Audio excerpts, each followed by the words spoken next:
Manusia mendambakan kesempurnaan, tapi tak menyadari adanya keindahan dalam kekurangan. Seperti kita.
Your team is banning.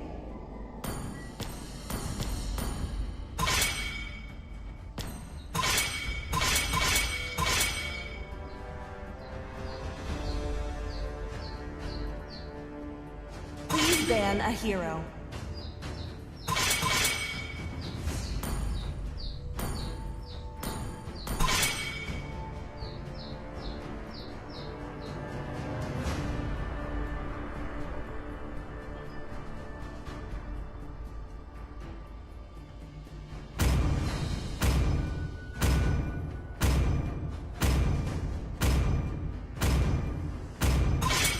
The enemy is picking.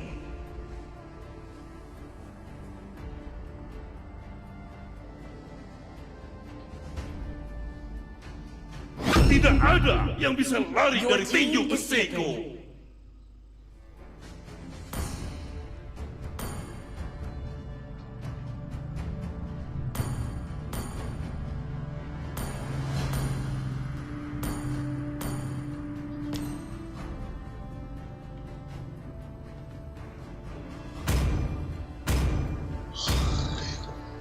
Biarkan Kamu mereka siap kemari. mencari harta Mereka hanya akan karun, mempertajam kawan. pedangku.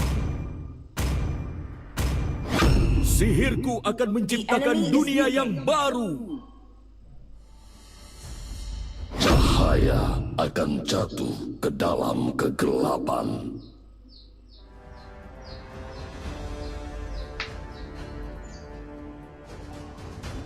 Atas kehendak langit, Please pick a namaku hero. akan dipuja selamanya.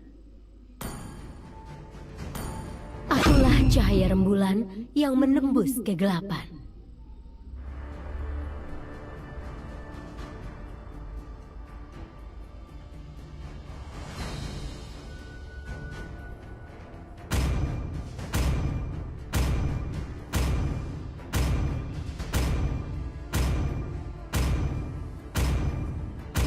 Kamu tahu betapa bernilainya aku?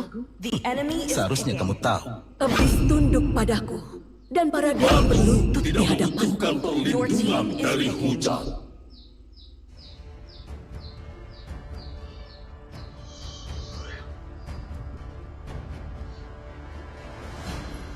Baik, tugasku untuk melindungi gadis kecilku.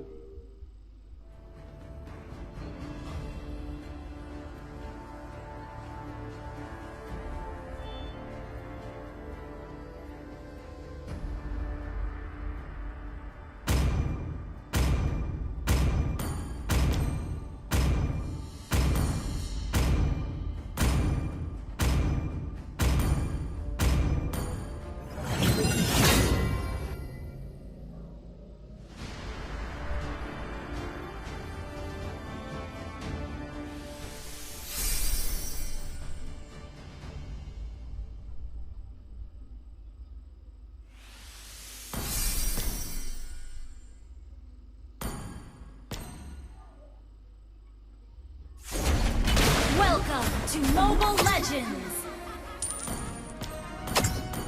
5 seconds till the enemy reaches the battlefield. Smash them! All troops deployed! Saat senja tiba, bulan baru mendekat.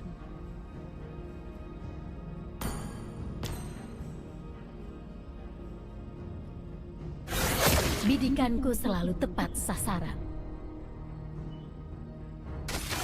Lawan tidak mengambil waktu.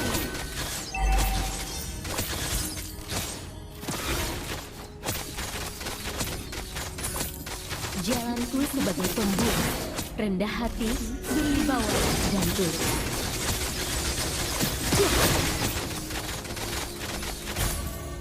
Lawan tidak mengambil buff oranye. First blood!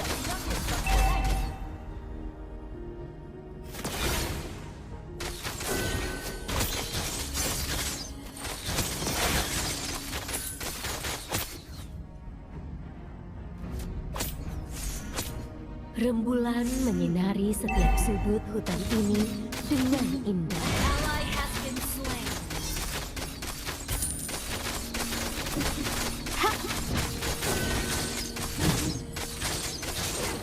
Para penjahat, jangan harap aku mengampuni kalian. Have been slain.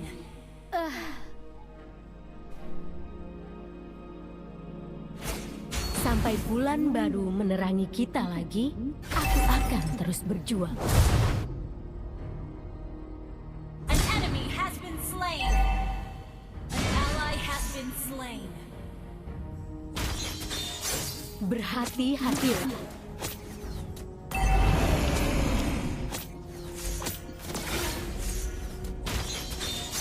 Lawan sudah level 4. Lawan sudah level 4. Inilah panahku. Cepat, tepat, Ally dan has been sengit. slain. An ally has been slain. Lawan sudah level 4. Lawan sudah level 4. Demi Asia, rumah terakhir kami. Ya.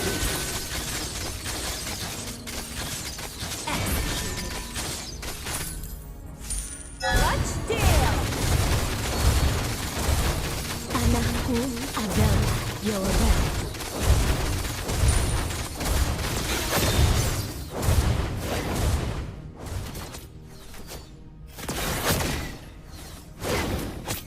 Ult is ready.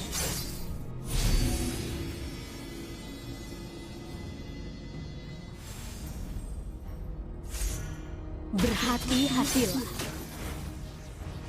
Launch control. An enemy has been slain.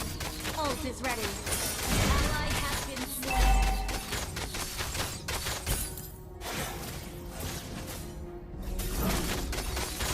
Elf tidak akan menyerah. Ult Tak is ready. peduli berapa banyak penderitaan yang harus dilewati.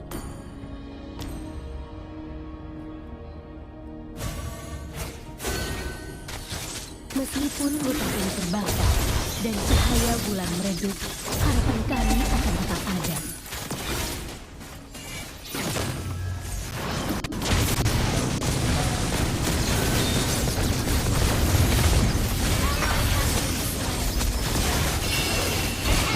Semoga cahaya bulan selalu menyinari kita.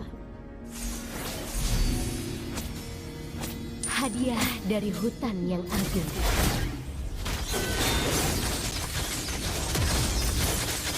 Battle spell lawan sedang tinggi. An ally has been slain.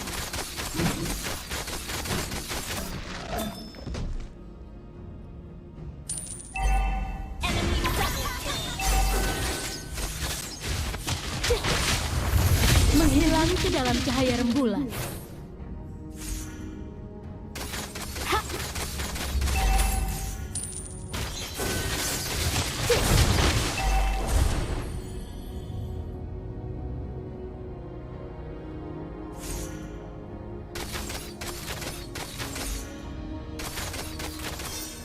Your team destroyed a turret. Request Kau backup. tidak bisa lari dari panahku. Killing spree. Bertahanlah.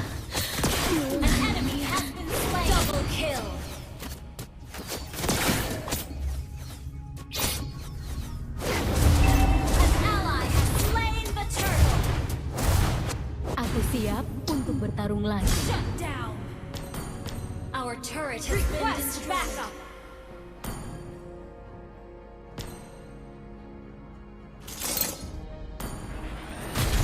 Inilah busurku, simple dan fleksibel.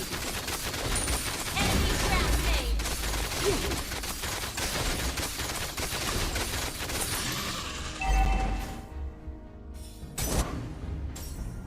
Kau tidak bisa lari dari panahku. An enemy has been slain. Double kill. Backup. Shut down. Good game.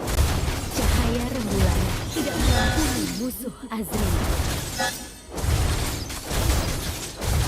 You destroyed a turret. Inilah busurku, simple dan fleksibel.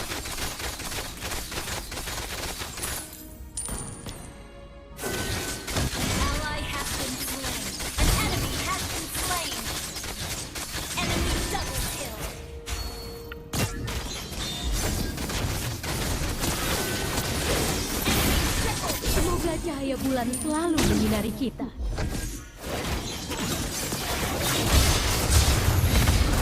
You have been slain.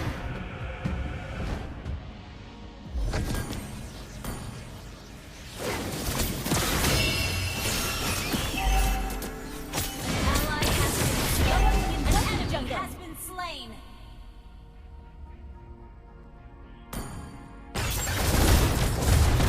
Sampai bulan baru menerangi kita lagi, aku akan terus berjuang. Request backup. Jalanku sebagai pemburu, rendah hati, berwibawa, dan tulus. Ha! Cah!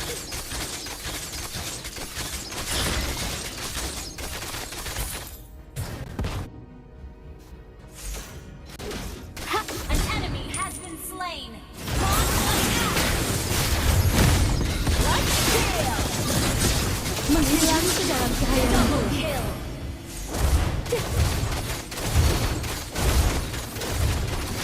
You destroyed the turret.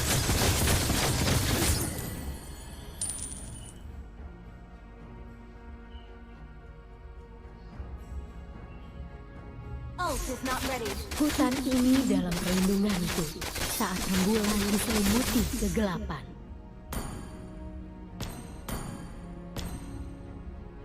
Enemy rampage. Bintangku telah sasaran.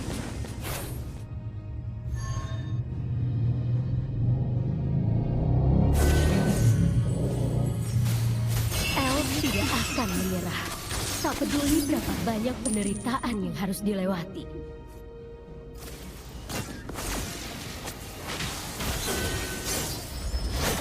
Meskipun hutan ini terbakar dan cahaya bulan meredup, harapan kami akan tetap ada.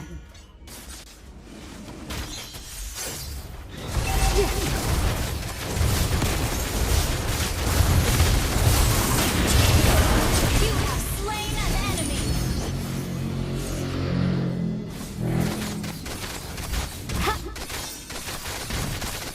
Panahku adalah jawabanku.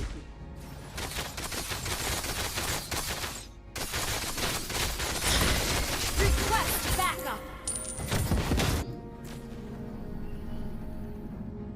Rembulan menyinari setiap sudut hutan ini. Request backup. Killing spree. Request backup.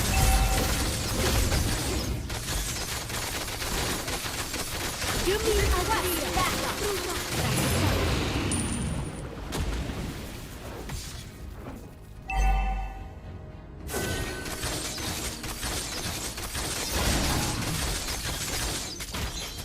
para penjahat, semoga cahaya bulan selalu menyinari kita.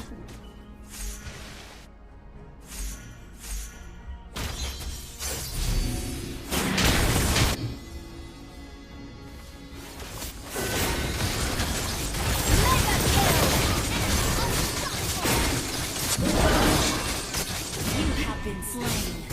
Gerhana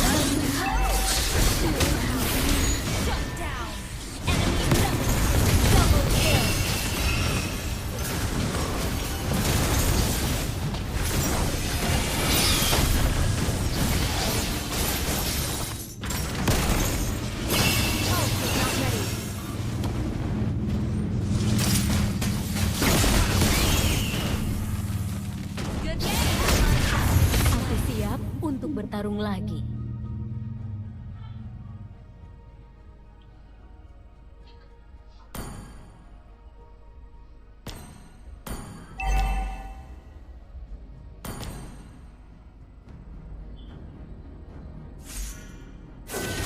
Cahaya rembulan tidak mengampuni musuh Azri.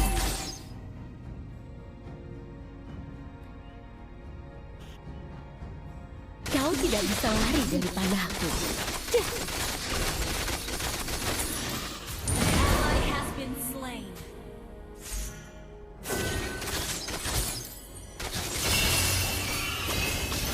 Menghilang ke dalam cahaya rembulan. Launch attack.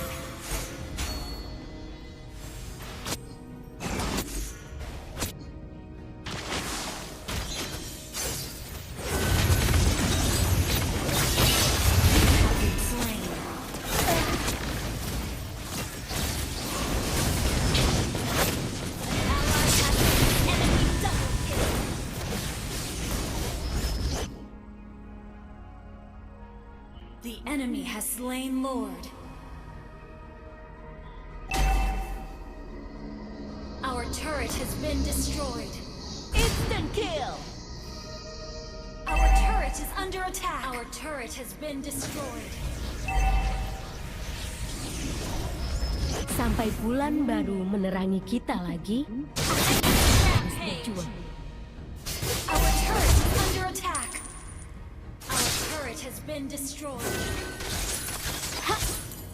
Semoga cahaya bulan selalu menyinari kita. Double kill. Gerhana bulan. Our turret is under attack. Our turret is under attack.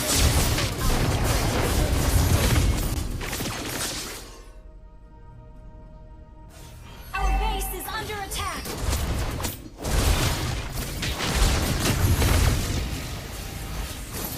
Our inhibitor turret is under attack. Our turret has been destroyed. Our turret is under attack. Bertarung lagi. Our turret has been destroyed.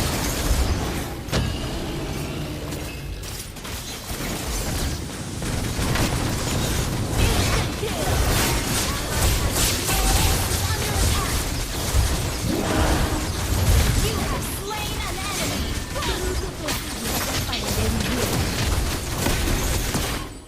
Our base is under attack.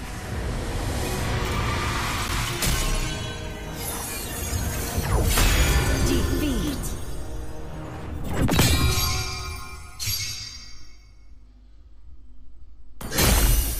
Akulah syahid.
ban a hero.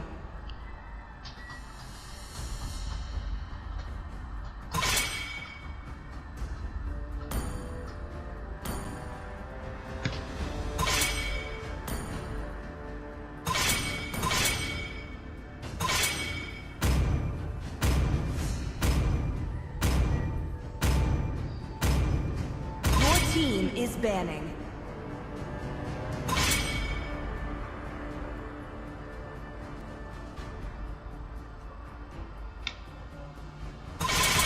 Please pick a hero.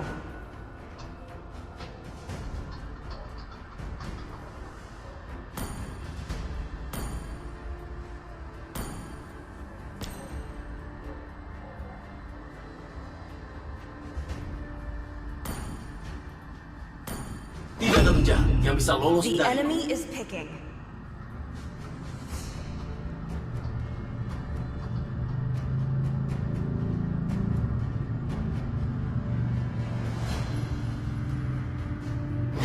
Mereka memanggilku seorang Perjuanganku pahlawan tidak akan karena aku berakhir menyelamatkan sampai negaraku tetes dari darah kehancuran. terakhir. Biar ku perlihatkan beberapa ilmu pengetahuan dasar.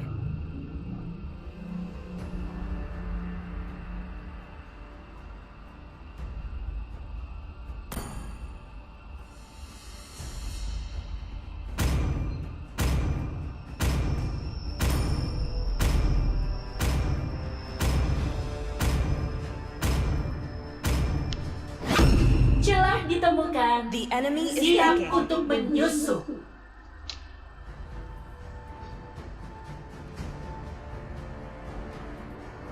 Aku Putri Northern Vale. Aku akan melindunginya dengan segenap jiwaku. Keberanian terukir di dalam Your jiwaku. team is picking.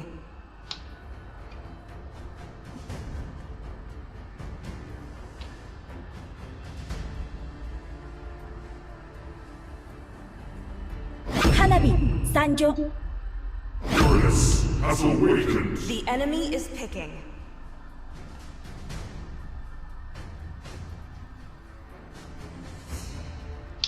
Biarkan mereka yang jadi pahlawannya. Akulah kebenaran yang didambakan dunia.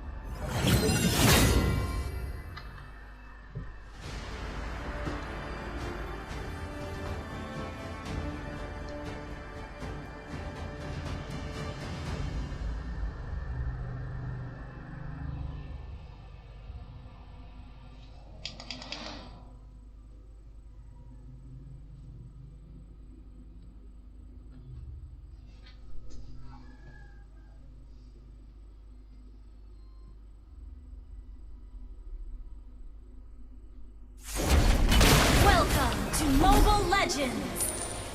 Request backup! 5 seconds till the enemy reaches the battlefield. Smash them! All troops deployed!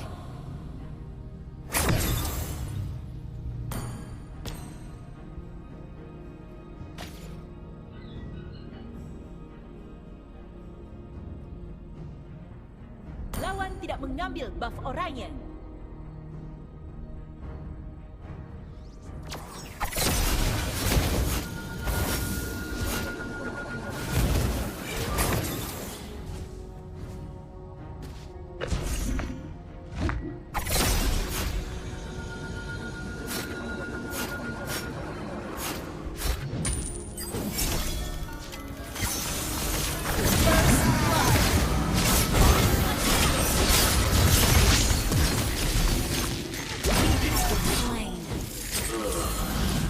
Launch attack!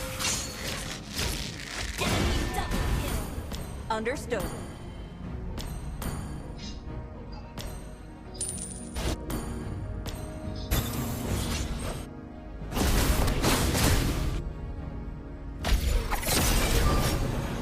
Berpikir sebelum ku bertindak.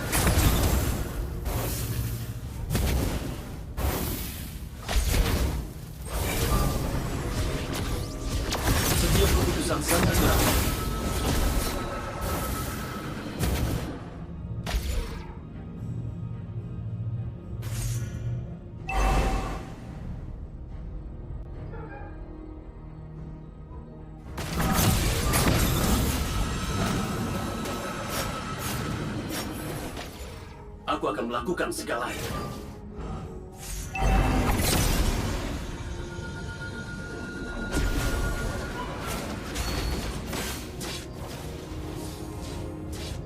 Kejadian itu membuat tempat ini berubah.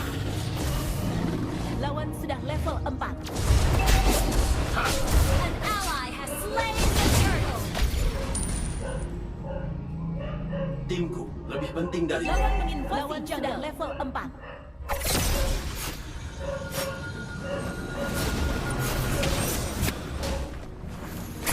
Kejadian itu membuat tempat ini berubah.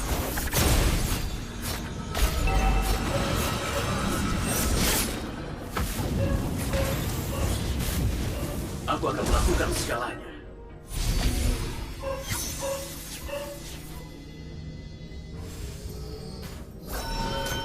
Berpikir sebelum bertindak.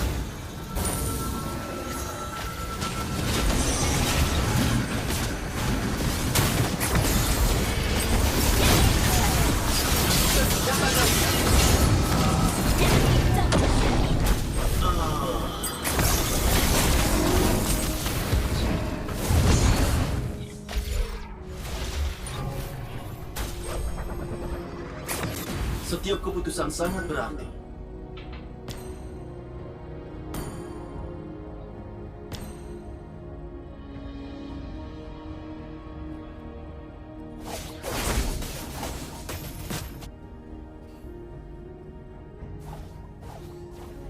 Timku lebih penting dariku.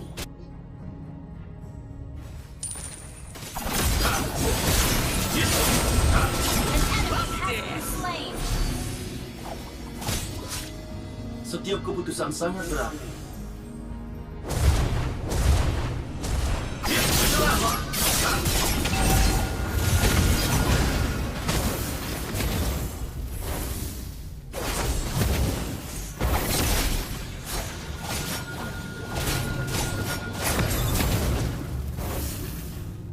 Launch attack. Okay.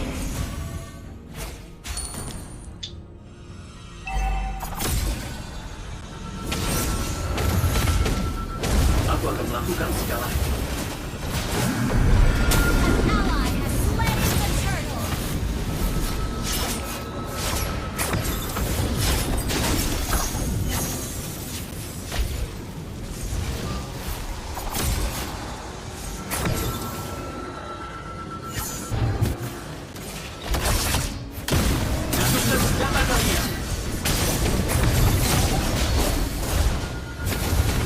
Slain an enemy.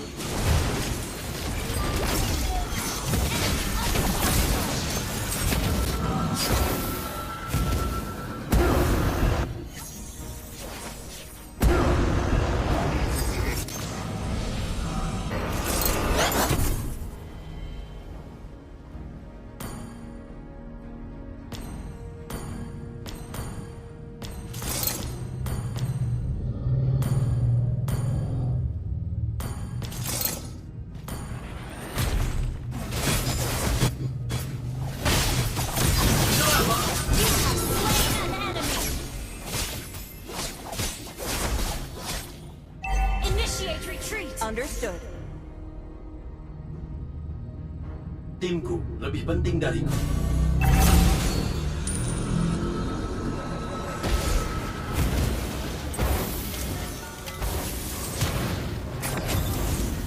An enemy has been slain.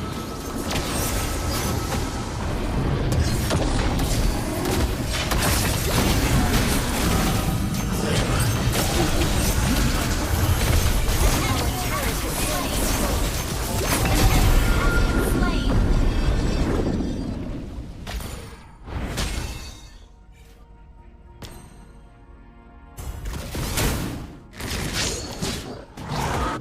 Berpikir sebelum bertindak.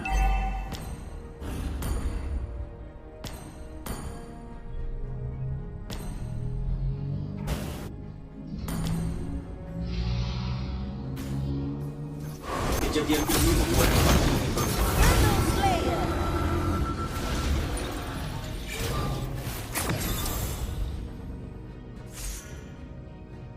Setiap keputusan sangat berarti.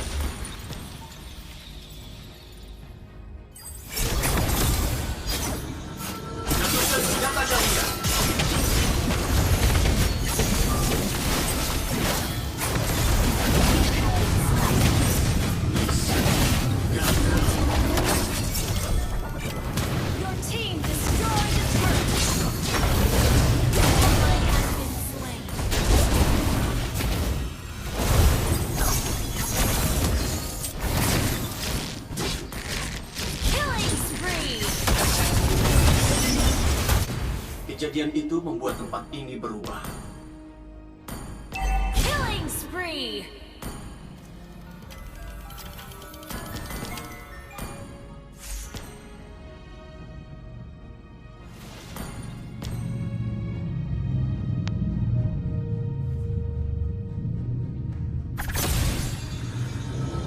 Berpikir sebelum bertindak.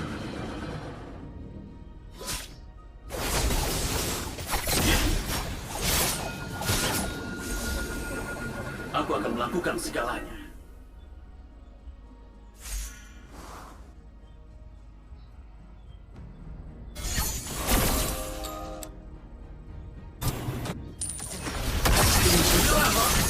Slain an enemy!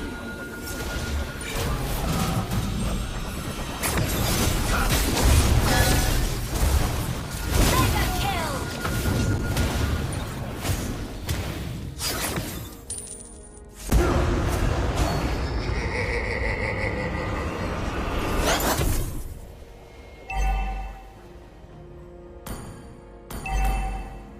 An enemy has been Your team destroyed a turret! Enemy dominated!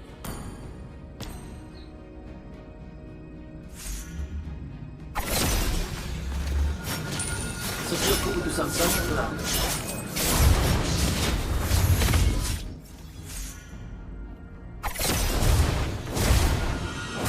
Berpikir sebelum bertindak.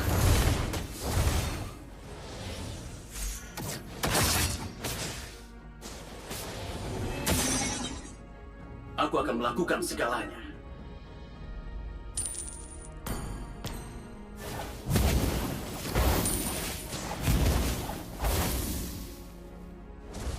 Timku lebih penting dari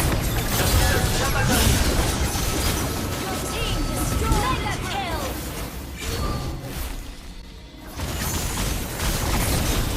Attack the Lord! Shut down! Enemy gone! Our turret has been destroyed.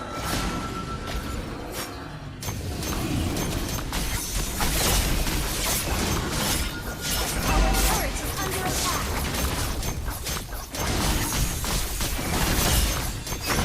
Our turret has been destroyed. Has slain Gore.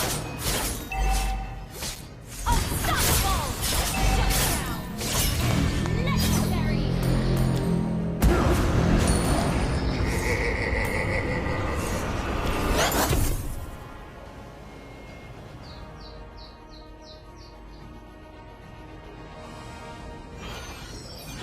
kejadian itu membuat tempat ini berubah. Our turret has been destroyed.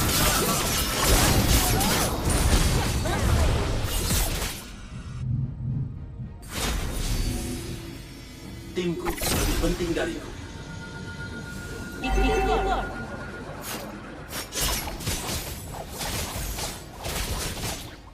Setiap keputusan sangat berarti.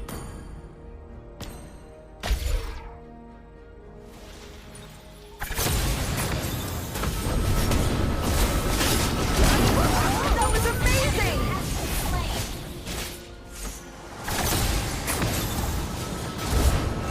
Your team destroyed the turret. Kejadian ini membuat tempat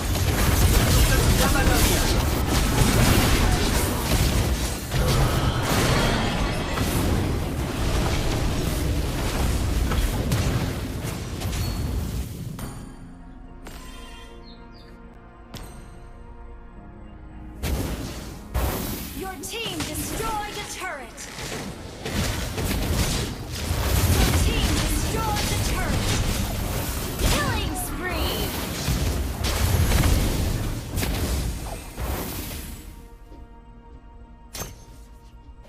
berpikir sebelum bertindak.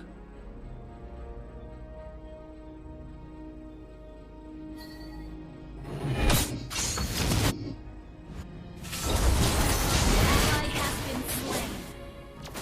Aku akan melakukan Solo kill. Mega kill. Double kill. Initiate retreat.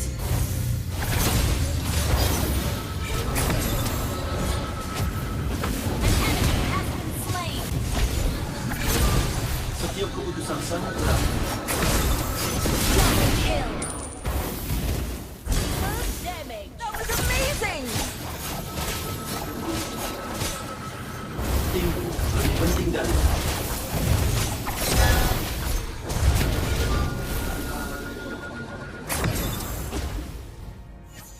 berpikir sebelum bertindak.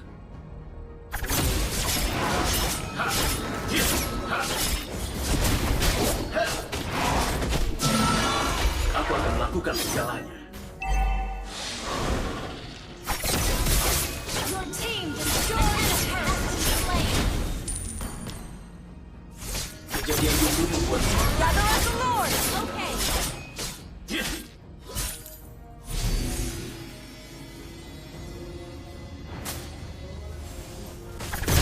senjata kalian. Instant kill. An enemy has been slain. Request backup. Setiap keputusan saya Your team destroyed the turret. aku akan melakukan segalanya.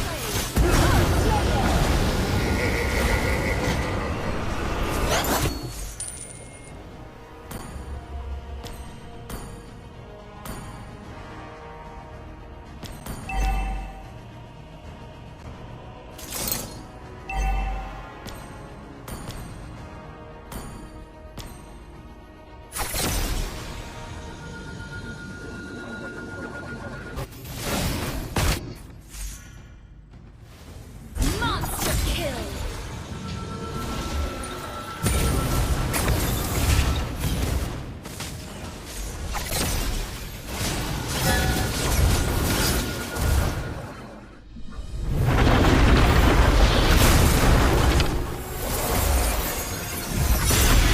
Victory!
Your team is banning.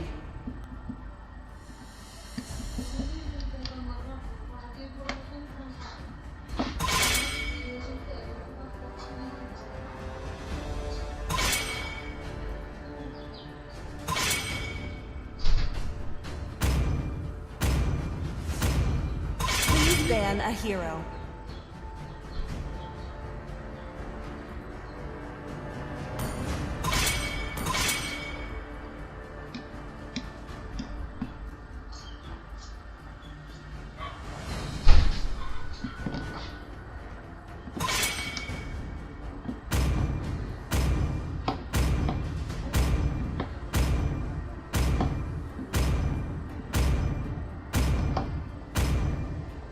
The enemy is picking.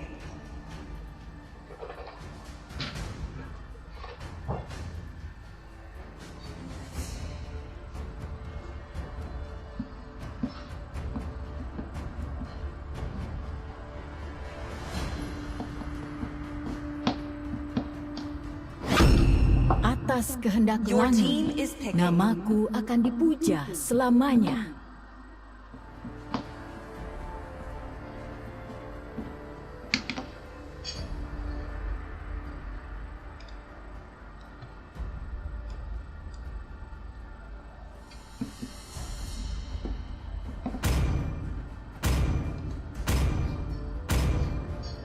Saudara-saudari sekalian, karena aku menyelamatkan negaraku dari The enemy is picking. sang matador kerajaan.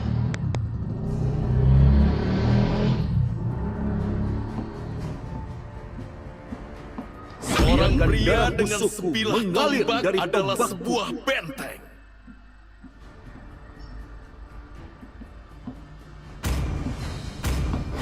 Aku suka bau bubuk mesio di pagi hari. Celah ditemukan. Siap untuk menyusup.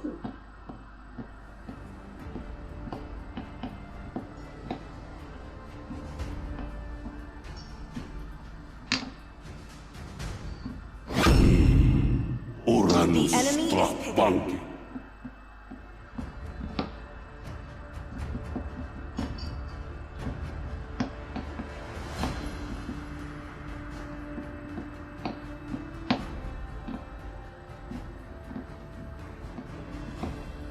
Semua yang berani menghalangiku akan musnah.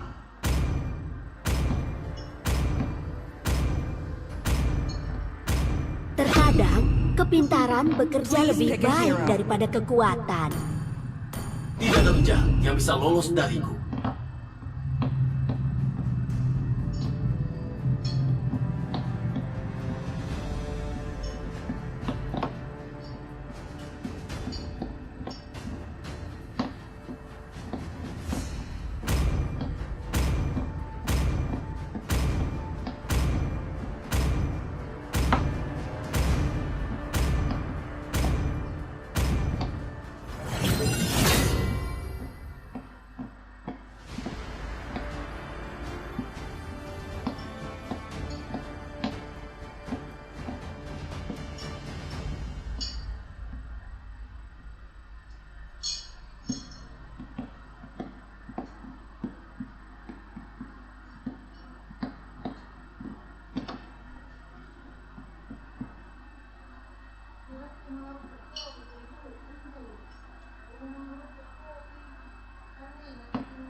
Welcome to Mobile Legends! Launch attack! 5 seconds till the enemy reaches the battlefield. Smash them! All troops deployed!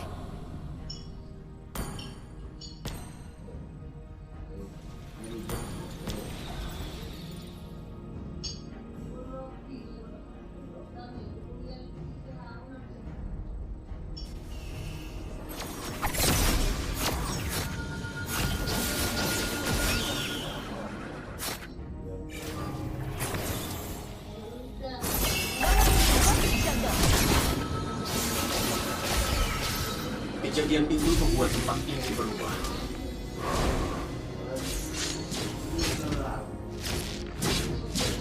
Ha! Aku akan melakukan segalanya.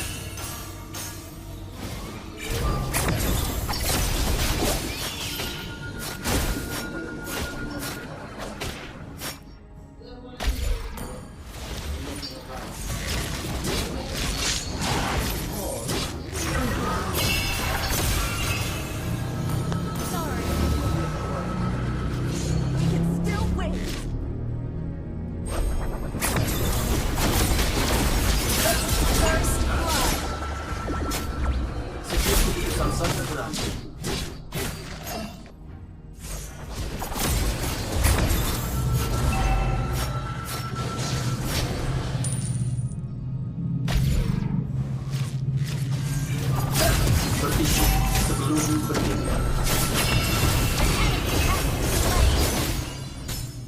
An enemy has been slain! You have been slain.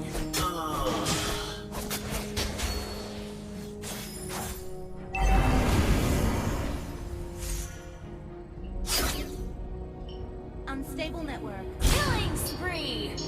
Shut down!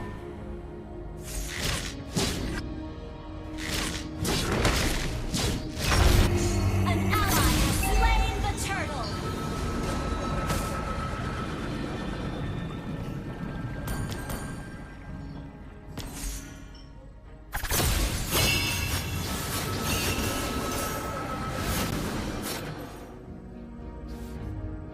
Initiate retreat!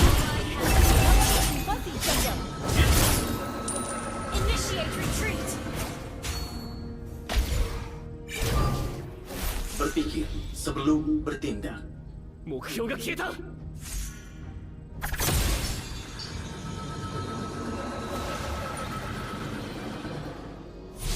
Kejadian itu membuat tempat ini berubah.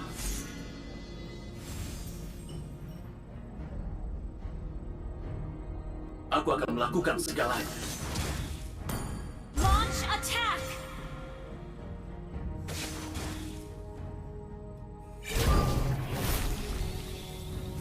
Setiap keputusan sangat berarti.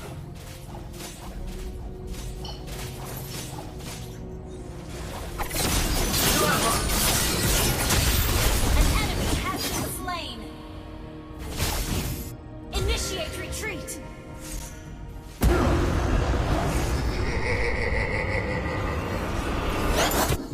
Request backup. Timku lebih penting dariku.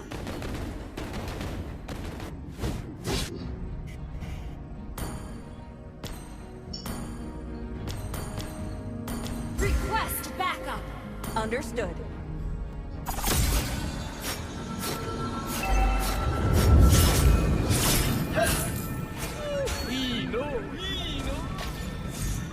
Initiate retreat. 目標が消えた。 Initiate retreat.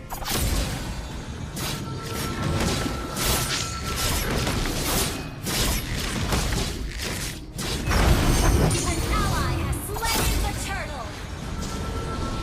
Request backup.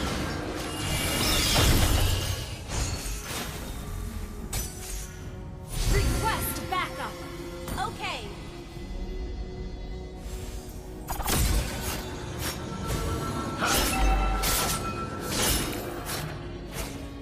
Ally has been slain. Sorry. Jatuhkan senjata kalian.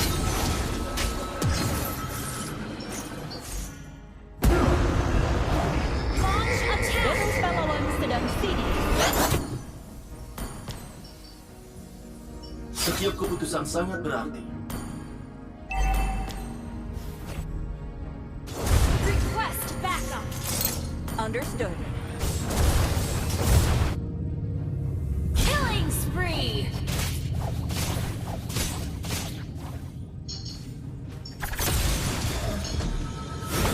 Aku akan melakukan segalanya.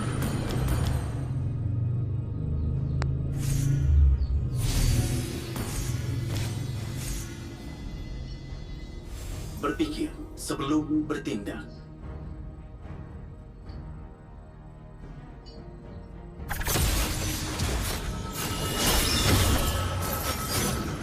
Kejadian itu membuat tempat ini berubah.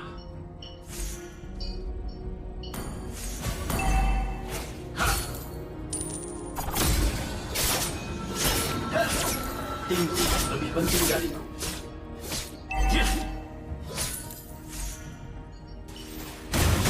Ally has been slain.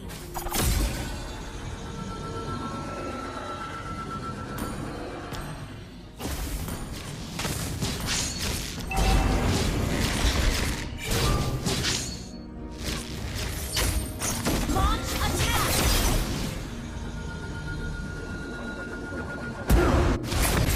Aku akan melakukan segalanya. The team destroyed a turret. Attack the turtle.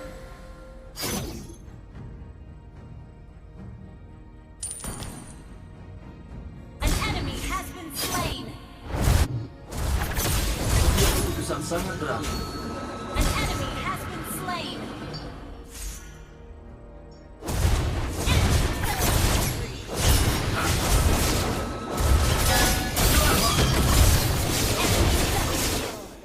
Seba butuh bantuan. Turtle slain.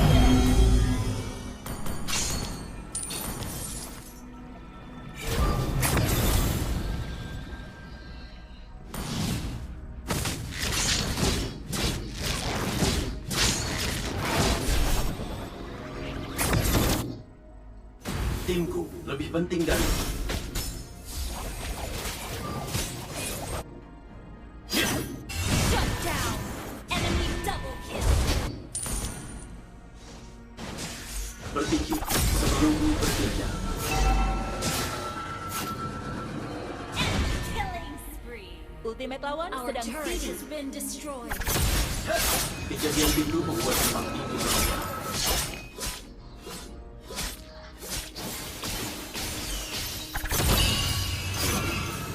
Our turret is under attack.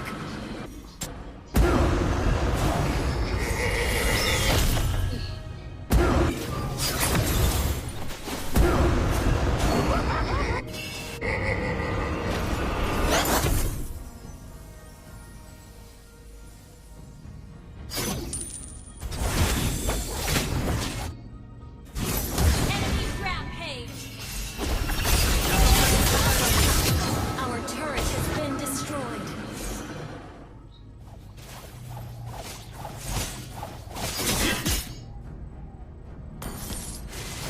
Aku akan melakukan segalanya. Ally has been slain.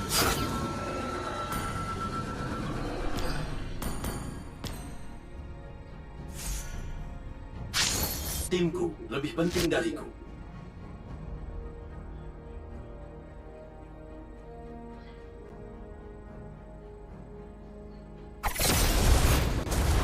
Kejadian itu membuat tempat ini Our berubah. turret has been destroyed.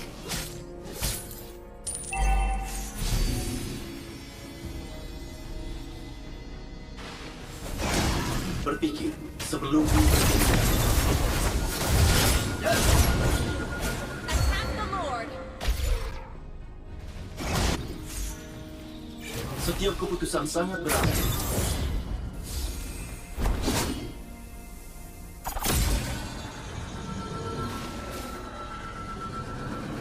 Timku lebih penting dariku. Our turret is under attack. Launch attack. Your team destroyed the turret. Kejadian itu membuat tempat ini berubah.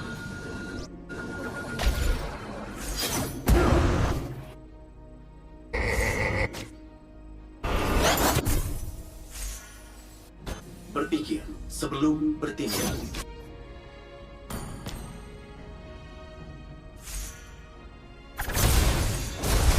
Setiap keputusan sangat berarti.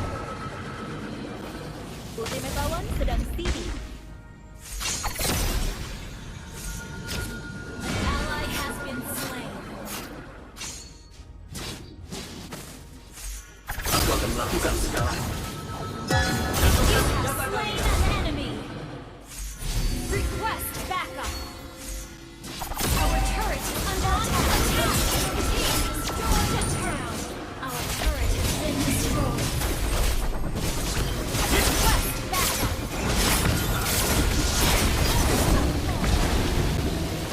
An ally has Kejadian itu slain membuat Lord. tempat Our turret is under attack. Our turret has been destroyed. Enemy dominated. Instant kill.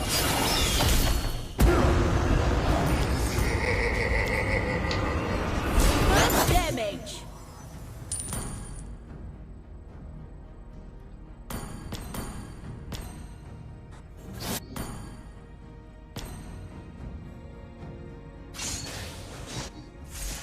Ikuti Lord.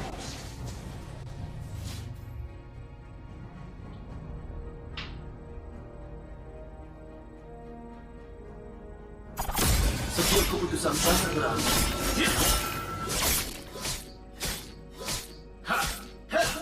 Your team destroyed a turret.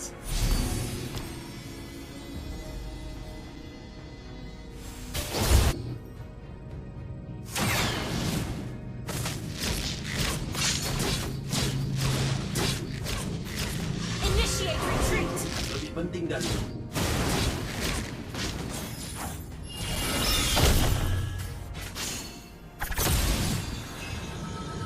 Initiate retreat. Berpikir sebelum bertindak. Ally has been slain. Senjata kalian.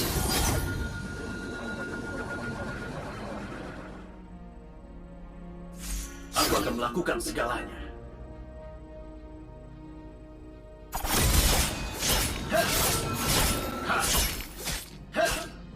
Kejadian itu membuat tempat ini berubah.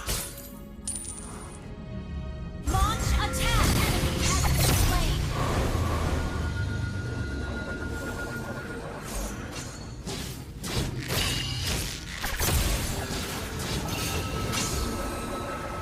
Request back. Understood.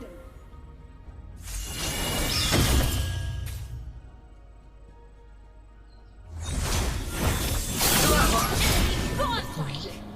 Misi gagal. Launch attack!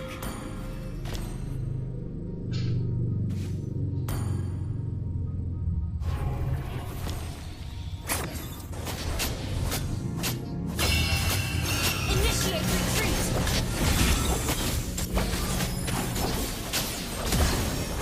Initiate retreat!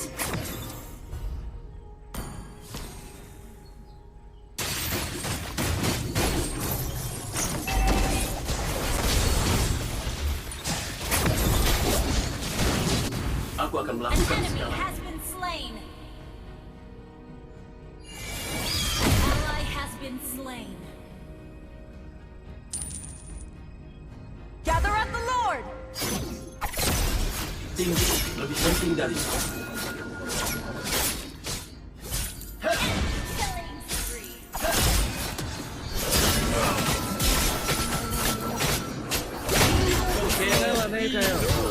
Kerja bagus!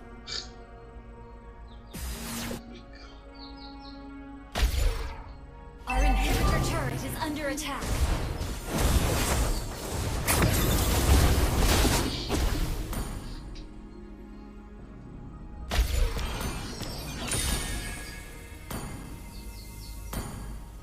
Enemy has slain Lord.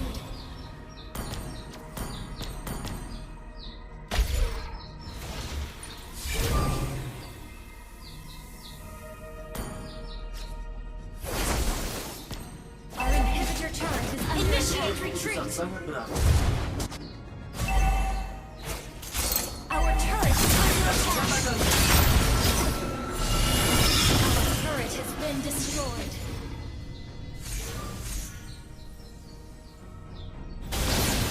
An enemy has been slain.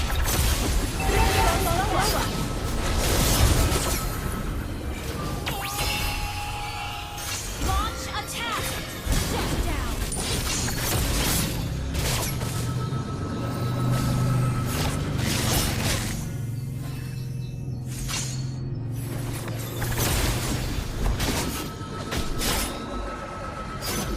Berpikir sebelum berpikir.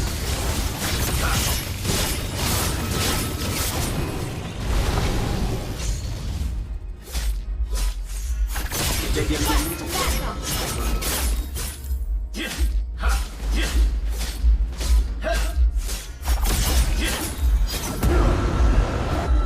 timku lebih penting dariku.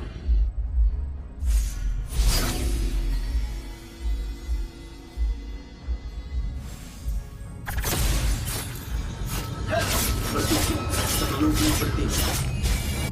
Lawan sedang siri. Ally has been slain.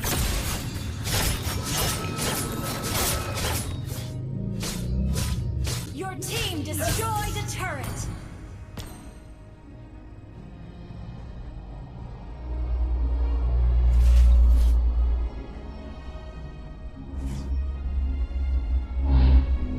Aku akan melakukan segalanya.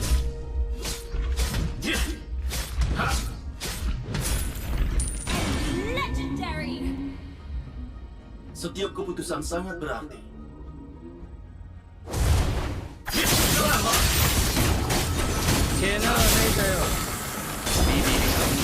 Legendary. Initiate retreat. Our inhibitor turret is under attack. Ally has been slain.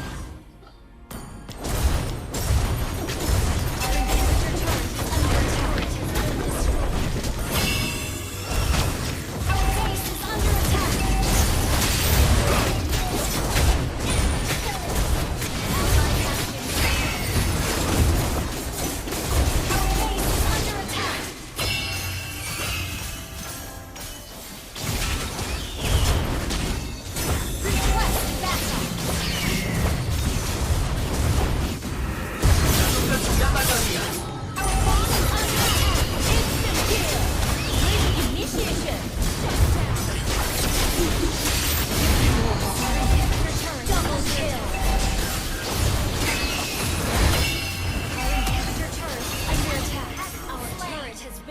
destroyed. Our turret has been destroyed.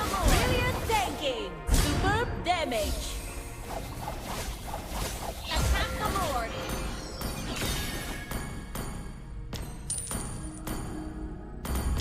Gather up the Lord. Gather up the Lord. Attack the Lord.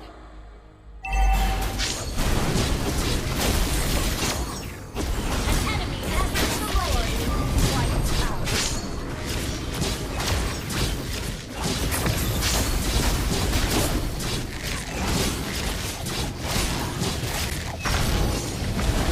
An ally has slain Lord. Unstable network. Setiap keputusan sangat berat. Initiate retreat.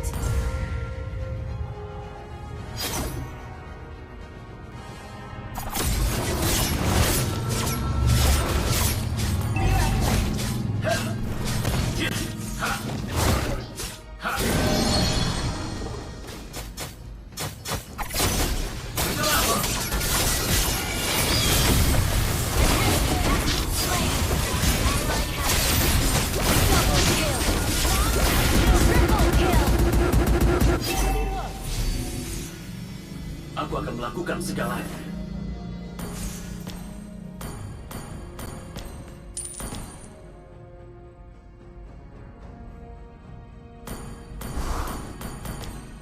Kejadian itu membuat tempat ini berubah.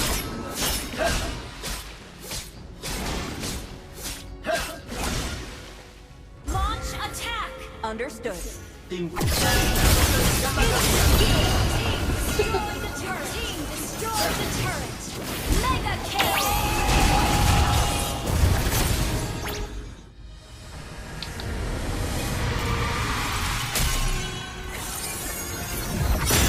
Victory! Hello, MPL Superfan. By Thea, and joining us are two very special guests on this grand the next turtles after that. organization. And joining him is Dr. Oliver Evangelista, the OIC of the Professional Sports and Games Development.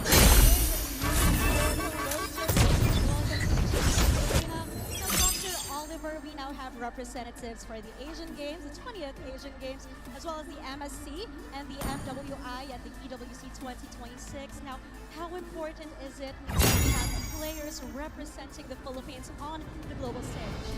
Yes, it's very important, no? Because when they carry the flag abroad, they have a chance to prove not only their talent sa paglalaro, but also the discipline nila, and of course, the national pride. At hindi na tayo nagkukulang ng national pride because Mr. Marlon, marami na tayong napadalang esports internationally and they prove that they can dominate. Now, from Peso's perspective, what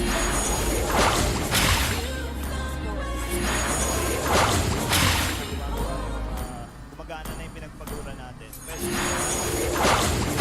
Sustainable path from the grassroots to the global stage. So, and here we are, excited na din. Thank you, Mr. Marcelo and Dr. Oliver. Now here is our official Sable jersey for the 20th Asian Games. And MPL Superfans, let's support our very own Sable team as they head to the 20th Asian Games. And we invite you to support them as Jiwa they yang show their performance on the global stage. Kaya, palag na to.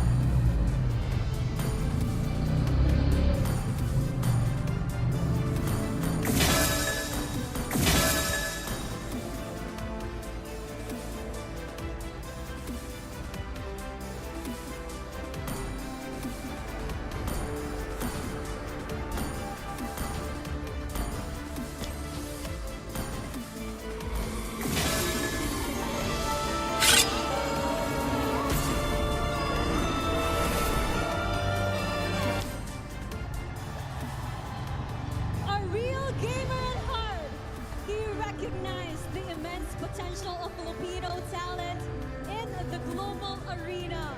Ang kuya ng esports industry, please welcome Senator Bam Aquino. Hey everybody! Ready na ba kayo? Ready na ba kayo? Ready silang makita ka, Senator Bam. Maraming salamat sa pagdaan. Kumusta po ba ang pakiramdam na nandito kayo ngayon sa Champions Arena? Alam mo, oo din, tuwan-tuwa ako to see everybody here. Alam nyo po, matagal na tayong sumusuporta sa esports. Naalala ko pa, nung kukundi pa lang yan, hindi pa nare-recognize ng gobyerno, pero ngayon nakita natin, lumaki na, lumawak na, at lahat ng mga Pinoy gamers naglabasan ngayong araw! Nakita natin kung paano lumaki ang esports sa ating bansa. Napakaraming pagkakataon ang nabigay sa napakaraming Pilipino. Whether you're playing, you're behind the scenes, you're a content creator, or doon ka sa mga related industries, napakaraming nabibigyan ng pagkakataon ng esports sa ating bansa. At paano po sa tingin niyo, Senator, na nakakatulong to sa Filipino youth natin? Paano ba natin sila mabibigyan ng pag-asa dito sa MLBB? Alam mo, Odin, ang esports, isa to sa mga larangan sa ating bansa na tayo ang best in the world! Pagdating sa paglalaro, pagdating sa production, pagdating sa iba't ibang konektadong negosyo at industriya sa esports, ang Pilipino ang best in the world. Kaya sa mga kabataan po dyan, kung sa esports ang gusto nyong career, whether as a player, or as a host, or as a caster, or a content creator, or in game development, or in production, ang payo ko lang, let's continue to be the best in the world. Let's continue to be excellent. At ituloy natin ang pagtaas ng watawat ng Pilipinas sa buong mundo ng esports! Maraming salamat, Senator Bam. Bilang long supporter na ng esports and gaming industry, it's such an honor to have you in the Champions Arena. And with that, sabay po natin bigkasin ang ating linya. Sabay-sabay tayo. 1, 2, 3! Lakas ng Pinas! Palag na to!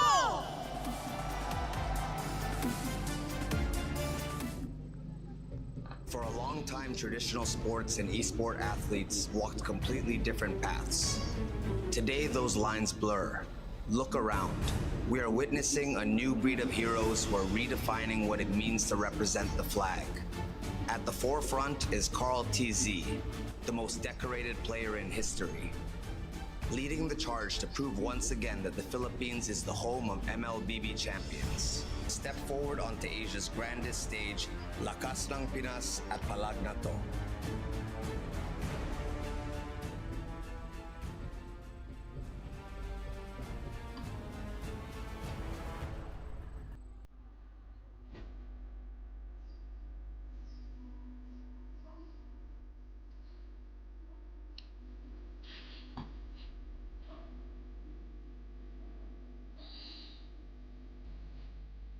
Presenting the Philippine representatives for the Asian Games. EXP Sanford PHI Vinuya.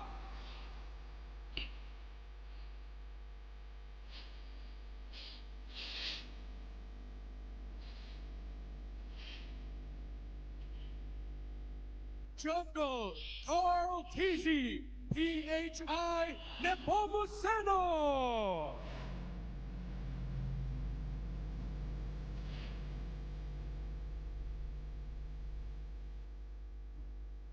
It Samji PHI Amigo.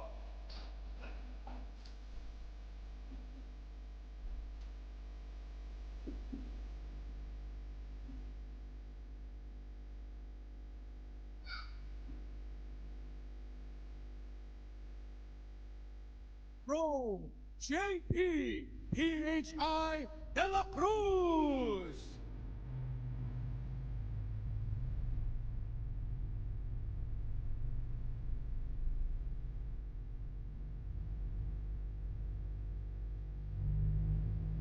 Rome Teddy PHI Viana.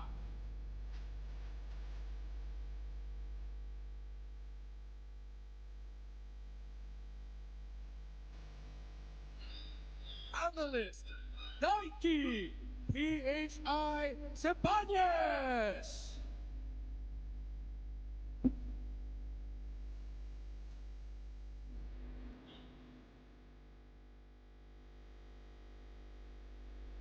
and the head coach, Snap PHI Alvarado.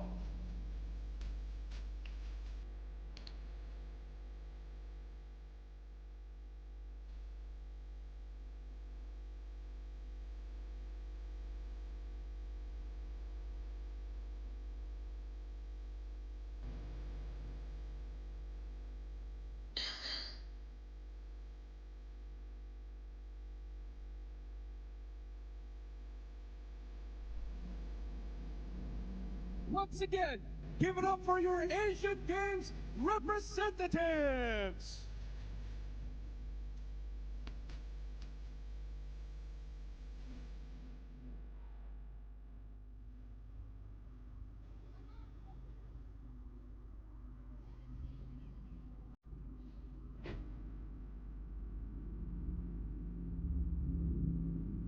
And now, may we present our representatives in the Esports World Cup, 2 champions, 1 game!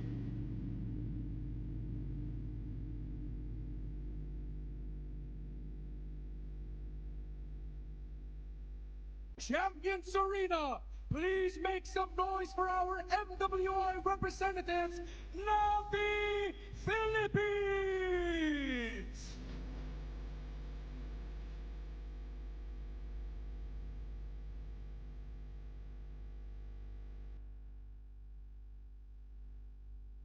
Presenting our representatives for the MSC at EWC, Team Falcons!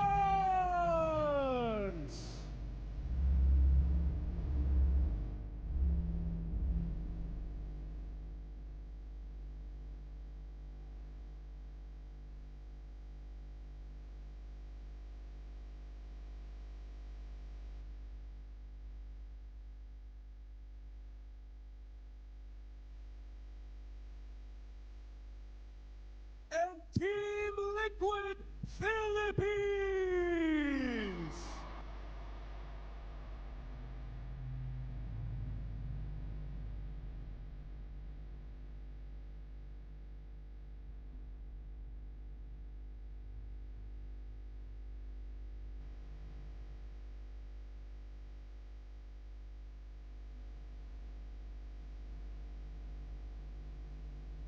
Once again, Champions Arena, make some noise for your EWC 2026 representatives, Bon Voyage, Palagnato!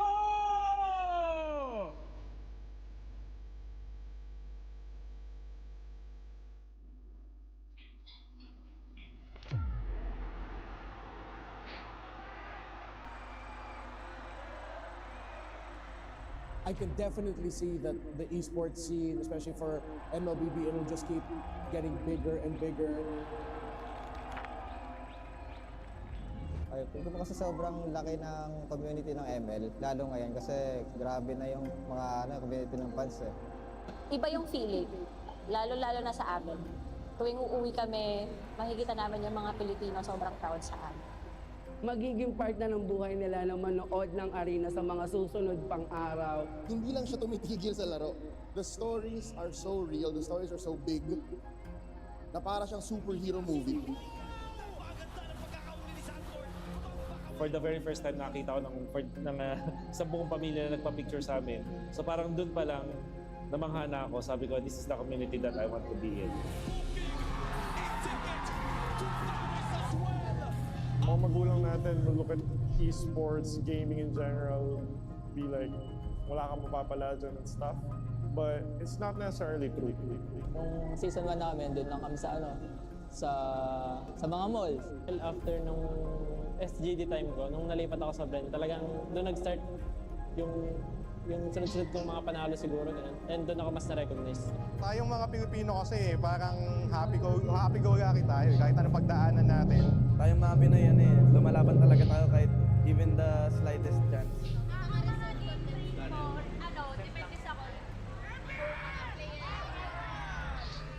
I mean, yung earliest season ko is season 1. So, to put it simple, parang kasama ko lumaki yung liga. Sobrang layo na ng nilaki ng league. Probably, not just the players kung titingnan mo. kundi yung broadcast and the whole structure ng palabas din itself. Isa sa strengths ng MPL, I believe, is trying to relate or reflect what the community wants into the league. As Filipinos, we're quite known na maging very passionate about our sport, our field, especially esports, no? Ito yung na-produce natin, ito yung napapakita natin sa lahat. Storytelling na lang nagkakatalo, pero sa crowd walang tatalo dito. Mas wild yung mga tao sa Pinas. Right now, MPL is a huge pillar sa Philippine esports. And 17 seasons strong. Makikita natin yung cultural impact talaga ng MPL. I mean, automatically, part na ng culture ng Pinoy eh. Ng tipong, ano nilalaro mo? MLBB. Yun yung dahilan kung bakit ito yung talagang pinakamalaking liga ng esports sa buong Pilipinas ngayon. Grabe, ang laki na ng MPL Philippines. Ang laki na ng Mobile Legends Bang Bang. MPL is now bigger than ever.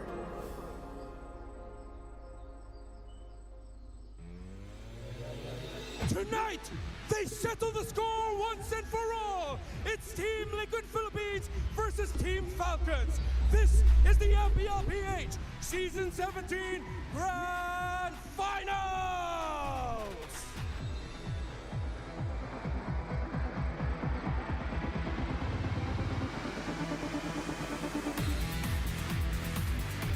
In the EXP lane, it's clear legend, Raging Sanford versus the Filipino Cannon, Flap. In the jungle, it's the GOAT, Carl TZ versus the young phenom, Kyle. At mid, it's the lone stallion, Sanji versus the KDA machine, Haji. At Rome, it's El Daddy JB versus Master Ogwen. Finally at gold lane, it's Teddy versus the bulletproof Super Marco.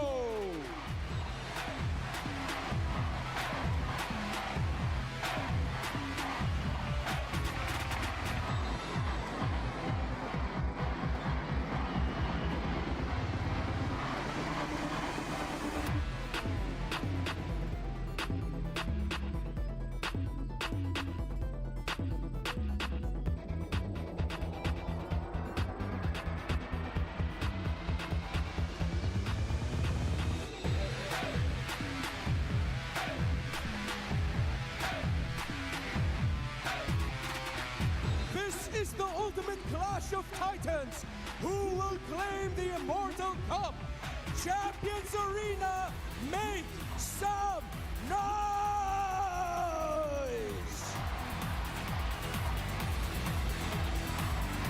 And here we go, the clash of the titans. Season 17's Grand Finals leads us to this rivalry once again. Joseph, do you know how storied this rivalry is? Do you know where the story of the Clash of Titans began? Remind me. The far-flung lands of Kazakhstan in Almaty. I was standing in the middle of a huge international event, and this guy, he could barely speak English, came up to me and said, Liquid, Falcon, they're the Titans of MLBB, and that's where it all began. That's where it all began? So it's a man from Kazakhstan? What? That's a lore drop I think our international viewers don't even know about. I wish I would be making this up, but that's how far away the influence of these two teams have. That was 2 years ago. Their reach in global MLBB is titanic. For tournament after tournament, whether it's local and international, they faced off against each other in the grand finals. It's been a while, but it's good to see them back. It's good to see them back, man. Again, I think this was almost fated in a way. The way we were going through the regular season, some of the struggles that we saw with Team Falcons, so to speak, but the only team to give that, that taste of a loss to a team like Team Liquid is something that can be said for where they are now in the grand finals. It's poetic, Joseph. Think about this. Who can make a Titan feel human? A Falcon. Well, yes, Who's but also also, a Titan. there you go. There's someone with just as big, someone as colossal. And yes, Falcons did struggle, lost one more match, again to a team that was an up-and-coming, white-hot Barangay Omega, but still, you can see how Falcons continues to redefine and reinvent macro gameplay. This is going to be a titanic task for them to take down a fellow Titan. Multiple Grand Finals appearances for the members. The very first Grand Finals appearance for Team Falcons. Remember, there was at one point Falcons AP Brent, but the Falcons org as a whole with their own legacy, this is their first. It's been way too long since we've seen Haji, of all people, in a Grand Finals, and he is back against his rival. So excited to see him as well in the international stage once again. Haji, you know, the rest of Team Falcons getting that point. But ahead of them is, of course, Team Liquid. Look at all their appearances. Again, as a team, the 6th Grand Final appearance. Carl Teasy, 7th appearance throughout this. Real quick, I don't think we put enough attention and bearing on the mental state of the man in the lower right corner of your screens. Teddy, he's literally been playing with this team for less than a quarter of a year. About 3 months since he started to play with the team we introduced earlier to be representing us in the Asian Games. What could be going on in Teddy's mind? He's literally amongst Titans. I hope it's not what Carl Teasy said about him in an episode of the AG podcast mini-sode where Carl Teasy said, I feel like he's could show off a little bit more. It's still somewhat lacking.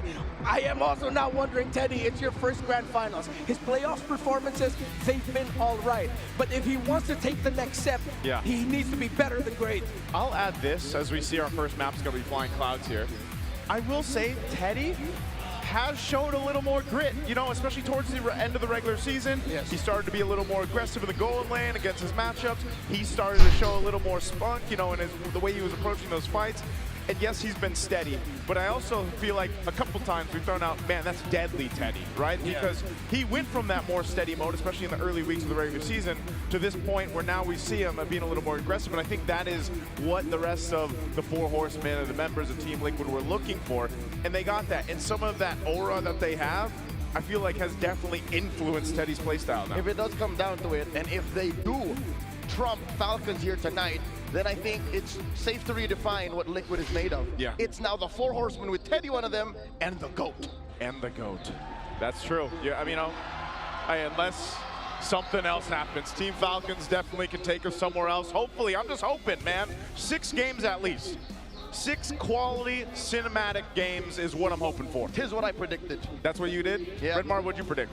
Oh, Game 7. Game 7? Yes, sir. I didn't predict it all. All right, let's jump into the draft here. Again, 91% for Team Liquid over here on this blue side. 16-0. Again, this is their map. Flying Clouds.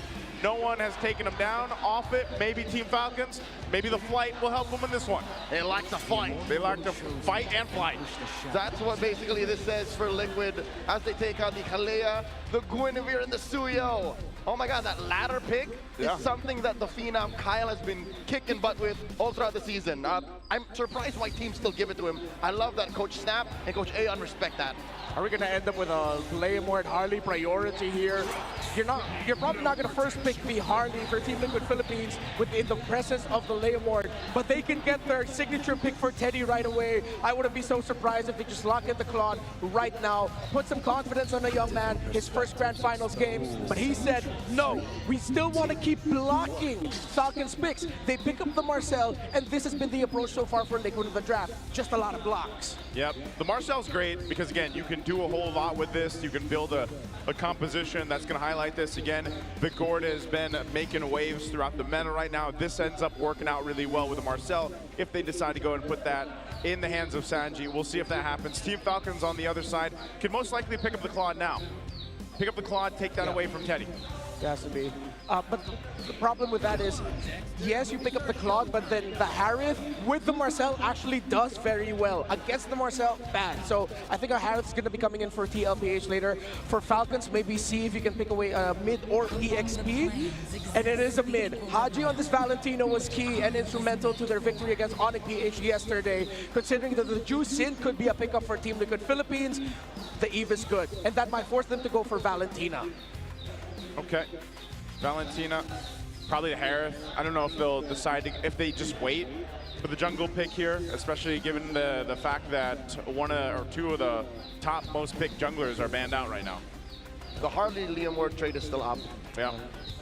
If ever it's going to be the Harley Leomord trade, if Liquid want to block maybe a utility-style jungler from Falcons, that would be good, because the Fredrin is still an option. But Liquid keeps playing defense on their drafts. Oh. By taking away some of the best picks of Falcons. Okay, so are we saying they're playing defense in the draft so that they can have all the offense in game? Yes.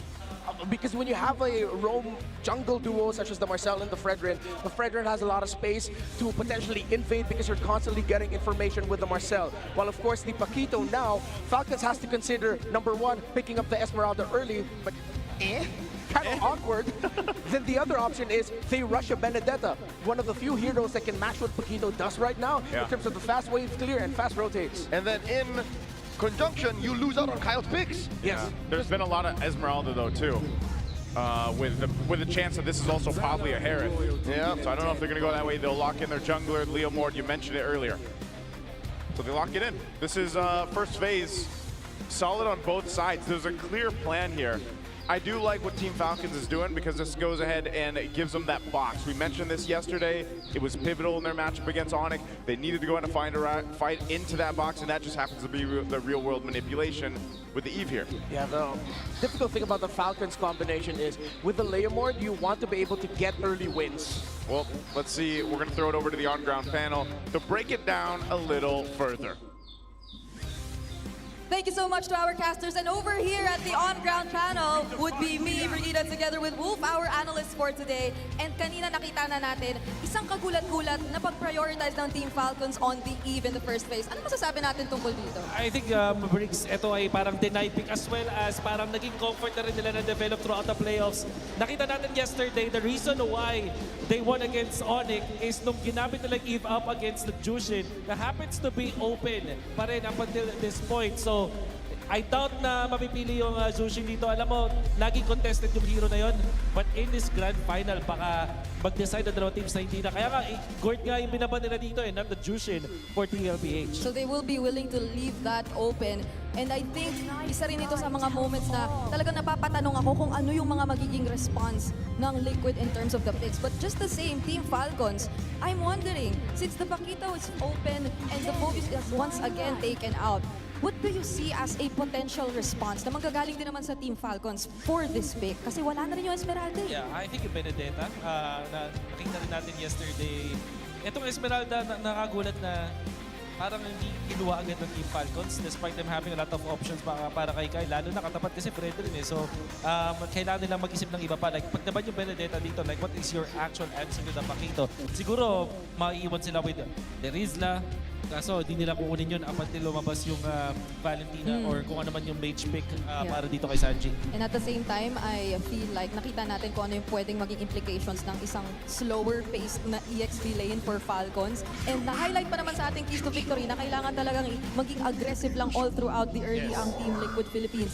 Even the Atlas though, gets taken out. Bakit kaya? Well, siguro kasi gusto nilang kumuha ng stationary na mid laner dito. Maybe Akimi, for example, para hindi sila mahirapan kusali. Or maybe they want to go for Valentina para dito para kunin yung Eve kusali.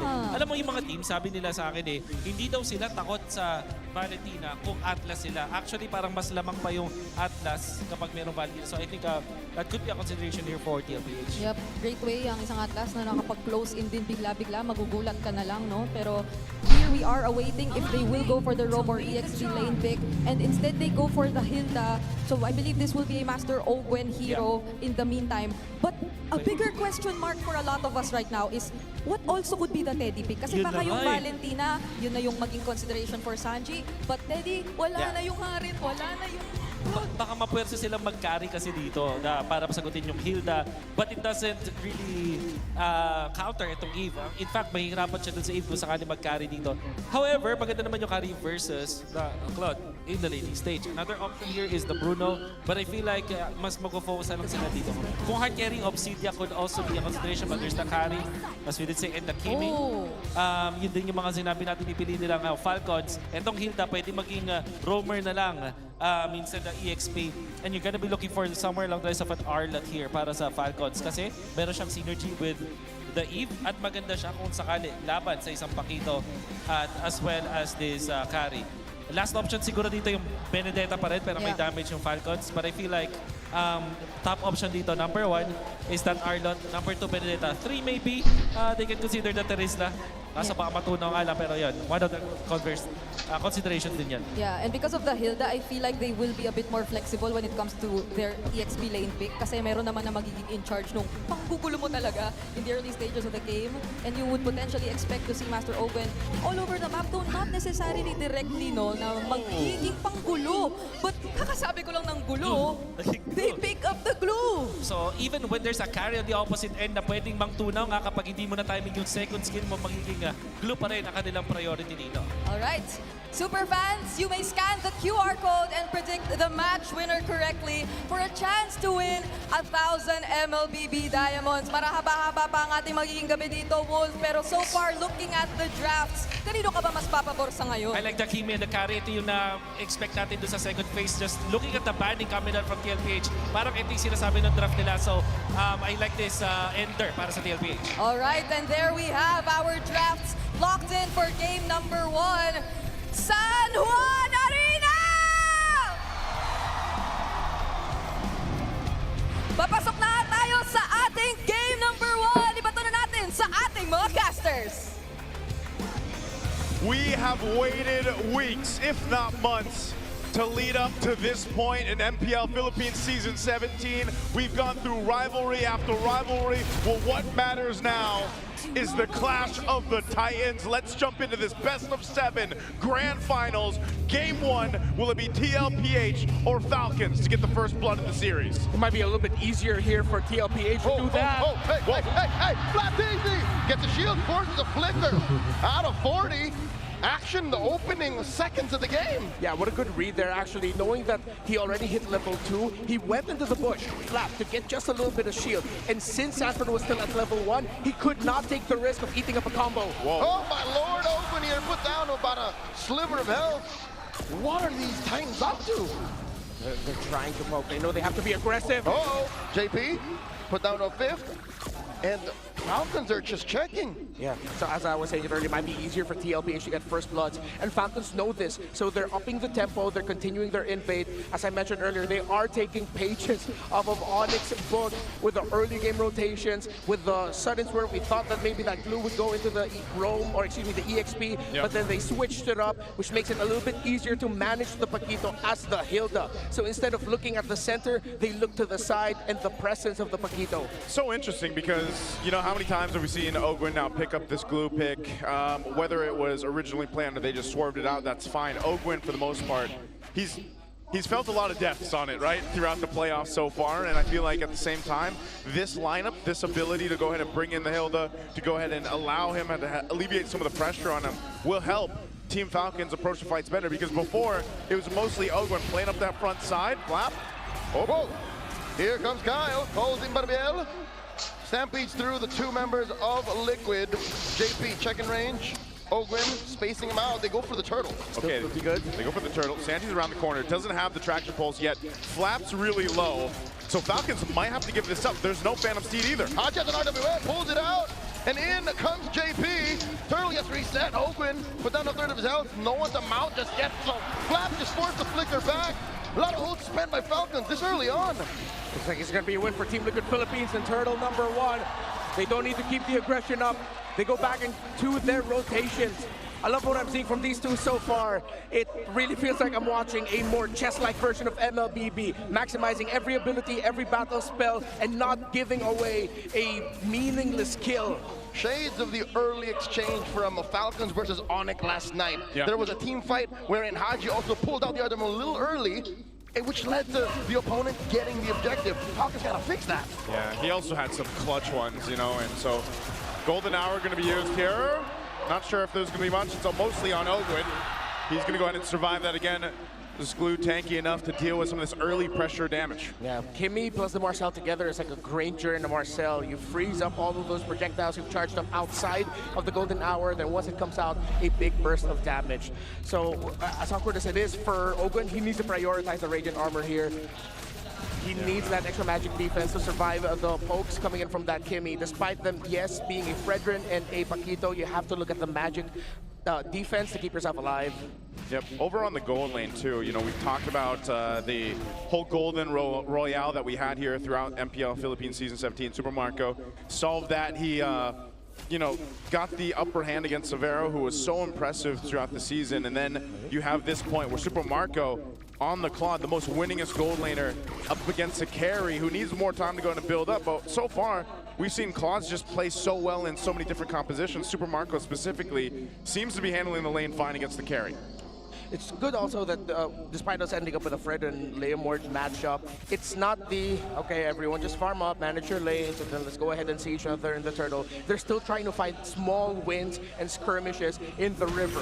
More modern style, old school, objective-based MLBB. So yes, we might not see a lot of kills, but we will see a lot of action because of those little trades. Yeah, I think that's why, again, you know, that K2V for both teams, micro is important, but even the macro, the objectives, we've seen sort of an evolution of the, you know, Turtle and Lord dances. Neither have to be forgotten. You have to be good on both. Yeah. So if Falcons keep slipping up these micro decisions, they're not even going to get to these minute-long Lord dances. Yeah, Sanford brought Flap low. Flap got the recall, and now he's coming back. Oh, Cloud's in, and there's a golden hour to stop the Turtle take. Down to an eighth of itself. Ogwin spacing out Carl. Sanji wailing away. RWF Sanji still secures, and in comes Kyle with a Phantom Steed. Now JP very low, gets hit with that momentum to the face, and in comes first blood drawn by Sanji.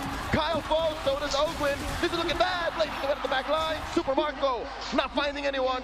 3 plus the Turtle going over to Liquid. Just when you thought Team Falcons would pull off that Turtle take, they end up losing 3. Yeah, both Retributions coming out early, actually. Carl TZ and Kyle just both had, if I'm not mistaken, maybe less than 100 health on that Turtle, which was surprising enough. Sanji being able to get the last hit. So, with Team Liquid Philippines getting the last hit on the Turtle, they were encouraged to fight. They got that. Now they got a tower up top. They might be able to get a good push down bottom, which means Super Marco's room to farm is starting to run out. Falcons needs to start patching holes here, or Team Liquid Philippines will be able to start stampeding. Considering that this is a Fredrin that is packing the support emblem set, you get more cooldown reduction, and after that, it's brute force breastplate. Even more cooldown reduction, less time getting crowd control. This Fredrin can snowball. Oh, they baited out a response out of Marco. That goes in BMI through.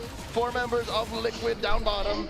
I was about to say, why would they send Marco away preemptively when there was a fight breaking out? Oh. Blazing the wet in the face, and they take down Sanji.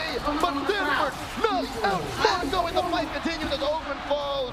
Flap and Haji wonder where did Ogwin and Marco go? Not worth it there on the trade. Super Marco uses Purify, but didn't expect that. Easy intercepting the back line as Haji gets taken down. Daddy JP finds him, and now they take down Flap. Flap fighting a losing fight here as the turret falls, so does he. They just don't stop. Team Liquid finds a moment of weakness, and they keep pressing. They are stampeding. We were talking about the Marcel and the Fredrin, a very impressive duo, and they're still going! Oh my Lord, Marco! Appraiser's wrath to the face underneath tier 2. That is an angry goat if I've seen one. What just happened to Marco? Oh, and they still keep going as Haji gets taken down. Ogwin does find the mount. In comes Flap. This is a losing fight. Kyle calls in, but Bielo gets caught in the golden hour. Oh, how is this going to elapse as in comes Teddy from the side lanes, and they take down Flap. TLPH, 7.5 minutes in, are all gas, no brakes, not what I mean. This is the Liquid Stampede we have seen all season long. They're gonna go for Kyle. Will not survive. Sanford packing dynamite in his hands. Way too quickly. After that turtle loss, Liquid did everything perfectly with how they managed the map, with Falcon sending Marco to bot. Teddy was free to push, and you saw the chain of kills. This is just excellence in execution by Liquid. Good old Stampede. Man, again, looking at this, an 8,000 gold lead around the 8-minute mark is something you don't often see. Liquid are proliferating gold like they want to buy RAM. Yeah. Hey, man. Can I get some of that? Can we all get some of that? Right now, Team Falcons has had enough of it. They're looking for more. Butterbeer called in by Kyle. There was just a feint as Liquid looks for more elsewhere on the map. Okay. Really tough. Falcons, they have to find this weird balance of getting their utility items, but getting their good items to start chipping away at Team Liquid Philippines. Conti's used Restream. There's the pulse, and Flap taking a face full of hits from Sanji. JP looking to catch him in the platinum snap, and they let go. Yep, they're going to let go of that one, but again, they're going to go ahead and get a turret. Whoa, Sanford! Kyle running away from Terry Bogard and gets his man. Sanford finds another, and they continue to pressure. Carlisi Fraser's Wrath, 3v4. Falcons not going to force the issue here. Ogwin caught out once more. The jabs and the combos are so clean from Sanford on this Paquito. It's poetry in motion. It is the greatest orchestra you've never heard, yet you see it. You feel it in your soul. Yes, I gotta glaze Liquid right now, because what the hell are we seeing? This is some beautiful execution from Team Liquid. Macro, micro, everything is going perfectly for the cavalry. You have to look across the board in these lanes here, just how massively ahead every single department. At this point, Team Liquid has game one under wraps. You know, this is so difficult for Team Falcons to keep up with because you're going through this kind of deficit, this kind of difference in economy that even if you're trying to go ahead and send your frontline guys, they're just punching bags at this point. They're sure kills for TL. Everything that follows from here is just procedure. Unless something goes very drastically wrong for Liquid, Falcons are not going to come back from this. Yeah. Haji only has a glowing wand, still on the way to his second item. Even a divine glaive would not help him out right now. A massive lead between the two gold laners, with Teddy sitting at over 2,000 against the Claude. Still doesn't have the Trinity, but even with the Trinity up, you're still going to be waiting for the next item after that.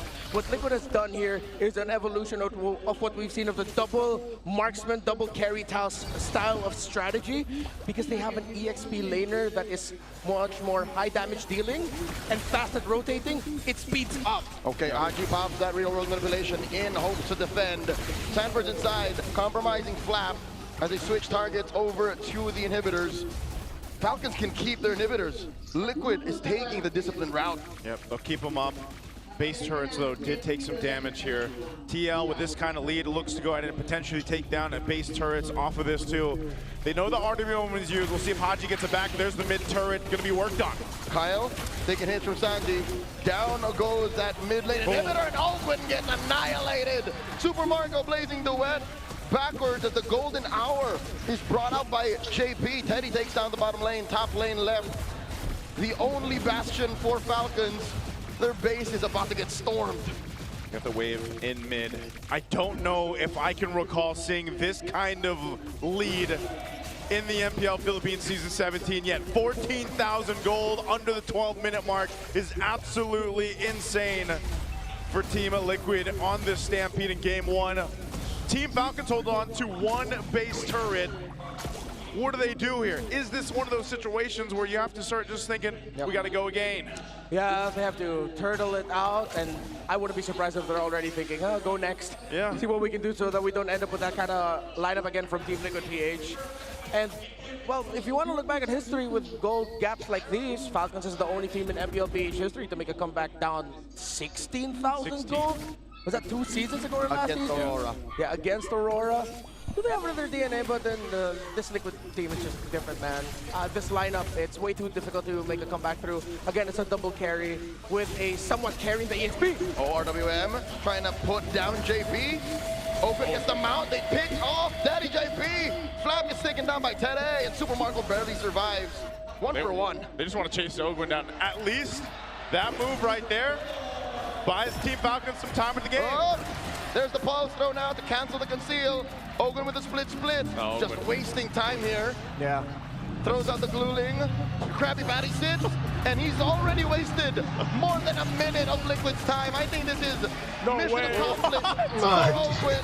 Hey, one more! Ogwin does the impossible! A 1-for-1 trade! Where the hell did that come from? That's only the third kill. They're probably not going to get a lot of it. But holy crap, Ogwin, that was pretty cool. That was the most Patrick Star thing I've seen so far. Uh-oh, Flap. Another pulse throw now. Flap just scrambling to get into a bit of brush there. I'm still not over how he did that. Hey. There are Falcons to my right and then behind us laughing. Yes. They're probably thinking we're still probably going to lose this game, but at least we got that. At least we got to see that. Hey, maybe this is brings it to a point. Could Team Falcons go for just the Hail Mary play and try to take out the Lord and a Retry steal? Hey, they shaved off 3K. They did. Small baby step. Gotta mean something. Small Patrick step in the right direction, man. Imagine what if that is the turning point of a comeback? I mean, probably not, but cool. Falcons can't even get any opening of the map because Liquid are still taking care of their map. They realized that Falcons would still want to get the tower up top, so instead of sending a 5-man around the Lord pit, you don't need it. They keep Sanford there, and Sanford was more than enough to stop Falcons from trying to even push up top. Yeah, I like this. Of course, the build that Sanford's going, because we've seen a couple different versions of the Paquito right now, so he's just got the Wings of Oracle for some defense, but he's able to go ahead and pump out enough damage too, just because of the damage items he got. In hindsight, most Paquitos just build the same way at the end. Yep. It's just what you prioritize first. And here, Sanford said, you know, I'm going for knockouts. He starts to build damage first. Now, Liquid looking to siege that tier 3 up top. Count Easy very low. Flap Easy looking for it. Here comes Barbiel. Blazing the wet by Marco. Compromising one and Gold Easy falls. Golden Hour able to save him. RWM finds no one as Kyle falls before anything else could happen for Falcons. Okay, so Falcons keep going on the Fredrin. Wait, hold that thought, sorry. Conceal use. JP going for the back. Going for it. There's a tracking shot. Lord still standing. Super Marco and Flap use everything to try and take care of this wave. Lord wailing away. Sanji blasted the member of the Falcons, and that's it. Liquid are first to the board. Take it, game 1. Dominant. Almost a bit of a stumble there, but they started galloping away. So what I was saying earlier was the Falcons, seems like their play there was, they realized it was the Fredrin that's been a big thorn to the side of the Claude. They went on Carl Deasy, forced him to use Appraiser's Wrath, which is when we saw Super Marco use Blazing Duet. They expected to get more kills, that's why they used big ticket ultimates. But without those big ticket ultimates, they didn't have enough to clear the waves and take down the Lord fast enough, leading to Liquid taking game 1. Yeah, again, this was a dominant game for Team Liquid. Yes, there was about one play that we saw from Team Falcons there from Ogwin to be able to convert a kill. But it just wasn't enough. You're too far behind. You know, we're talking about 10,000+ gold deficit at this point. TLPH controlled the entire game from start to finish. And for Team Falcons, they're going to want to go back to the drawing board because, man, Sanford started things off right from the get-go. That first wave, that cut that he went for with Flap, you know, trying to make things happen. It's this Paquito that turned that early aggression in favor of Team Liquid. 7-0-5. This guy had something in his gloves, man, I swear. That's what I call PSP, Peak Sanford Performance. PSP. Yeah. Oh. He was locked in. No deaths, 71% plus kill participation. I thought it was Peak Sanford. That's better. Let's go with that. Hey, you know, I got you, right? 7-0-5, man. But Paquito was great. I think, just like Leo mentioned, you know, when you had that kind of start, you go Hunter Strike first, you go the damage first, and then you go with some defensive items. And you saw this, man. His combos alone, the champ stance utilization, the the mobility that comes in the Paquito was showcased here perfectly, and that's why, again, this Paquito pick has popped up time and time again, especially towards the play. And it's working for a lot of teams. The Hilda isn't bad or anything. It's like, this is one of those cases where this composition that Team Falcons brought to the table was slowed down so quickly because of this. How do you break when you're getting pushed down on your turrets? You mentioned a very key word, slow down. I think Falcons forgot how to slow down, because that's what this lineup needed to do. Sure, they were winning a good chunk of the early game trade in the gold lane, and then, you know, they were forced to act weird and flicker early, but I think they took those small wins as a clear sign that maybe we can fight. But Liquid just said, no, you don't do that, not against this kind of lineup. Yeah, aggression is good if you get to check out things from your checklist. If you just start forgetting to check out some key waves, key areas, not getting vision in certain bushes, not marking the Paquito. Which is weird to me because Falcons, when they drafted against Onyx yesterday, where they showed up with the Kufren Esmeralda to deal with Kirk's Paquito, clearly they know how to deal with it and they respect it. But in this game, I feel like it was a little bit more also just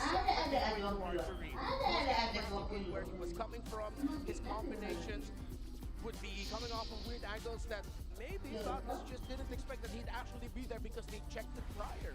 Which is only made possible because of the sudden surge in Gold League, right? It's because of these, how do you say, cascading effects. If the early game, I don't want to say mistakes, but if Falcons didn't die so much in the first, like,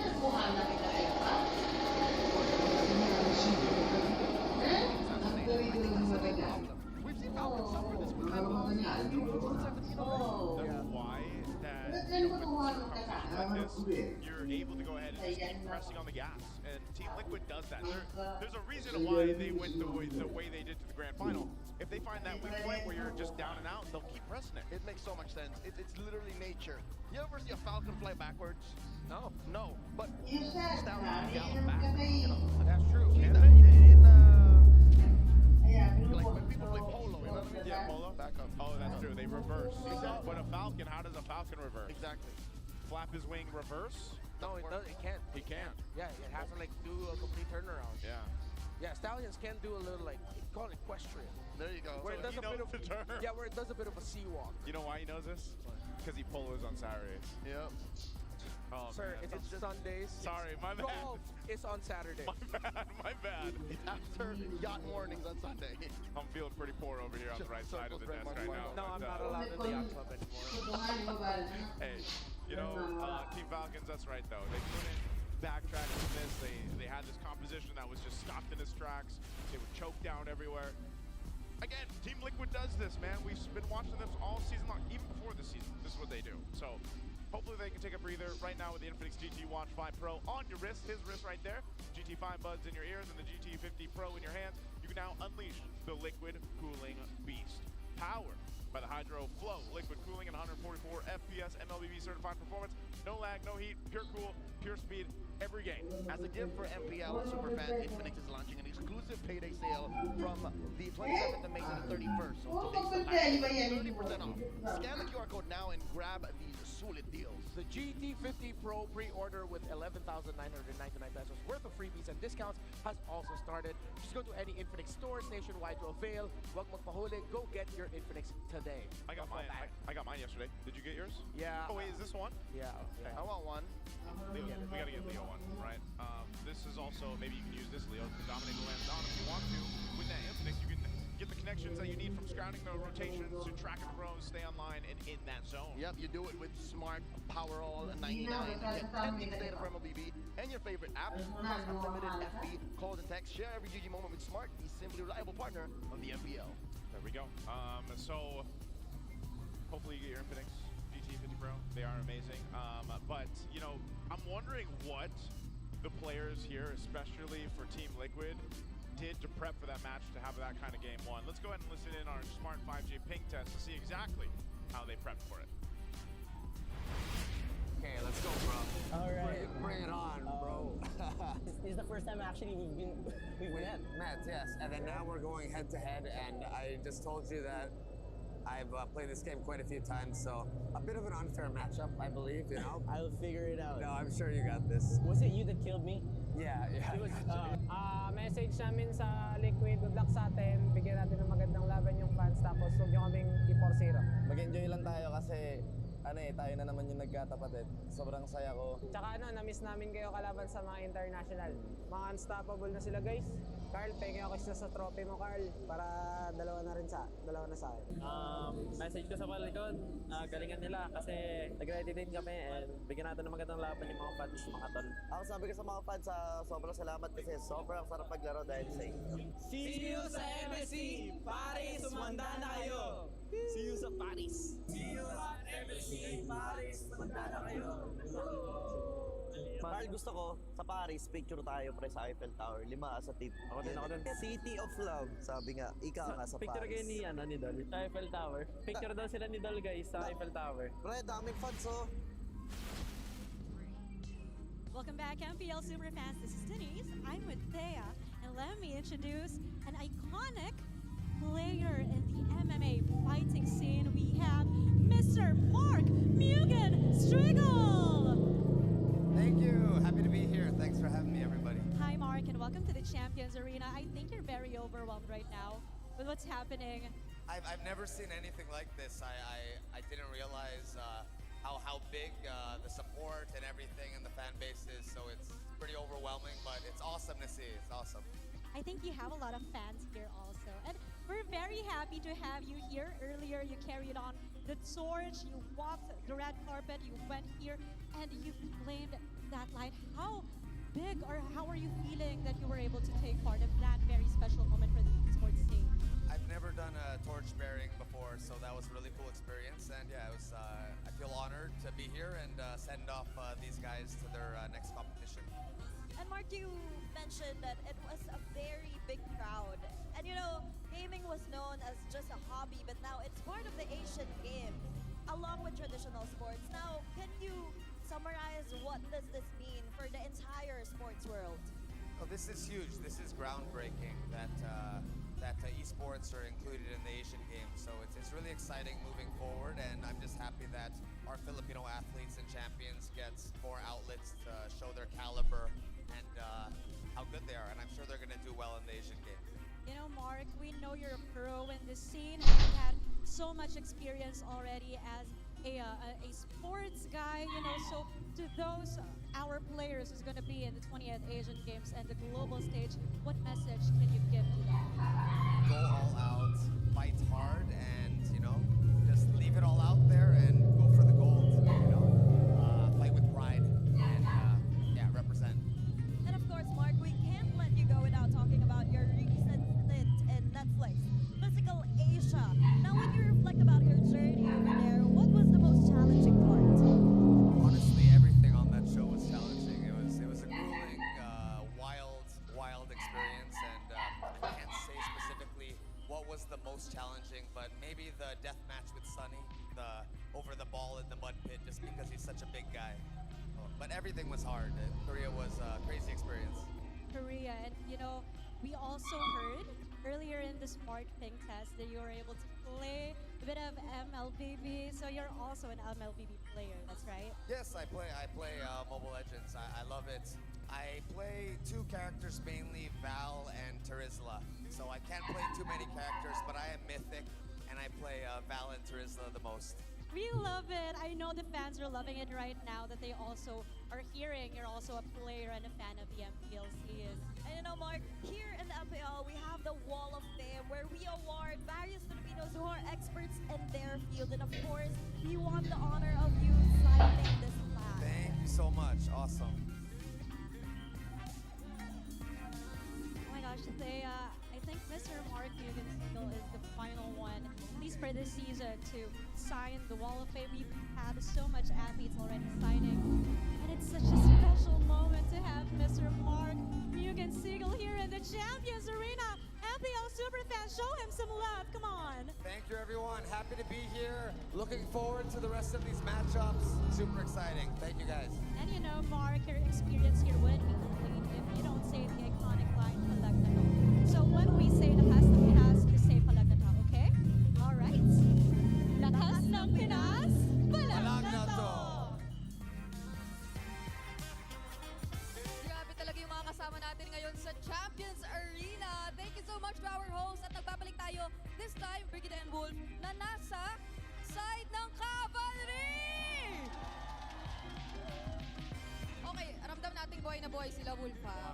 Palalong panalo kanina Maganda naman kasi nung start para dito sa Team Liquid Philippines. At alam natin din na ito yung expertise nila kapag nag-snowball sila. So I want to show a clip actually breaks about yun. Kasi nakita natin din sa second and turtle, pumapalaga Team Falcons pero nagawa ng paraan ng TLPH. Alam mo naman, pag ang TLPH ay nakahawak na ng early game, hindi na nakakabawi, kadalasan yung kanila nakatapat. So, ang mga naging crucial dun sa team fight na yun is going to be itong first pick na Marcel na makikita natin is important dahil siya yung magbabab ng golden hour para magulo itong pagka-turtle ng Team Falcons. Tandaan, medyo even pa yung game na to.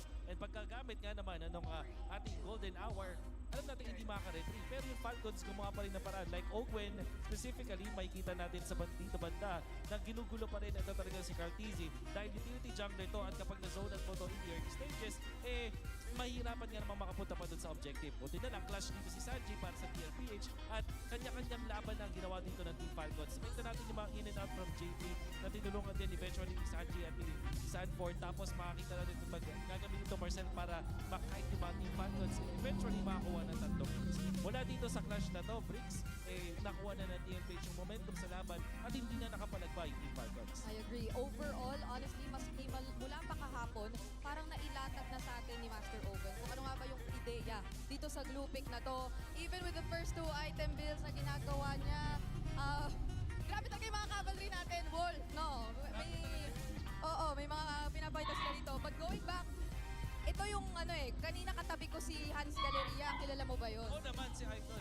Isa siya sa mga pinakamalupit na glue users dyan at naging masaya siya na itong build na ito ay katanggap-tanggap na. Oo, naginagamit At habang sinusubukan ni Brigida na mag-stay on topic. Okay.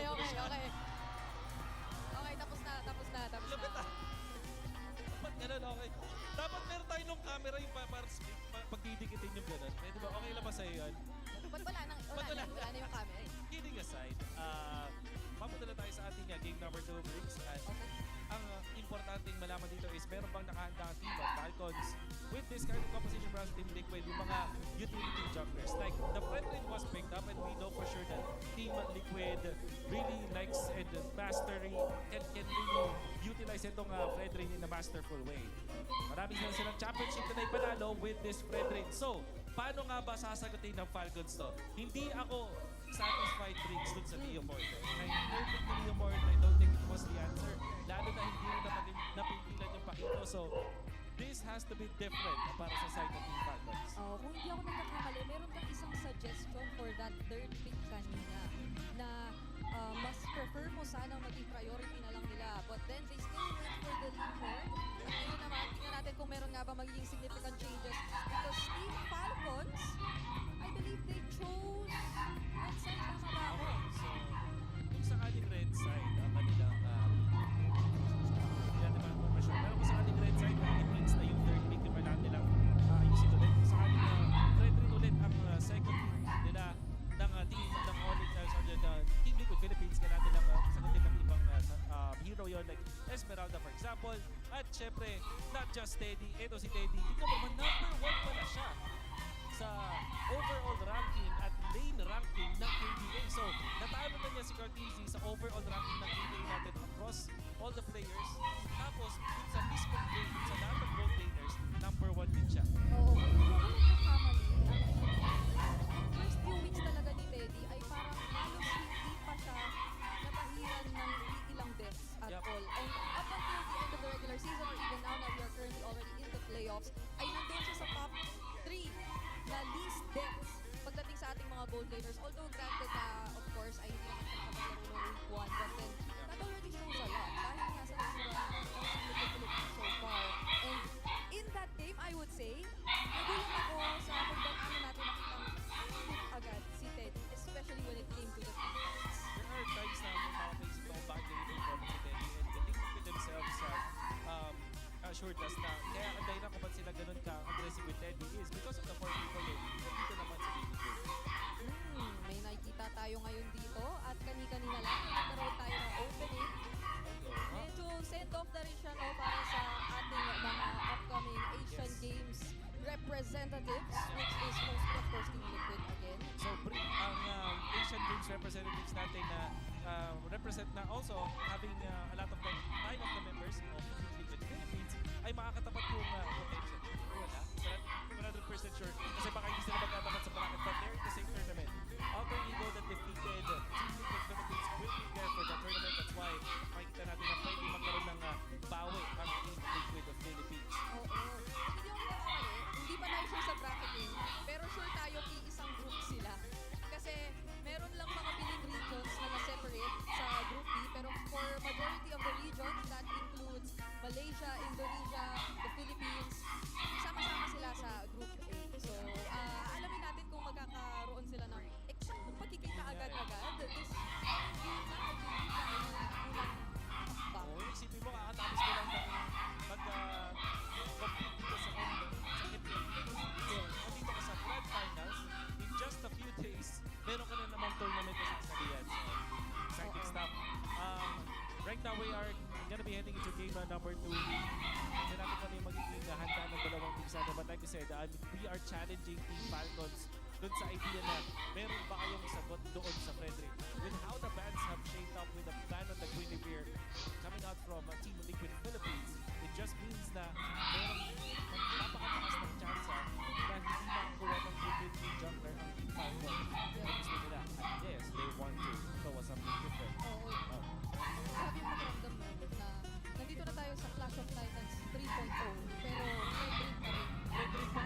Oo, ilang taon na? Fredrin pa rin ang nakikita natin nagiging isa sa mga pinakamalaking problema o hadlang. At the same time, I think I also mentioned to you off cam, no, na parang, wow, iba rin to sa usual tayo na nakikita na approach ng Liquid when it comes to first place. Kasi, nakikita naman these markets, okay lang yung ma-open to sila sa previous series ng mga itong playoffs ay talagang autoban yan alongside the Kalea. But now it was mostly the Kalea and then they've been changing it a bit in terms of the other two bans na they decide to prioritize. So, eto na tayo. Papasok na sa pangalawang game draft for this series. Kinakailangan pang ibawi ng Falcons at ipantay ito.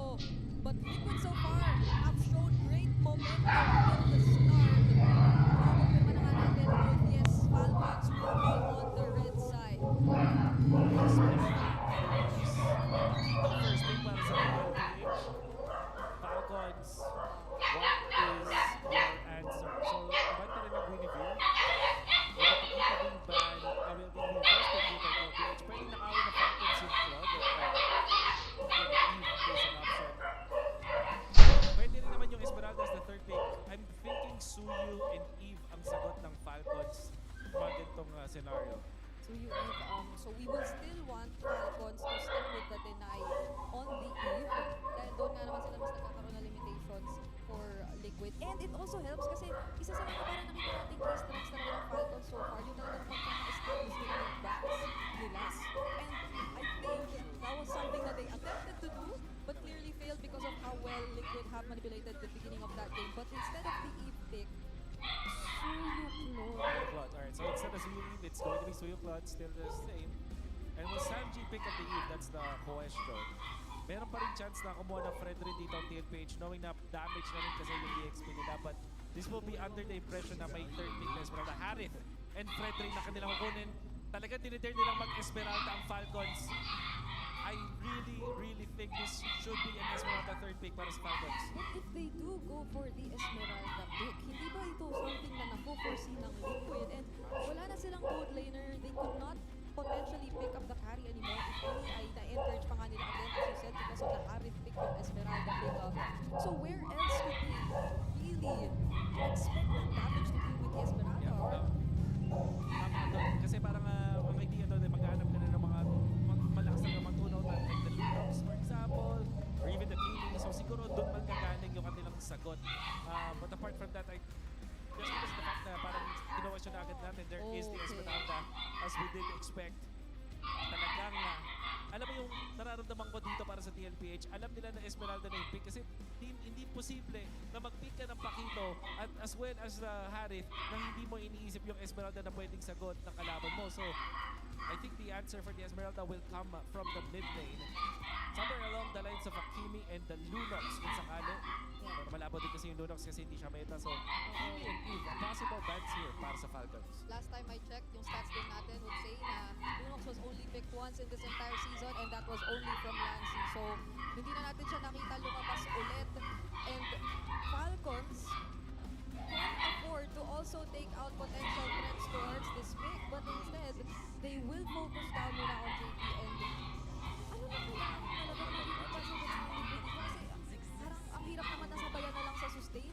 We'll see. With the Eve being banned, this tells us na may Jushin pa na pwede nilang kunin. So siguro, ang way nila para sagutin yung Esmeralda is not through heroes, pero parang dun sa mga rotation. Kasi nga naman, in fairness with the Esmeralda, mahina siya in the first 8 minutes of the game. Hindi pa siya ganun ka hirap i-deal with. But when pag dumating na tayo sa point na gano'n, doon na siya magiging problema. So, siguro ganun yung magiging sagot ng TLPH. And how do they achieve that? Have a strong mid. Hilda and Jushin yung pwede nilang kunin or the Khalid plus the Jushin para mataas yung kanilang kanilang early game potential. So, Falcons might just go for the Hilda ban as their last ban o kaya naman yung Jushin. Or the Khalid, I mean. There is the Khalid. So, Hilda yung matitira dito para sa TLPH. Yeah, they'll leave it open. I was also thinking about the Hilda because even though may fields din yan occasionally na may expect mula sa kanya, ay ito naman yung kumbaga magiging katumbas na rin naman ng Marcel. And that was something that really enabled them to go for that kind of rotation nung game number 1 kanina for Liquid. Yung napaka-fast-paced na beginning. At tas again, okay. So I think this is Kimi and Hilda na kung ganito yung banning. Pero meron ding angulo nung Selena or Mr. Sanji. I'm thinking Kimi, tapos Selena yung mga options yan. There is still the argument for the Zushin. However, Falcons gonna be looking for a flex pick dito. Pwede sila yung mag-Hilda, actually.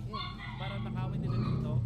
At the same time, there's the high loss na But the benefit for the Hilda, nakita naman natin na pwede siyang gamitin sa XP at draw. Pero instead kasi may SP na sila. Yeah. So, nakawin yung Zushin. Okay. Now I'm thinking if willing din sila na hayaan na lang ang Hilda, the blue option for Owen is also still available. So I think that will also be a potentially great response if ever they do proceed with the Hilda. I think Hylos Kimi yung best answer dito para sa TLPH. So what you achieve from the Hylos is yung Glorious Pathway so hindi kayo masuslow down, makakapiglas kayo dun sa Zushin. And additionally, yung makukuha mong damage from the Kimi, eventually magiging enough siya against Esmeralda. At maganda pa sa Kimi, strong lane siya up against Zushin. Right? So I feel like this is the answer for TLPH. Siguro yung outlier dito is Hylos plus the Selena. And the glue as well. And the Gord pa rin. Interesting. Okay. So this leaves them susceptible sa Hilda from Ogwen. Especially because they just picked up this board. So parang pwede nilang constantly guluhin dito. I can only imagine kung ano ang magiging stress na pagdadaanan mo with the Esmeralda. Potentially trying to always break your formations as Liquid, considering that they've picked up this board, which is again a very positioning reliant mid laner. And you have all these high mobility heroes that Falcons have picked up so far. This is so interesting kasi parang mag-rely na lang din sa damage ng TLPH sa kanila mga windows of opportunities. Oh! Okay. What is that? That is... Badang.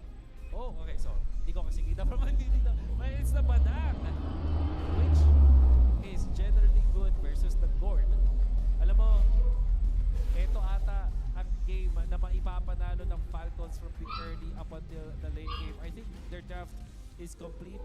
Wala yata masyadong makakahawak dito sa Esmeralda. The only threat is the Gord in the early stages para sa Falcons, but they have the Badang for that one. So, I'm gonna give this game to Falcons. On top of the fact na majority of the damage, I guess you would really expect in terms of magic muna sa side ng Team Liquid Philippines.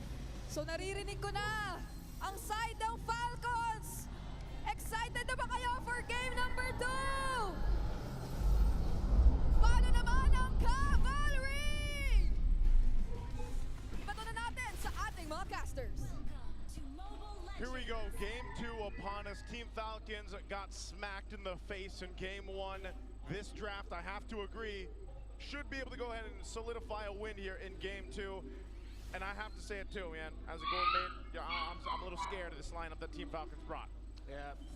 Theory, on paper, very good. Double support emblem, you get one of the XP, one of the Badang, so they get way much faster cooldown reduction. At the same time, shields for themselves. Ooh, that right there. Good aggression in the mid by Ogren and Haji, knowing that they have the prio. But then how well will Falcons fare for Turtle 1s to 2? Because that's where they got trumped in the last one. If they do better, then Throwing out that projectile. Sanji spots 3. Kyle comes through. Fourth flicker out of 2 here. Already Liquid get flushed out of their own side, but Carl Easy the goat slowly but surely mirroring the steal, and he gets away with it.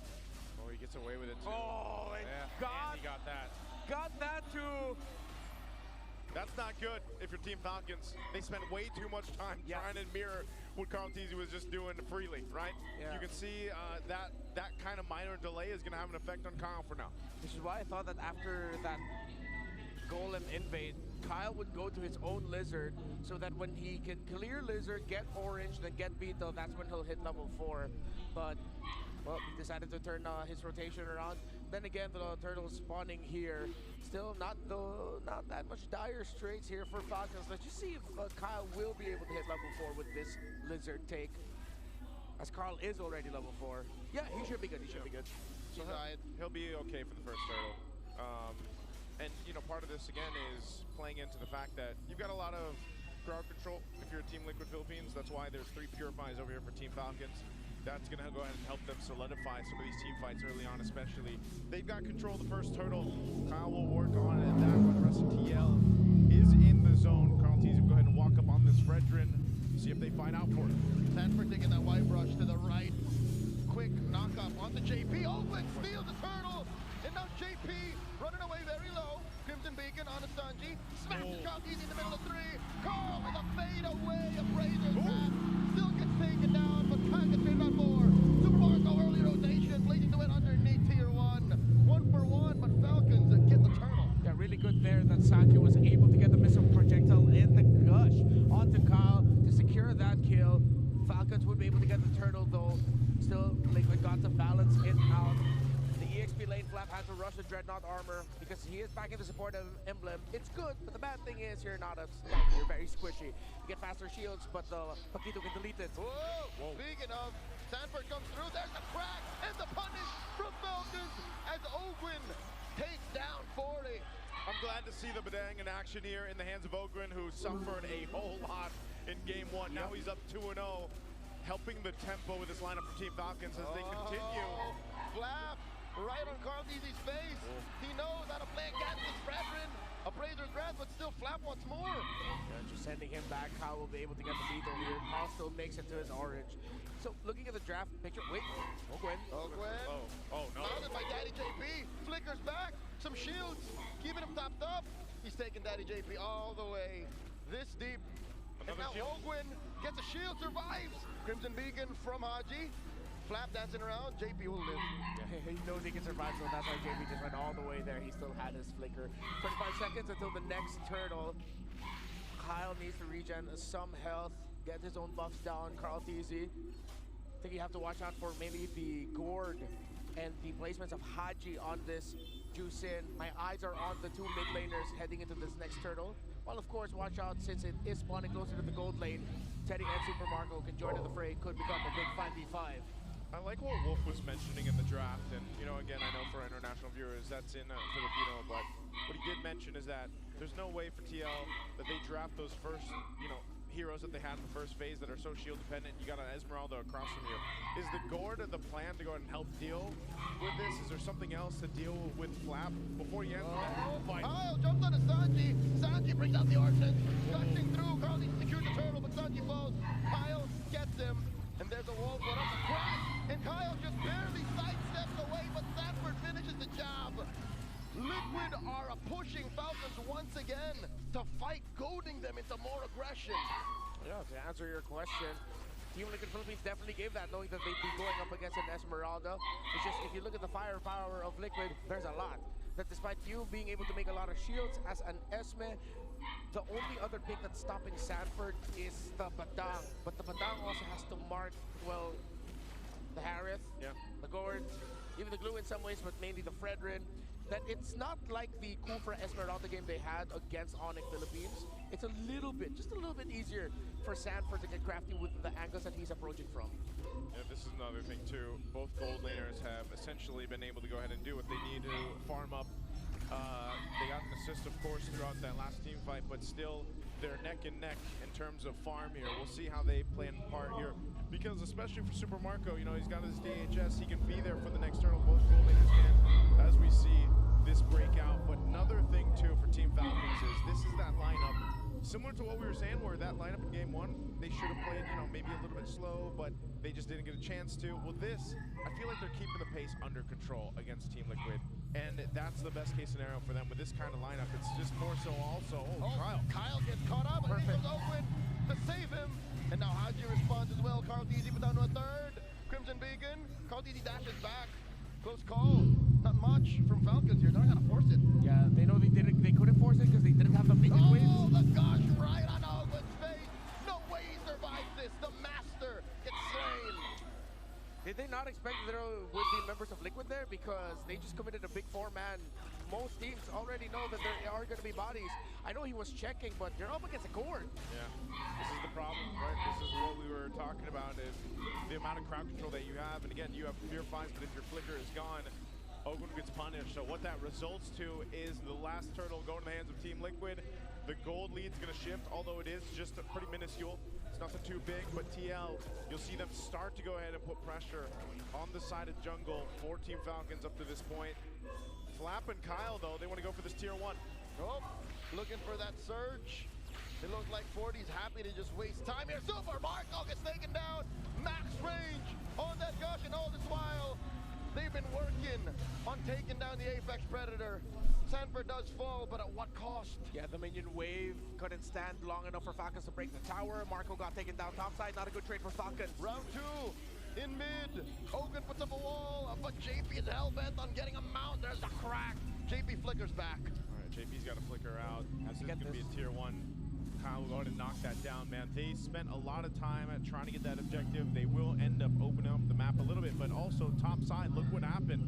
Right there, tier 2 took some damage.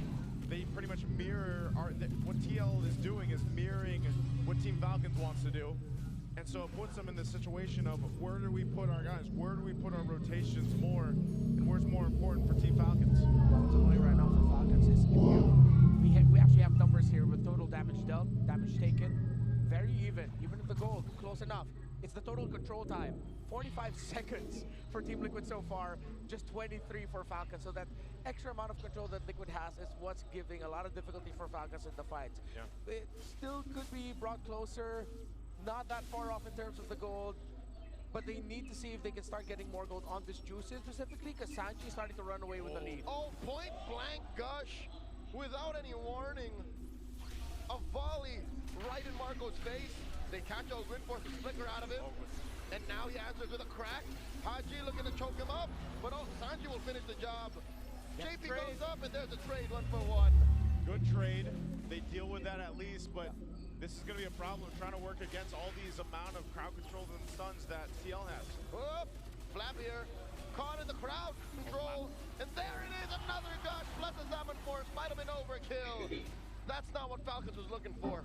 After all of that, Liquid still has almost double the total crowd control time. 53 seconds to Falcons 27. Oh, look at that damage. They force RG back. Another Crimson Beacon wasted. Liquid are looking to secure the Lord here. Down to an 1/8 of its health. Kyle looking to steal. Goes through the back, and Carl Deasy gets that Lord to wear a Liquid jersey. This is the problem. Oh, Ogwin in trouble again. He's caught between the walls. Zaman Force plus gush. The GOAT secures the kill, and now they go for Kyle's purple. Oh man, those projectiles just stopping them in their tracks. Purple's still there for Kyle to take. They pulled off of it. Sanji, quite low, has to get out. Couldn't finish the job, but Sanji will live, staying here, hiding in the white brush. A Brazer's Rat knocks out Flap. Talking about knockouts. Sanford looking for more, forcing a defensive. Serve, but Sanford will find it. Marco with a blazing duet, taking down 40. There's a shutdown. Yeah, Falcons needed to get something there because this is getting completely out of hand already. We talked about Turtle 2 and Turtle 3. That has extended up to Lord 1, with which Liquid was able to get freely, as we saw. Falcons will be able to stop this from getting any charges. Still somewhat close, but they're putting all of their eggs now on Super Marco at this point. Haji does have a Sky Piercer. Don't believe the graphic. That's only supposed to be one Sky Piercer. We're okay. Don't worry. There's not a big deal to know about. But it seems like the drafting philosophy of Liquid for this series is just pack a lot of crowd control against a team that has a really good team fight.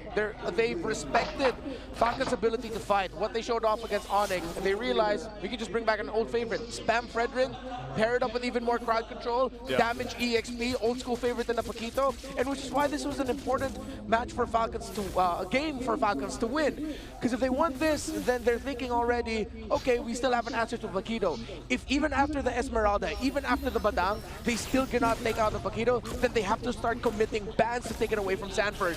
Yeah, they won't want to take that away. They're trying to hold on to what they can in their base here. But this is the thing, now you got a Divine Glaive. Another projection plus gush combo puts Flap at half. Yeah, that Divine Glaive last pickup is enough. You know, it's been the Glowing Wand and the Lightning Trunchet, and Sanji's already capped up 5 kills. So what more now? And it's so surprising to see, again, you know, Carl Teasy picking up the Fredrin back-to-back after what we saw even in the last games. We saw, Another gush comes through, taking down Ogwin, just like that. Kyle Teasy can't even sniff his purple. And Ogwin knew that he didn't need to commit his ultimate there to try and salvage that. It would have been too difficult for Falcons to take that fight. Marco, ouch. All right, shield's gonna pop here. Down to that bottom side, again, TL now, it's 4,000 ahead for them. And it seems like Team Falcons is in that same situation that they were in Game 1, where it's like they just have to respond to TL, you know, putting the pressure wherever they decide to. How do you get around these projectiles? How do you get around those little mini crowd controls that this lineup that TL has? Oh, it's even tough to say because you already have the purifies, but then even if you purify, there's already a good chance Sanjay is blasting you.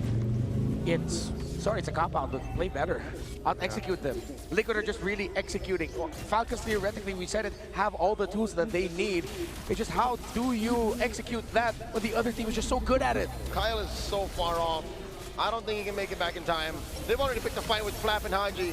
Flap here, gonna get taken down very, very quickly. Crimson Beacon by Haji. 40 versus 2. Kyle and Ogwin. There's no way. There's no way. Sanford flickers back. Sanford buys enough time in the 1v2 while TL took out Flap. Oh my lord, another gush. Crimson Beacon. Teddy helps Sanji finish the job. And just like that, another message sent and received. This lord belongs to Liquid. Go next, Sanford, perfect placement. Put himself in right bush, mid.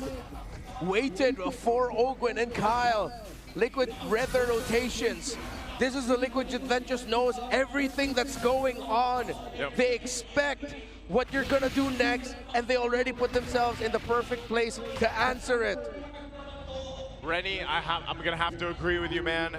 And I'm pretty sure some of the chat's saying it too. You know, ban the Paquito or take the Paquito away from Sanford. Yep. The amount of value and efficiency that he's having on this pick is too much for TL right now. And maybe even again, you know, considering how do you get through all this? You have Purifies, you have to outplay them, but every single time they approach a fight that's started up by that stun, you lose someone. Just like that, in a snap, Flap Teasy gets erased off the map. And he's supposed to be a tanky hero here with this, but when you're just burned through like that by the Mystic Gush. Diamond 4, Ogwin flickers back. Just to save himself, Lord still standing, more than half health. Carl Teasy catches Haji. Crimson Beacon flicker back. Super Marco wailing away, taking care of the Lord. But Liquid will continue to push in, demolishing that mid lane inhibitor. All right, base turrets still one stands for Team Falcons. They'll hold on to it. But TL. Oh, another gush. Kyle Teasy surges back. Another stun. And Ogwin gets picked up once more. Teddy is on a rampage. Boom! Blazing duet from Marco plus the freeze. JP here flickers back. Teasy with an Appraiser's Wrath of all Appraiser's Wrath. Taking down Marco. Kyle looking for more double kill for him. Kyle is shot down. Kyle goes down. Knockout strike and Haji versus 2. And there's the wipeout. The KDA machine gets 3 stacks. The machine says, not in my house. We're not going down with a fight. I thought Carl Teasy delivered the dagger with that taunt, with a Brazier's Wrath, perfect to delete Marco in an instant. But then Falcons swing back with Kyle through Haji. Signs of life for the Falcons. A messy fight there for Team Liquid, potentially trying to end the game off this push. Look at the replay here, how this planned out. Winter Crown Blazing Duet, when he gets out, the taunt is perfect. And with all the damage Carl Teasy took, it's an instant delete on the Claude. But Kyle went in perfectly. Since Teddy already committed the Zaman Force, when they went for that initial push, he didn't have it. And then Falcons just countered through their juice in, which now has 3 stacks on the Sky Piercer. A millisecond of hesitation would have led to this ending right then and there. But Haji said, nah, not like this. From red side last night, starting game 4. No, game... Yes, game 4. Yep, they started to clap it back. This could be that. Hey, Redmar, I think they just went with the, what we mentioned. They just got to play better. Well, when that team fight, they played better.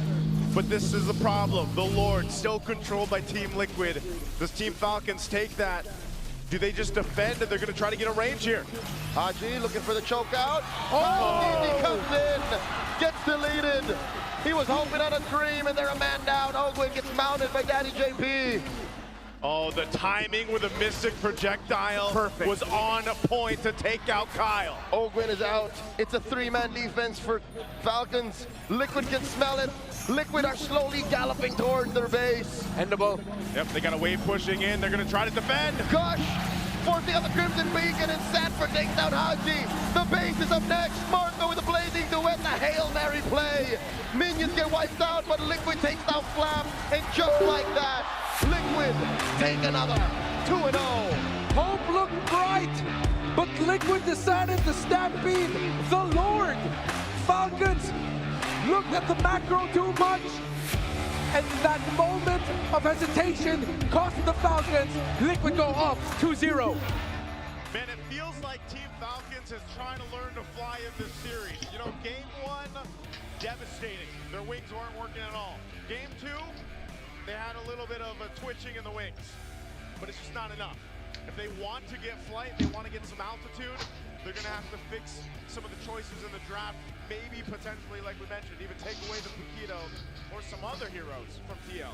Joseph, they're running out of time.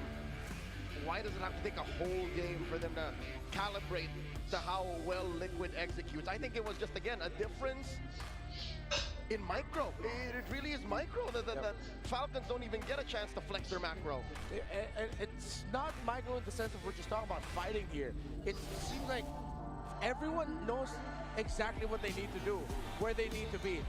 MVP on this Gord, I'm so happy with how he controlled Falcons, projectile after projectile. That first trade wherein his Gush was able to take down Kyle after Falcons took down Carl was actually massive in the big picture of it all for the early game. And then we saw how it ended here with his projectile being the one to stun Kyle when he decided to enter trying to take down that Lord. Man, not only that, but also just the amount of... I didn't see the final count, but when I looked behind for a bit, I think they were around 90 crowd control. Is it second? 90 seconds of crowd control all in all. To Team Falcons, about 40. And again, those little minor stuns, those little mystic projectiles that is thrown out with the Gord is what makes it so devastating. You know, even though it's a small stun, like we saw when Kyle, you know, you're looking for the 50-50 when it comes down to the retribution. Brother, you're stopped in your tracks, you can't make it happen, and at the same time, your Mystic Gush down and gone. That's a problem to deal with that we saw Team Falcons trying to solve throughout this. And it was really good positioning from Sanji. Yeah, the best Gords that we've seen this season are the ones who played like a Farsa. Not afraid to use that feathered airstrike, whether it's a clear lane or just poke, set yourself an advantage. While for Sanji, it was get that kill. My advantage is I'm dropping a body. I am stopping a body, and no one's gonna get to me. Yeah, he just played this Gord game so well in game number 2. In hindsight, the way Gord fits into the metagame now is like getting a Farsa with a bit of Selena in him. That long range crowd control, that is relatively low committal. And I think that's the problem with Falcons lineup is it's very high committal. Like for you to do anything, you have to be sure about it and go elbow deep. Yeah, that's why we saw the glimpse of hope with the base defense, because Mark goes like, I'm gonna go with this, I got my winner crown, let me make something happen here, you know, and then Kyle also had to follow through with that. Which is why I've going back to what I said earlier in the game, where it seems like the philosophy for Liquid is to just pack as much crowd control as they can. Because this is obviously them looking at their opponents, seeing how they were able to get through Omega and how they were able to get through Onyx. They realized the threat of the team fight of the Falcons, so they pack crowd control. And not only that, they're out executing them. If you're executing perfectly and your lineup has way more crowd control up against a lineup that is, as you mentioned, very committal, would always want to max out their all-ins, then the math just doesn't add up for the Falcons. It works better for Liquid. Even in a prior metagame, even in their first two in the back-to-back, possibly three-peat championship runs, when you say Liquid Stampede, you imagine crowd control, Fredrin, Zushin, Arlott, Moskov. Like, these are all the heroes Liquid are good at. It's more than just answering what Falcons does. It's just who they are.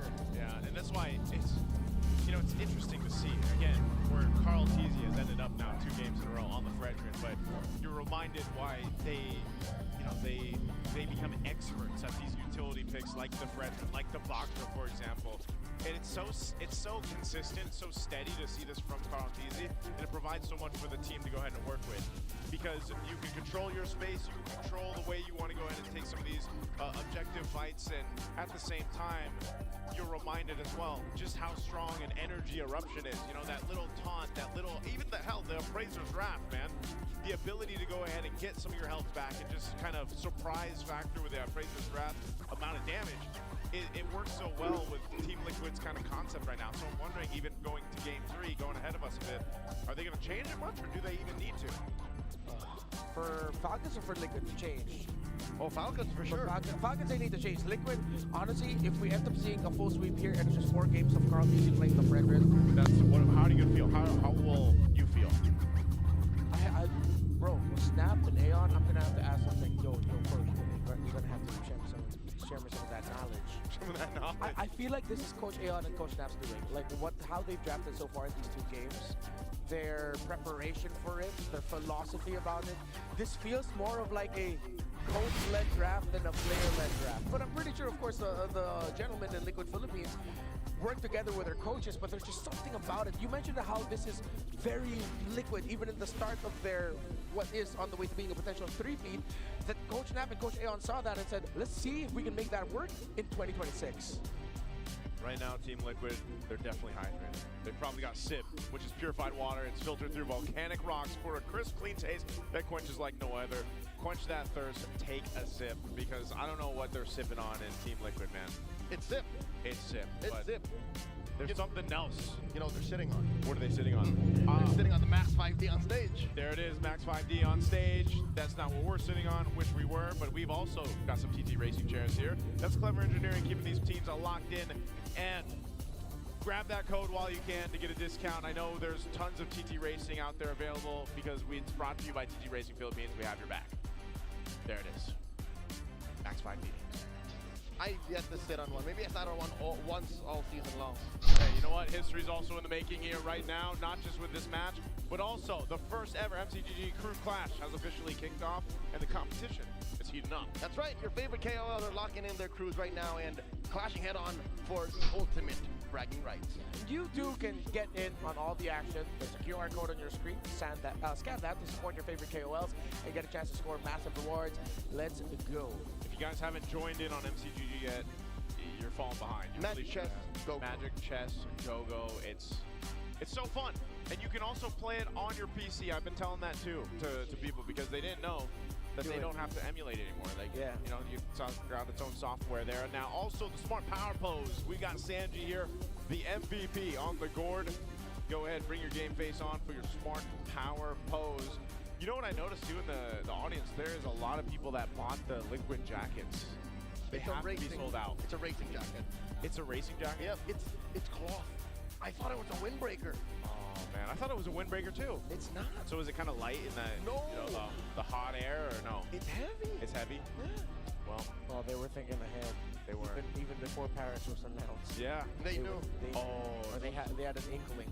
Those jackets will be so ice cold. Like, you know that saying, ice cold in Paris? They're gonna look clean. It is. They will. Ice cold. You know what else, super fans? Did you know men are 5 times more prone to dandruff? Don't let your flakes ruin your focus. Power Up with Clear, man. It's triple cooling power. Gives you 100% dandruff-free hair for that ultimate fresh feeling. Supercharged with Clear. Look at this dashing gentleman in that quarter zip. I thought he would actually start shampooing his hair. I would have given him all the clear in the world to do that. He's got 2 bottles out, man. That's the best, by the way. Hey, that's the best clear men we've had on stage, showcasing us how to use it. Give that guy some extra clear. He's got double bottles, too. Yeah, he double tapped. He double bottled. Please put some heroes on that, by the way, Clear. You know, if you're with us next season, hopefully you are. And also, of course, I think there's a whole lot of action happening out there. I missed some of it because we've got the super fan Satay outside. Did you guys get a chance to see? I went out once. Yeah? Maybe twice. Did you guys, what was the coolest thing you saw out there? Merch, food stalls. Food stalls? Yeah. What kind of food do they have? Dude, there's like 3 food stalls that are just competing shawarma stalls. Like they're all, they're all shawarma? Yeah. No, but each one of them have variations of what other extra stuff they sell. But it's clearly shawarma. Hey, you know what? I'm gonna have to go check that out. But right now we're gonna check this out. Let's go ahead and take a watch at this video with Infinix.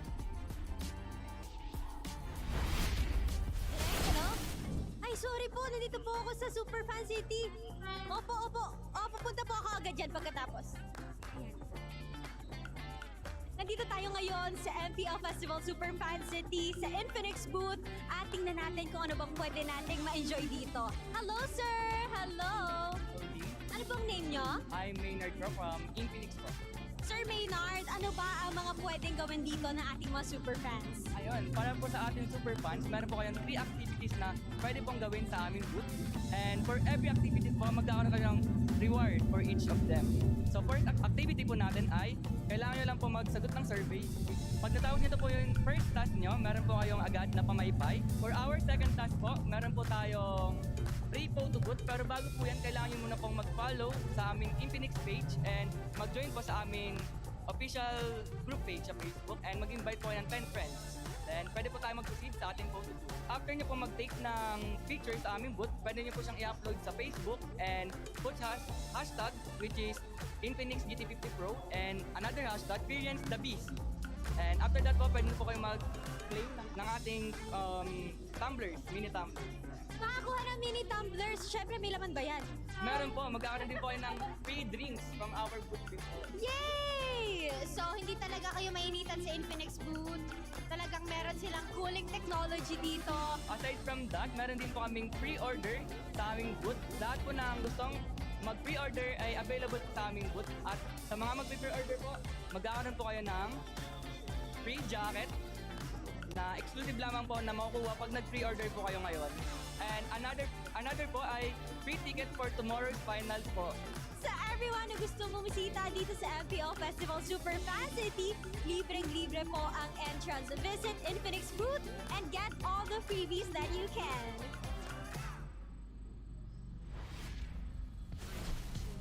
At yan ang nakita natin sa labas ng MPL Festival Superfan City. And right here with us is the champion of Infinix Fancy Klaban, Sonics! Hello, welcome here on stage. Ipakilala nyo naman ang mga members ng inyong senior IGN and your roles. I'm Assistant and Analyst Coach ng Sonic Fancy Klaban. I'm Carlos Dirios, or you can call me Sana Rios, and my IGN was Rayo. I'm Manager of Game, and I'm Tech, and Jungler of Sonic. My IGN is Topo po, and good laner po ng Sonics. I'm Amir Ong po, mid laner ng Sonics and also the team captain. DJ Del Rosario po, Romel po. Siegfried Gomez po, XP lane po ng Sonic. Iverson Gilagaspi, Evia, and head coach po ng Sonics. Wow, congratulations to Sonics! Natalo nila ang defending champion ng Infinix Fancy Klaban. At kumusta? Ano ba yung naramdaman nyo? What was going through your mind nung nanalo kayo sa Grand Finals ng Infinix Fancy Klaban? Gusto ko tanungin si Check kasi napukaw niya ang aking atensyon sa kanyang IGN. Sobrang saya po kasi nung early game, logi-logi po talaga kami. As sabi na ng mga kampi ko, item lang tol. Di yung gold na namin yung bahala. As long as maprotektahan ko po yung gold, ayun na po yung winning condition namin. Wow, 2-0 sweep yan, Thea. Check. Speaking of, sabi mo nga na early game kayo, but it was a 2-0 sweep and mahaba yung naging journey nyo. Pwede nyo bang ma-describe kung ano yung naging preparation nyo going throughout the tournament? First 2 games po is na-earlyhan po talaga kami. Pero ang sinasabi po namin sa bawat isa is tiis lang po dahil ang mga hero po talaga namin is pang late game. So composure lang po and tiis lang. As much as possible, wag po magpabawas ng tower sa kanila. At ang tiis na yan, Thea, ay nagbunga. Dala nila ang kanilang trophy as the Grand Champions of Infinix Fancy Klaban. At pwede ba namin malaman ano pa ba yung mga nakuha nyo aside from the trophy? Kasi nakikita natin yan, hawak nila ngayon. Yung mga nakuha po namin is trophy po, then ito pong Infinix GT Watch 5 Pro po. Lima po siya and 25,000 diamonds. Ang dami nilang napanalunan, Thea. And kasabay ng Grand Finals natin is yung Grand Finals ninyo naman kanina. You were challenging the defending champions of the Fancy Klaban, the Auroras. But it became a 2-0 sweep. Ngayon, meron ba kayong message sa mga sumusuporta sa inyo? First po, thank you po kay Lord kasi sinamahan niya po kami throughout this journey. Talagang prayer po before the game. And thank you po sa teammates ko dahil sa efforts, kahit mainit po yung venue and ayun po. Thank you po sa lahat ng, lalo po sa Sonics family. Thank you po. Thank you so much once more to our Infinix Fancy Klaban champions and for representing Onyx Philippines and their community. Once again, give it up for Sonics! At sabayan nyo kami i-throw natin para sa next segment. Pag sinabi naming lakas ng Pinas, sasabihin nating lahat palag na to, okay? 3, 2, 1, lakas ng Pinas! Palag na to!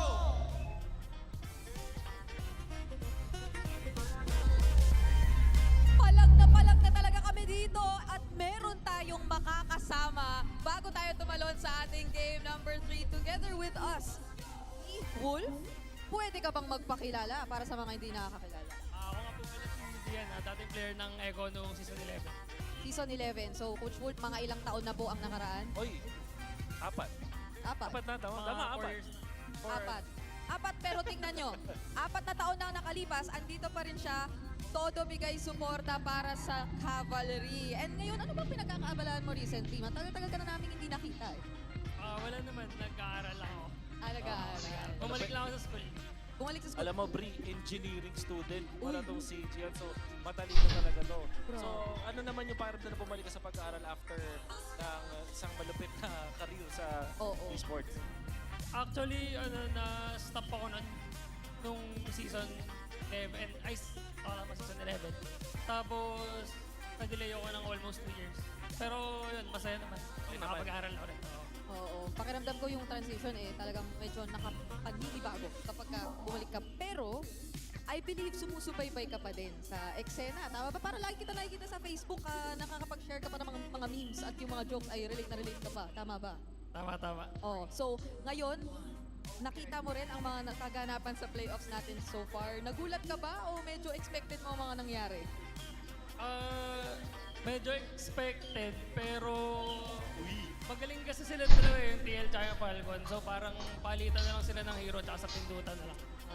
Nung nakasama mo itong mga Echo player, or dati sa Echo, tapos eventually naging Team Liquid na players, gano'n ba talaga kasipag tong mga to? Kasi lalo na nung mga time na nandun ka, mga bata pa sila nun. So medyo hindi pa ganun ka mature as now, di ba? Makukulit pa rin.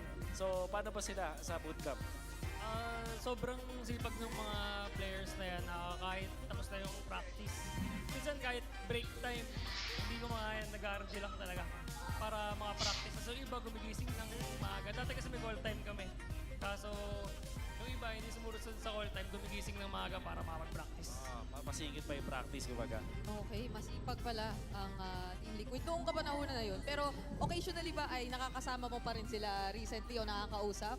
Nakakasama pa naman. Tsaka pag nag-gym, kasama sila. Sa bagay nga naman, Coach Bull. Bagay. O, Neta nga naman, no? Tsaka mahilig na sa mga kotse itong mga tropa natin sa, ano, di ba, sa Team Liquid eh. So, nakakabanding mo ba sila over sa ganong bagay?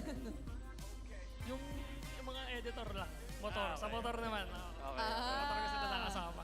Ano kasi, no? Parang isang malaking pamilya din ng mga basketball ng bawat team naman. Kaya masaya talagang makita magkakasama. Alrighty. Pero papasok na tayo You guys sa got draft us now for the for draft here. game We're gonna number help 3. translate Ganun lang our pala own kabilis sa thoughts mga in pangyayari. Yeah, At masasasiyahan we're not doing natin any in just translating. a It's literally bit. just us. Okay, Sometimes so, I try to translate kanina, my thoughts, but I nagkakausap remember that I'm only speaking English. But napansin niya din na it's a yung little first tricky 3 sometimes. picks Let's go sa and game jump into number this 2. one. Para pabor siya Again, sa Falcons, like I game always said. Pero redraft. sa tingin mo ba This sa time mga ganong around, Team Liquid on dangerous grass with 92% win rate. Still on that blue side, 4-2 over here. Team Falcons, I think this is a major thing. talaga magaling na sila talaga Focus on pumindot. one of the bands that we talked about.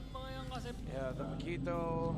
If Liquid don't ban the Phobius and they get the Paquito, that means Falcons are gonna eye on picking it up. Phobius open, but Liquid might just leave the decision to, you know what, maybe we'll just pick up the Phobius so that you don't get to pick up the Paquito. Yeah, one of the cases here, Marcel being banned out. Yeah, it's some really good proactive decisions by Team Liquid Philippines, honestly, in the draft.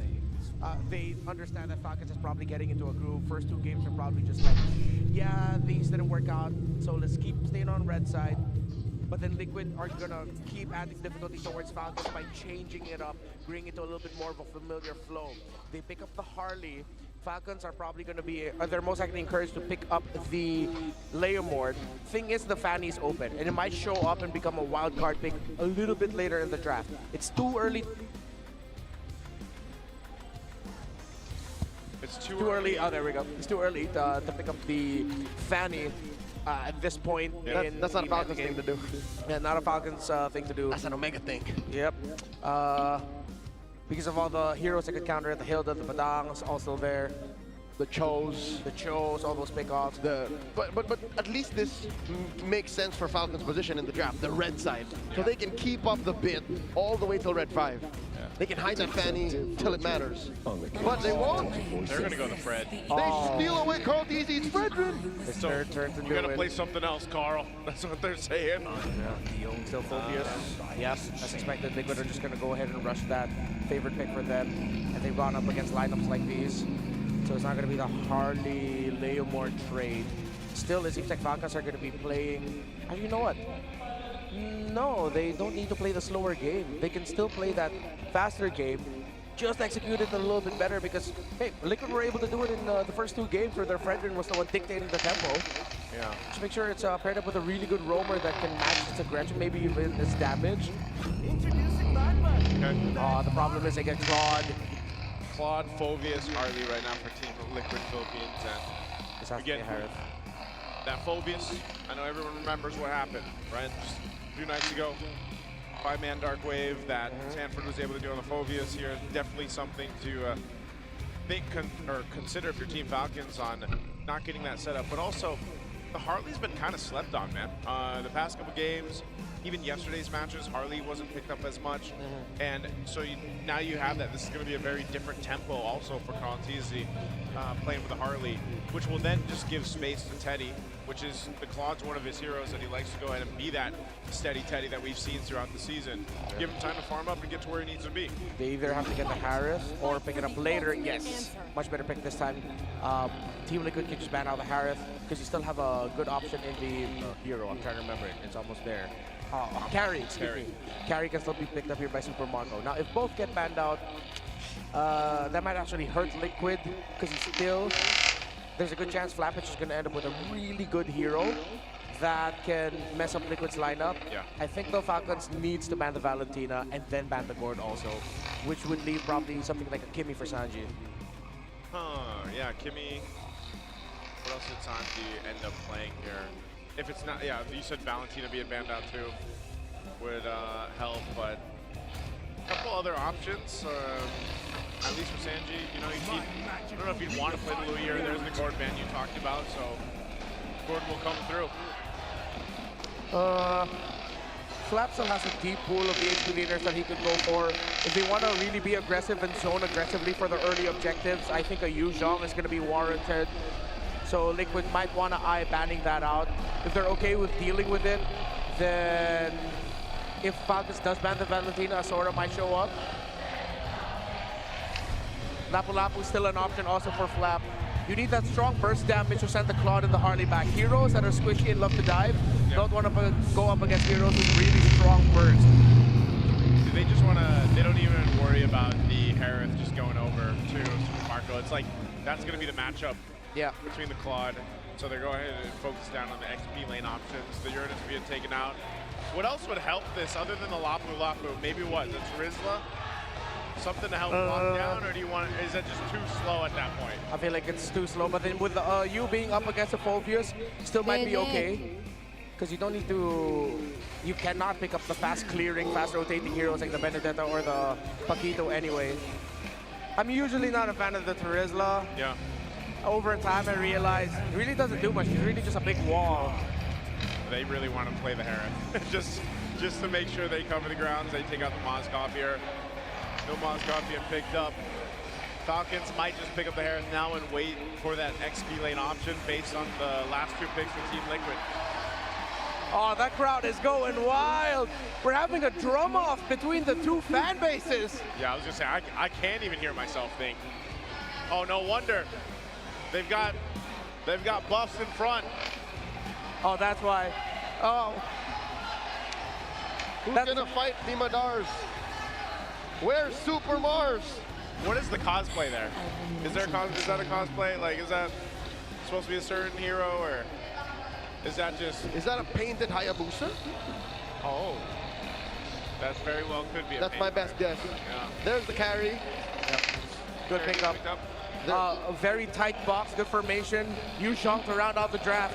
The thing is the Valentina is most likely going to get through, but Liquid are also thinking about the Kimmy. Tough choices here for Liquid, but they go Juicin and Hylos together. Sanji looked very happy with the trade that they got in the center. This is, I think they're very well capable of, because of these picks, fighting into the real world manipulation if they want to. Alice actually still open. There's either the Alice or Yuzhong for me. I just, for Falcons, they need big AoE, really good dive. Oh, even the Sora's open if they want even more damage. With no threat of a Valentina. Yeah, with no threat of a Valentina over there. Still, some players are not that fond of picking up the sword against the Phobias. That's right, I was just gonna say yeah. so. I prefer the other two. I would rather Alice or Yuzhong. Just clear straight lines through the back. Yeah. Unless that Hilda's already going EXP, but up against the Phobias. Very meh. Could be the swerve. Lapu Lapu. Still, it's one of the heroes that we posted earlier. You need that strong, big sense of burst against heroes that are squishy and love to entry. The Harley, the Claude, because that forces you to either PMI out, cancel your big ultimates, not make the most out of your ultimates. Yeah, I think this is what they needed. Team Falcons, man, it is erupting in here in the Champions Arena right now. Team Falcons got to get a win under their belt. Otherwise, I feel like if TL gets the game here and they're at championship point, it's going to look very grim. We're going to be jumping into the game. Game 3 upon us as Team Falcons have what they need to get a win under their belt. This is a different approach from what we've seen before. But again, as it is so important for the macro, we need to see the micro, the early game in control for Team Falcons as we jump into the Land of Dawn. This is the time for Falcons to take a game. Seems like the draft has evolved and it has gotten to the point where now even Liquid acknowledged that they could have just go ahead and pick up the Paquito again because Falcons would have been ready for that. So they had to be proactive in changing things up. But you saw Liquid a little bit slower with their decisions in the draft here. A lot more thinking. This is the best shot for the Falcons to turn it around. Yeah, Falcons can make this happen again with this kind of pressure that they have with Ogrun on the hill, like we've seen before. You know, you should be able to go ahead and get a good early game starting. Not only that, but allowing Super Marco to, wow, they're already duking it out. This is what we've seen actually between the gold laners in the current meta, just doing their own thing, fighting each other, potentially going for the 1v1 plays like we've seen early on. That's not going to happen here. Flap, like you mentioned with the Lapu Lapu, going to be pretty big here. It does get the XP. Yeah. Wow, the crowd appreciates the micro superiority that Flap showed in that sequence. Yeah, toss the blades. On the backswing is when he got it. Yeah. There is that second block of damage going back. Little underrated thing about the Lapu Lapu. I also like the little micro capability showing from Sanji. The fact that he got the lift on the Hilda but decided not to bring it closer to them because it would have messed up the juice and the high loss together. Yep. Just kept it up there, you know? This is why we were saying, you know, micro just as important as the macro, and I feel like, you know, just a year or two ago or seasons ago when it was so much macro, and that's why utility was the case. Now you have so many intricacies to the current meta. And as we approach the first turtle, an important part of the whole micro discussion is it's not just what you're capable of doing, it's when you do it. And Liquid have always been doing it in the right timing, so much better than Falcons in this series alone. Turtle started up. Turtles here, half health already. Team Falcons has clear control of this one. And in comes Slap, diving in, RWM by Haji, swiping away, immaculate timing, down goes JP, 40 foes as well, and Sanji just barely gets away the flicker from Haji, the machine, but off camera. How the hell did Carl Teasy steal the turtle? Haji finds the hamster mage, but still, what was that steal? Falcons did everything right, but Kyle just couldn't win the red tree against Carl. Carl, what the hell are you made of? Goat milk, it looks like. Okay, man, he's made of using this, the real cool and beast moves. Our Infinix hand cam with the GT50 Pro helps him secure it, but also part of this, again, this is the elusiveness of a Harley. You're able to go ahead and even if your team fight is not there, you have a chance to go ahead and space on time through, get that retro off, make it happen. He's so sly, he's so cunning. Yeah. He didn't even die. He didn't die. Since the cooldowns were kind of off, it seems like Kyle uses Retribution way after the fact. So I was thinking that maybe Falcons just said, don't try to retreat the turtle, maybe try to lasso it through your skills, but then use your retreat to slow down Carl and try to take him down instead. Which is, in hindsight, a micro mistake. Yeah. Like they just should have kept it for the big one. Yeah, I think they were a little bit too greedy in making sure that they could get a kill on that Harley to stop the tempo. Is it devastating to the point where they've lost the early game? No, they're still in control and they will still have the same resultant advantage for the next turtle since they spawn in the bottom side. Yeah. Whoop.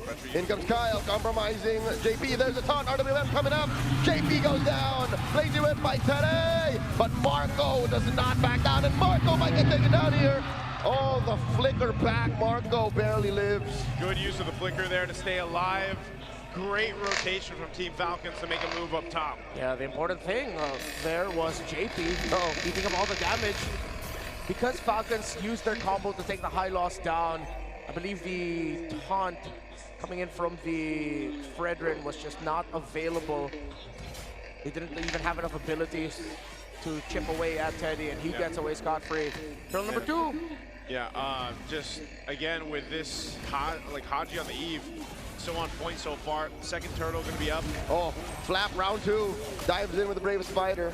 Looking for one, already used a Crimson Beacon on Sanji. And finally the retribution is good for Falcons. We'll secure the objective, looking for a fight here. There's the Glorious Pathway. JP disincentivizing forward momentum from Falcons. Up top though, there's a duel. Carl Teasy dropping that deadly magics on Marco. Marco holding its ground. Oh, the river is up. Carl Teasy will have a space escape, but Hilda's there. Oh, I thought that Haji would be going with him. Falcons have slowed things down to a pace that TLPH are probably a little bit uncomfy with. It's this Hilda pickup on Ogwen. Massive effect on the rotations for JP and Sanji. Yeah, good picks here happening for Team Falcons. Good space control around the map too. This is one of the things that they can go ahead and work with right now for Carl Teasy specifically. Oh, up top, Teddy. Teddy wanted to be the focus. He gets out with the BMI. So he's safe for now. Now Team Falcons, this is the first time in this series that they've had this kind of lead. Let's see if they can maintain it across the board. Let's look at the items falling into place. Yeah, Radiant there for Fredrin and a Hilda. So the damage and pokes coming out of Cartesi's Harley that just got the Genius one. 5 minutes and 40 seconds later, Super Marco will be able to get the tower up top. What a turnaround for Falcons after all of the ish that they had to go through this series. Yeah. To see them now with a perfect lead so far, let's just respect the fact that the first turtle went to Carl. Yeah. But they got the gold, and it's looking good for the Falcons. This is exactly what they needed throughout the series. They got to maintain this though. They've got to maintain the lead. We've seen TL before, play this way, and that's why the second turtle, there was no contest. Carl Teaser decided to be on the opposite end of the map. We might even see them potentially give up the third and just prepare for the first Lord, as Super Marco will knock down another turret down bot. Side to side, and Flap needs to hold strong here, but it's only one siege minion. They are going to go for the cut. They're not going to get that. Turtle 3 will be very determinant for the result of the series. The entry there by Flap. Kyle with the toss. He's immune. He jumped forward. JP able to get away with the glory grab move with the real world manipulation. Takes down the high loss. Kyle and Flap now trying to go after Sanford while he's trying to hold on. He jumps up in the air. Dark Wave. He's buying time. He's dealing damage, but it's just too much. And this is the case that we're talking about with the lineup that Team Falcons have. They're able to go ahead and set up around the box of Haji, the real world manipulation, and just come out swinging. And there's no way for Team Liquid to fight against it currently. They're too far behind up to this point. The last turtle goes in the hands of Team Falcons.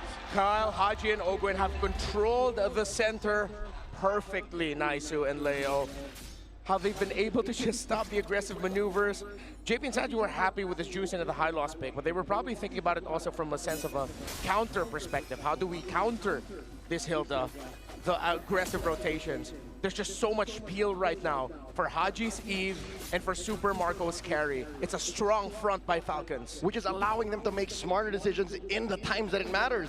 Because in the first couple of games, by this point, they were already down 5K. Now it's the other way around. So I think Falcons just need a little bit of space, a little bit of time to out-mechanic and out-maneuver Liquid. And now look, they're threatening the purple. In comes Kyle. Ogwin up to the front, and the retribution is good. Kyle takes it. Taking resources away, continue to put pressure like TL has done against Team Falcons in the previous 2 games. This is exactly how they have to play it. Team Falcons, with this kind of advantage, you should be able to go ahead and secure that first Lord. You should be able to go ahead and start marching towards the base of Team Liquid here. Now for TL, they try to make things happen in the mid. Oh, JP already used the bonus pathway. RWM, they trap Stanford, looking for more damage. Today comes in, but Marco's been pushing up top. And Sanji with the Crimson Beacon takes down Flap. That's 1 down of 4 Falcons, and now Liquid 1 more. Kyle dashing back, Carl Easy wants him, and Stanford finds him. Make that a 2 for 1, a 2 for 2, and today takes down Marco. Haji will not survive this. 3 for 4, a bloodbath as Haji takes down Tede. How does Team Falcons lose 4 in that fight? Well, it was 5v4. They didn't have their gold laner as Super Marco was playing the Super Macro instead. Still, Falcons was able to walk away with it with some kills. It was crucial that Haji was able to take down Teddy, because if that Claude stood standing, then they would have been able to break the tower in mid. Still, I like that we're seeing fight from Team Liquid Philippines. It was awkward, but they realized the carry isn't here. Without them, they're lacking damage, and they decided to be aggro. Carl and Teddy, perfect. Look, onto Kyle. Sanford, also, great entry with the flicker forward. Yeah, and Super Marco just not being there for that fight, gave that little bit of advantage in the timing for TL to win that. So Lord is up. Team Falcons, despite losing some 3,000 gold, they'll fight for it. Majority of them have no flickers. So this is very weird for Falcons to take. They are flipping the coin right now. Lord at a 5th of its health gets reset. Carl Teasy is 1 level ahead of Kyle. His threshold just a little bit better. Nope. And there's the IWM answered by a glorious pathway. Sanji, Crimson Beacon back, and Flap is just doing his darndest. As Super Marco wails away at 40. He gets them massive. Appraiser's Rat sends Carl Teasy and Teddy back. That keeps them in check. Lord is going to reset. Team Falcons did lose Flap in the exchange, but it's both XP laners that go down. So now we go for the reset. It's going to be a 4v4 for this Lord. It's sitting at half health here with Kyle in control. Down to an 8. And that is Marco down very low. JP gets taken down. Ogwin controlling the perimeter, and Kyle secures retribution in check. Super Marco dashed forward just to add that little bit of extra security that Liquid wouldn't be able to get close. And since they saw the carry was standing right in front of them, Carl Teasy and Teddy, I believe it was also Sanji as well, just decided, yeah, let's just go ahead and give that. Yeah, they're better off just defending on this one. Again, they're not massively behind or anything like that, so Team Falcons still gonna respect this base push with this Lord, they will take down the tier 1 in the mid lane, working on the tier 2 next. They've got everything they need. Super Marco is locked and loaded, and that is also Haji locking in his Trinity. So, total control time actually in this game is still almost double for Team Liquid Philippines, around 44 to closer to 29. For Falcons, 28.5 seconds. But you see here the effect, the lead in damage. Liquid has dealt almost 60,000 damage more. Ogwin just took a face full of everything, deadly magics and all, keeping Carl Teasy at bay, and that'll stop Liquid from defending with their full force up top. Hard to be done by Haji, compromising Sanji from the flank here. Sanji just looking to clear the waves and knock up. Haji's not going anywhere. As long as the RWM is up. They played the map really well there. Carl Teasy knew that he could continue marking and keeping Ogwin from even joining them. So again, the proactivity of Liquid has been a theme for this series, and it shows even with them behind for the first time in this best of 7. Yeah, this is, like I said, for Team Falcons to go ahead and cap out this win here. They're going to go ahead and focus down this tier 2 bottom side. They'll be able to get this, convert it. Carl Teasy has just been pushing on the opposite end of the map, and that's exactly what you're going to expect with the mobility that the Harley provides for this. So Falcons have taken care of the lower quarter of the map, unfettered, with impunity, and they'll continue to take control. This Lord coming up next, the long lane is going to be tough. Yeah. Right, this purple here. I think Down. Carl secured. Yep, Carl's good. Carl's got it. Kyle even committed the retry there to try and steal it away. It would be important to deal with this Harley. So Falcons have to be careful. Good chance of a Team Liquid Philippines turnaround with how they've been fighting through Teddy, through Sanji. The surprise turnaround and re-entry. Call it the re-engage, coming in from the Phobius of Sanford. I love what they're doing though. Just Super Marco's buffed out of his mind. He's got all the items he needs. You know, he's working on that very last one, but he's double buffed up. This is perfect territory for Super Marco to make moves around this Lord take. He's gonna start hitting home runs like Barry Bonds. I think I just showed my age there, but I don't care. Dude, hockey's amazing. Yeah, I love football. Whoa! All right. Falcons with the dance. Flap takes a good amount of hits from Teddy. Keep an eye on Super Marco. He's so pivotal for this. Ogwin flushes out the LBM, and there is JP and Sanji in there pushing them out. The Lord still standing. It's reset. If Marco falls, the rest of Falcons fall with him. Unless it's some insane heroics through Kyle, Haji, working together, maximizing taunts, Appraiser's Wrath, and of course the pokes for Eve. Void Blasts are going to start deleting members of Liquid as well. It's already a trinity of core items for Haji up to the flank lane. Sanji's aware of what's in the LBM. Falcons move out their pieces. Haji and Ogwin out. Lord here at a third of its health. JP and Sanji know how dire this is. Ogwin and Flap holding their ground. In comes the Glorious Pathway. RWM coming through. Easy with the steal. Sanji. And here comes the Stampede. And Sanji runs through him. Marco takes out JP. Kyle goes in as well. Sanford goes down. And now Teddy's going to be up next as he PMIs through. 2 kills for the Lord. They don't get the Lord, but that was a terrific response by Falcons in what could have been a big Liquid win. As Sanji Crimson Beacon forward and used the sprint to be way more difficult to take down. Gets taken down by the Bulletproof. Oh man, Super Marco, we said he's going to be pivotal for this win for Team Falcons.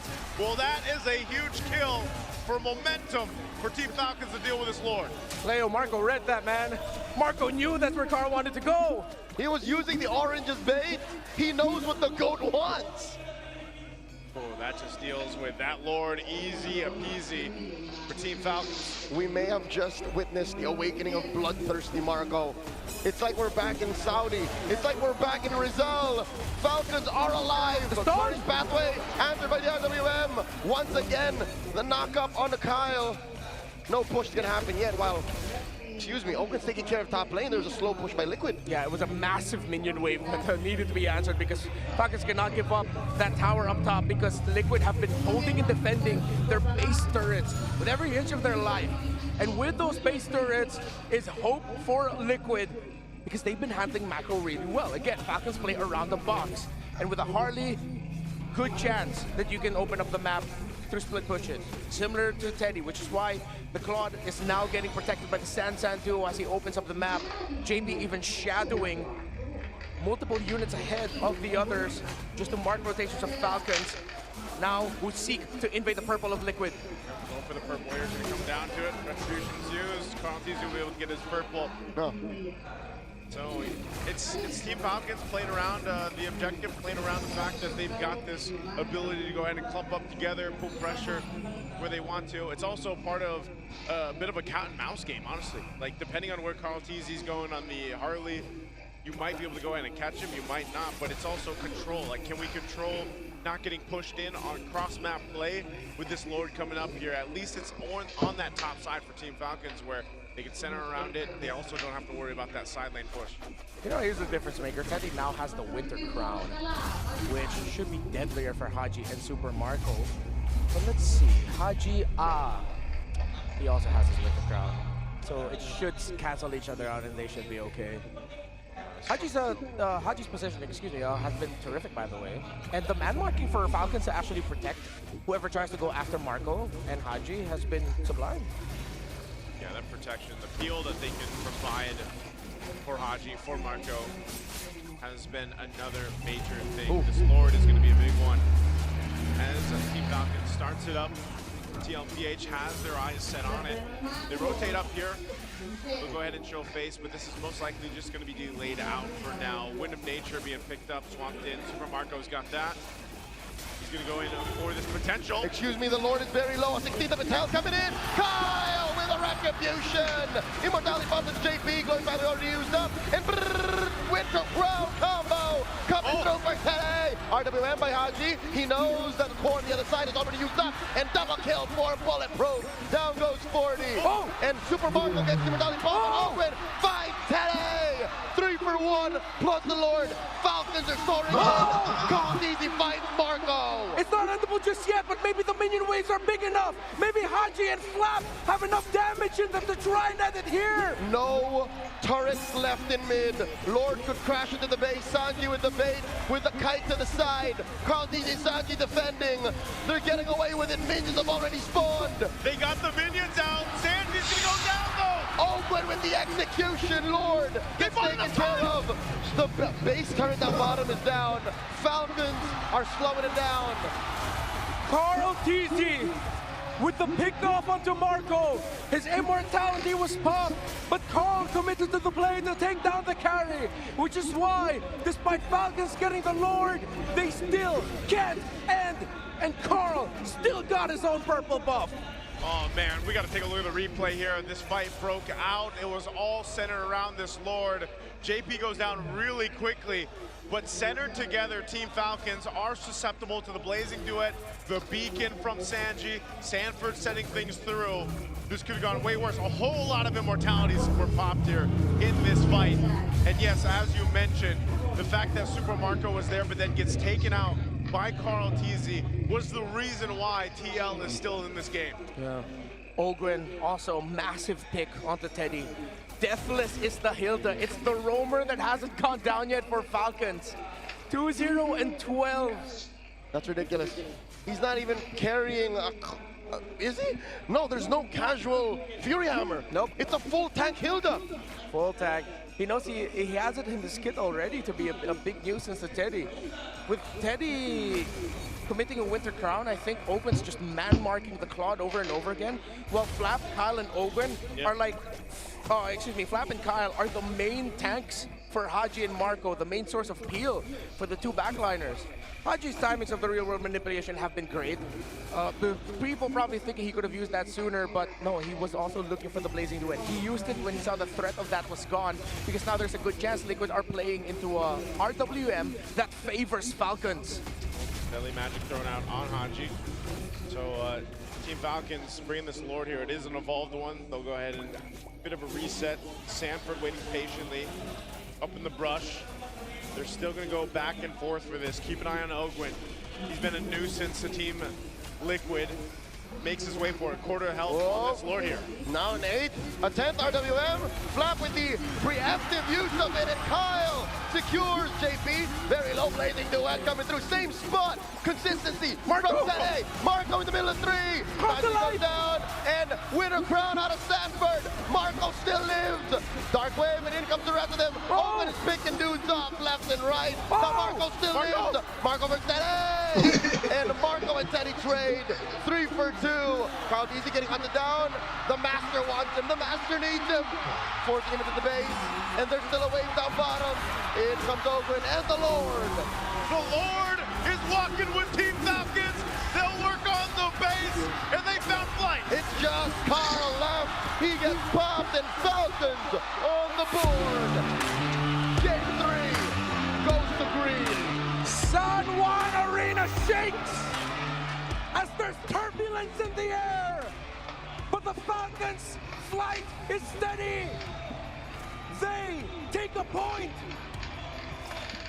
Team Falcons, like we said, from game 1 to game 2, their wings were trying to flap. Well, now finally, in game 3, it happens here. They had to work for it, man. And they make this composition work. Carl Teasy had them looking all over the place. There were some moments where it looked like they would have been enough to get TL another win, but hell, Team Falcons wasn't having it. Falcons brought back something that brought them success in the world stage. Up against a team known for their micro, their explosive gameplay to shock and awe you. Back then, that team was Onyx. Falcons might have just needed to channel their old AP brand identity through their new missing piece, their heart in Haji once again. His Eve has been clutch. Void blast after void blast. Real world after real world. 8-1 and 13 for the KDA machine right here, man. And you've seen shades and shades of why he was originally called that and still is up to this point. His Eve is something to watch out for, as if the Paquito is for Sanford on the other side. You gotta watch out for Haji's Eve. This Eve just does too much for Falcons. It is the perfect mix of the macro utility that a team like Falcons needs and the micro intensity that an athlete like Haji needs. This is just, it enhances combat instinct so much. You can't just count the first 2 steps that he's about to take. You have to consider where he'll be after the RWM, where he was prior to that, and what the rest of Falcons are doing to complement that. Haji would not have gotten the success that he got if it wasn't, whether it was his calls or his teammates' calls. Flap and Kyle, early on it was Ogun, but then as the game got longer, Ogun was now just marked onto Teddy or potentially Carl. It was Flap and Kyle over and over again, being the main tanks for the back line. You saw how many times they were able to break the formation of Falcons, but then Liquid are just wondering, why the hell are these two still here? We can't get to the Eve.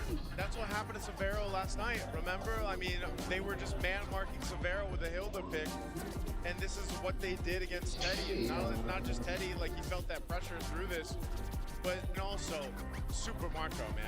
He was locked in on this carry. He was just, this was the bulletproof that we have seen before, and he just made it work so well. The amount of damage he was able to throw put out. Super Marco has a ranked game stats. Yeah. 10-2 and 4. Yeah. That's the kind of a ranked game top global carries would have. Basically so, you know? It's just one of those things where, again, also why Haji ends up getting the MVP here, because it really did help when these picks were picked up in the first phase of the draft. It was the idea, the concept that we talked about. Team Falcons fights really good in the box. Give them that moment, give them that space and opportunity to work with. Eve does that great. And it's not just like a small box. We've taught this to the graduated students of the Talent Academy. The box can be as big as the whole map. How well do you take care of your lanes? How well do you take care of the river? And this presence of Eve translated the little box that they had in fights into big control. Ogun, Haji, Kyle did a great job of controlling the river. And I think that's what Falcons needed throughout this whole series. Game 1 and 2, they were checking how much control they can assert onto Liquid. And they learned the hard way that not so much, sir, not so fast. And with this kind of lineup, they're able to slow it down enough to the point where Liquid is the one who's forcing these engagements and trying to fight out of their breath. So if this is a turning point, game 3, so be it. Maybe we'll see slower games moving forward. I hope everyone's ready. Yeah, 21 minutes, almost the 22-minute mark. You saw how much damage Haji had done. He did even more damage than Super Marco, of course, but I think, you know, down to those moments with Super Marco, you see if you're just stuck a little bit too far, especially when he picked up the Malefic gun, like, your life kind of flashes before your eyes with the amount of damage a late game carry can do to you. And when you're also getting trapped in the real world manipulation, not able to move, that all, again, complements Super Marco on here. So it was really good responses. Kyle as well. Like, Kyle was able to lock down objectives. You know, maybe it felt the reason of, oh, yeah, okay, I see why Carl TZ had that for Edge in game 1 and 2. You know, that he was able to lock down objectives, stay around there. And Flap had some amazing stunts on the last lap. He was able to provide a lot of space for the team. So that's what we're looking for from Team Falcons. They make it happen in game 3. So we've got a series on our hands, right? Now, if you guys think you have what it takes, by the way, to run the show, with E-Project, esports for everyone, we're giving you the power to bring the MPL energy all the way from here to your own home. That's right. Participants get exclusive access to tournament modes, free in-game items, and even diamonds. Just head on over to, type it down, ph-mpl.com/e-project. Start your application. Time to turn that passion into action. Visit our website for more info. Scan the QR code on your screen. That's your favorite. That's my favorite. Passion and action. You know what else is my favorite? This one right here. All the community out there, because super fans stay updated on all things MPL Philippines and connect with the most passionate community in esports. Join the MPL Philippines official Facebook group, Superfan channel. Don't forget the MLBB official Discord. Enter all access passes, exclusive content, the latest news and community discussions. Lead the conversation and have a chance to be featured as a super fan of the month. Just be part of the MPLPH family. Scan the QR code on your screens now and join the conversation. We'll see you there. We will see you there. There's been a whole lot of community talk and, you know, a whole lot of things being talked about. Just the playoffs alone, man. I feel like we've seen so many good things, great things, but also just history made in itself. And I love always kind of after a broadcast going and looking at what the community saying and kind of, I don't, you know, I'm more of a lurker, but I like to get to see the community discussions. Now let's take a look at the Clash of Titans here. This is the history from seasons 13 to 17. That's how much these guys have clashed it out on the stage. 2 years. There was a time, especially around the MSC 2024 era, where it seems like AP Brand just kept getting Liquid's number after Liquid swept them in the grand finals of MPLPH season 13. It's just a streak of Falcons AP Brand wins up until the turnaround point of season 15, where we started to see the trend of Team Liquid getting over and getting the revenge against their rivals in the Falcons, and that continued all the way until, well, today. So far, yeah. So far today, you know. Again, 17 MPL, 17 regular season, we saw Team Falcons be that one and only team to give a true test over to Team Liquid, and they've done that over the course of history, and there's a reason why the Clash of Titans is such a big matchup for people tuning in from around the world. This is the evolution of Titans. You know, all the changes that have happened from what, 2019? Those seeds were planted when Haji and Carl looked at each other and said, for the next few years, you and I, we're gonna do this. Yeah. Those two kids, the most mechanical players in MPLPH at that time, eventually would meet in the grand finals of MPLPH season 6. But with his TZ brother, Carl and Flap, bring pride to the PH because they took the M2 trophy home. And then that got split up. The move that has up to this day still affects MLBB history. Carl TZ joins Echo. Grit needed to rebuild. Carl TZ eventually ended up becoming a member of Liquid as Liquid entered the MLBB scene. Before that, AP Bren returns to glory and greatness through their win in M5, the Titans and MSC 2024 and their world tour. Yep. And of course last year, the attempt of TLPH for the Golden Road, of course falling short in the M7 World Championship. Yeah, and now that leads us to this year. Titans in Paris. we're pushing this a little further out. We are, man. Even past where it all started, even past East Asia and a little bit of the ECA in Kazakhstan, we're going to take it all the way to Europe. I'm excited to see that, man. I'm excited to see that. Titans of Paris, good luck to all the teams that are right now currently, qualifying, of course, for either the wild card stage or the main stage. Sounds like a warning, Joseph. Hey, I'm not working, right? Just can't wait to see you guys out there. But before we move on to our next match, we're going to have to go throw it over to the host. We've got an interview with, I believe it's Coach Zen. Getting wild inside the land of dawn. That's 1 point for Team Falcons against TLPH with 2 points in the match. And just a proof that they're not going to give up the title of being the champions. And right here with us is also a champion of ML Master Series Season 1 all the way from India, the coach of True Rippers, Coach Zen. Welcome to the Philippines. Thank you po. Hello. Welcome. Maligayang pagbabalik sa Pilipinas. Kumusta ba ang experience mo dito sa Champions Arena? Napakaraming tao. First time ko po ngayon manood ng live. Ng live? Opo. After a long time? Or Opo. first time talaga? First time talaga. Na MPL Philippines. So, para sa kaalaman ng lahat, Pinoy coach po si Coach Zen at dumiretso ka talaga ng international. Tell us about your background. Saan ka ba nag-coach? Para alam lang din ng ating mga super fans. Nag-coach po ako sa MPL Cambodia for 3 seasons and SEA Games 2023, national coach ng Cambodia and MSL Myanmar noong 2025. Ang nakakatuwa lang din na first season sa India na nagkaroon ng ML Master Series and you are the coach of a whole Indian team. How is the experience coaching there? Ano ba yung difference ng playstyle here in the Philippines and there in India? Siguro mas kailangan maging technical kapag nagko-coach sa dito sa Pilipinas kasi expected na sobrang lalakas ng mga player kumpara sa ibang region. Ayun, medyo malayo pa yung kailangan tahakin ng ibang regions para makapalag sa Pilipinas. And even so, champion pa rin naman kayo sa India. And you are qualified already for MSC at EWC. You got a slot there. Hindi kayo wildcard, right? So ano ba yung nilook forward mo coming into MSC at EWC? Siguro kailangan namin, hindi ko alam, hindi ko sigurado kung kaya namin pumalag sa Pilipinas. Pero gagalingan namin para mabigyan namin ng magandang laban lahat ng makakalaban namin. Of course, alam naman natin na hindi mo pababayaan ang iyong buong team. And watching here with TLPH and Team Falcons, ano ba ang prediction mo for the Grand Finals? Game 7, Team Falcons. Team Falcons! Team Falcons, make some noise! At syempre, hindi rin naman magpapatalo ang TLPH! Grabe, Coach. Alam mo, punong-puno ang ating Champions Arena. But why Team Falcon?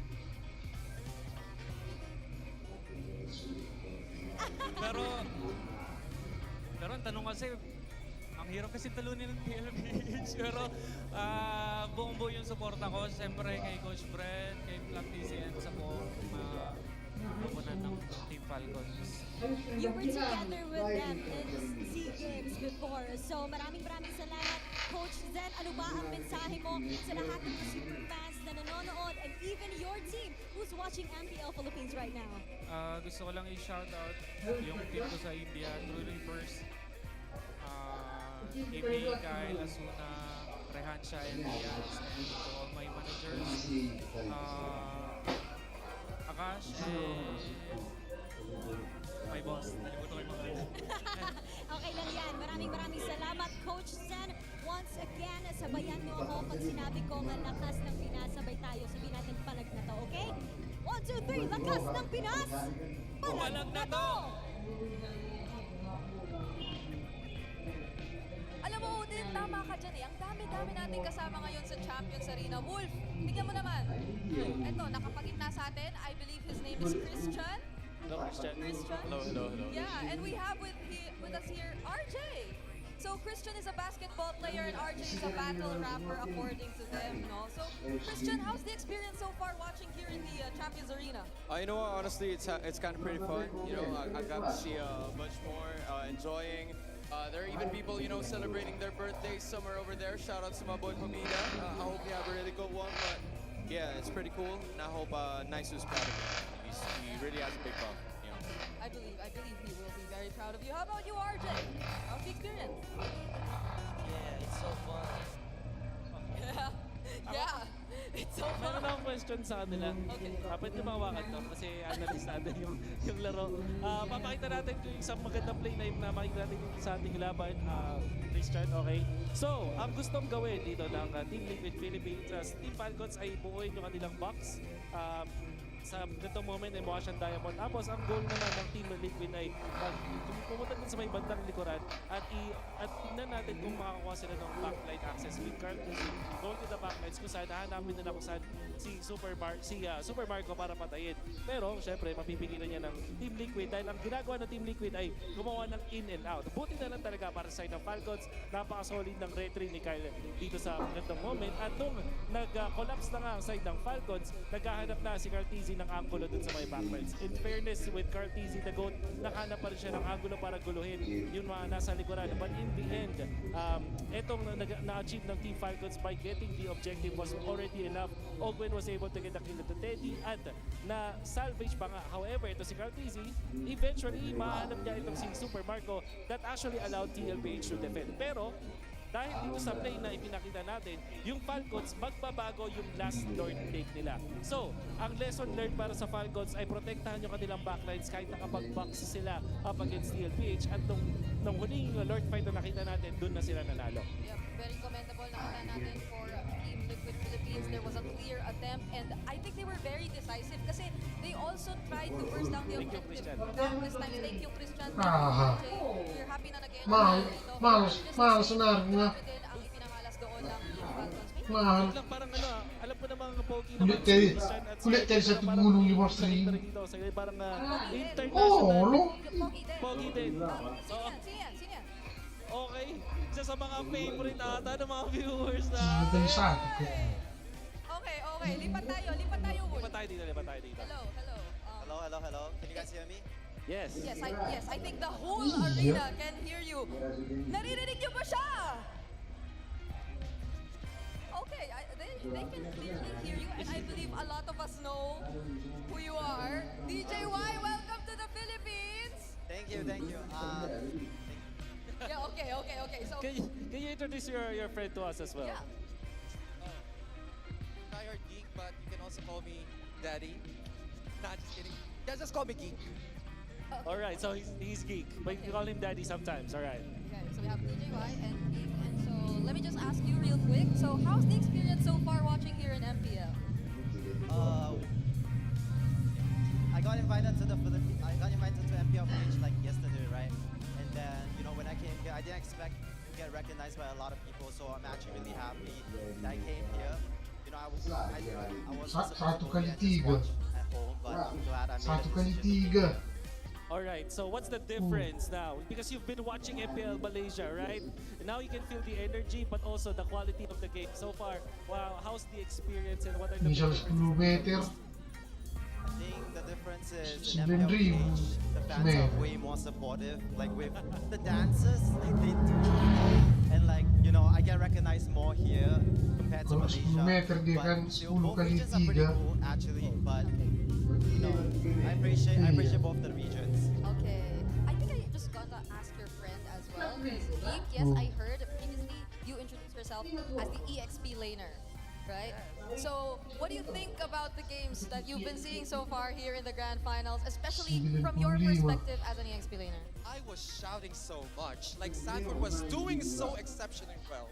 And also, Carl TZ, you are so good! Oh my god! Like, in exceptional. He's not dying, like when he's about to die, he's not dying. It's just way too perfect if playing. Okay.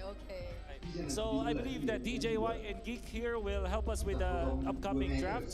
So far, there is something in the Philippines where if TLPH plays in the grand finals, all of a sudden Fredrin comes up. And DJY here is a jungler as well. Why do you think is the Fredrin all of a sudden the priorities here for both teams?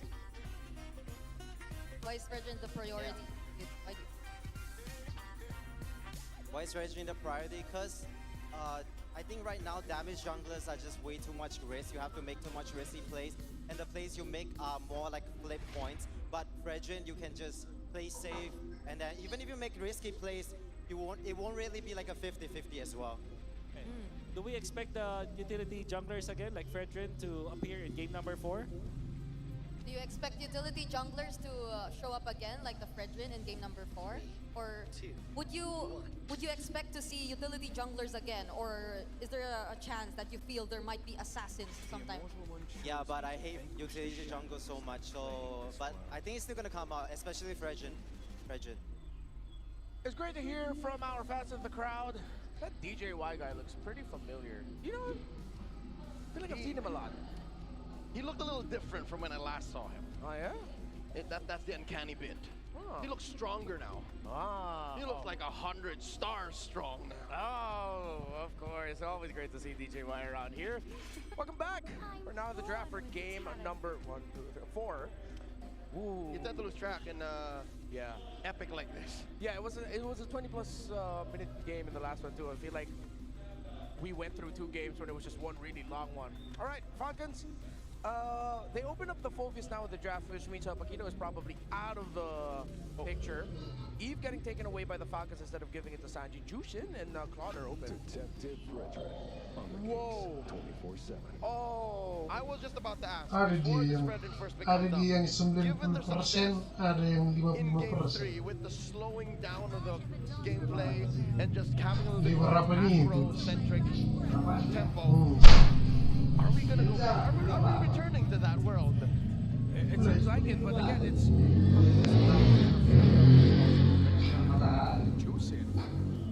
Yang 55% dia bisa dapat Falcons need to cook up a crazy 10.000. draft here, or they're gonna get flamed, man. Yeah, because still, say what you will, and consider everything that's happened in series so far. Yep. Absolute truths. You gotta mention, Freya is still nuts. Freya is still pretty broken. And Grizzly broken. Grizzly broken. We have Eve here too. You're sort of out of answers for the Freya to try and manage it. You have to go for something like burst, or just get Haji on a Kimi now. But the Valentina is still going to be open, but you don't see enough picks to pick it up. Yeah. Are they going to save their mid lane pick for later? It's going to be a big question. They get the carry. They get the carry, they get the Phobius. Is this enough to deal with the Grizzly broken Freya? Oh wait, no, yeah. That's what I forgot. Something that completely goes over my head from time to time is the Phobius is one of the best lane counterparts you can attack against the Freya. She doesn't really dominate. Whoa. Most Phobius can manage it really well. Liquid, surprise, Yi Sun Shin. They're going deep. Yeah. Not a Leomore, not a Harley. When have we seen this? When was the last time we saw jungle YSS? But here's the thing. We don't know If this is... a jungle or a gold Eastern Shin, because even the Freya, you're not sure where that's going. Yeah, that's true. It's true. The Mountain Shocker. I think it would benefit Liquid if they want to stay to their idea of speed, playing really quickly. Yeah. You put YSS in the jungle. You still consider putting that carry, or excuse me, that Freya in the gold lane for Teddy, because the Freya against the Phobius, you sort of nerf what Sanford wants to do. Yeah. Okay. TLPH banned the Valentina. They could be trying to bait a Sora ban out of Falcons right now. Because again, we don't know where things are landing yet. Yeah.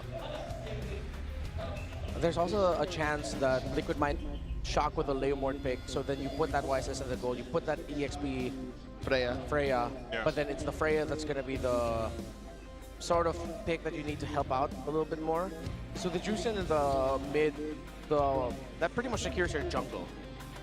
You can back any roamer with that, like no matter who the hell it is. Gato, Jushin, yeah. Lahailo, you're going to be fine.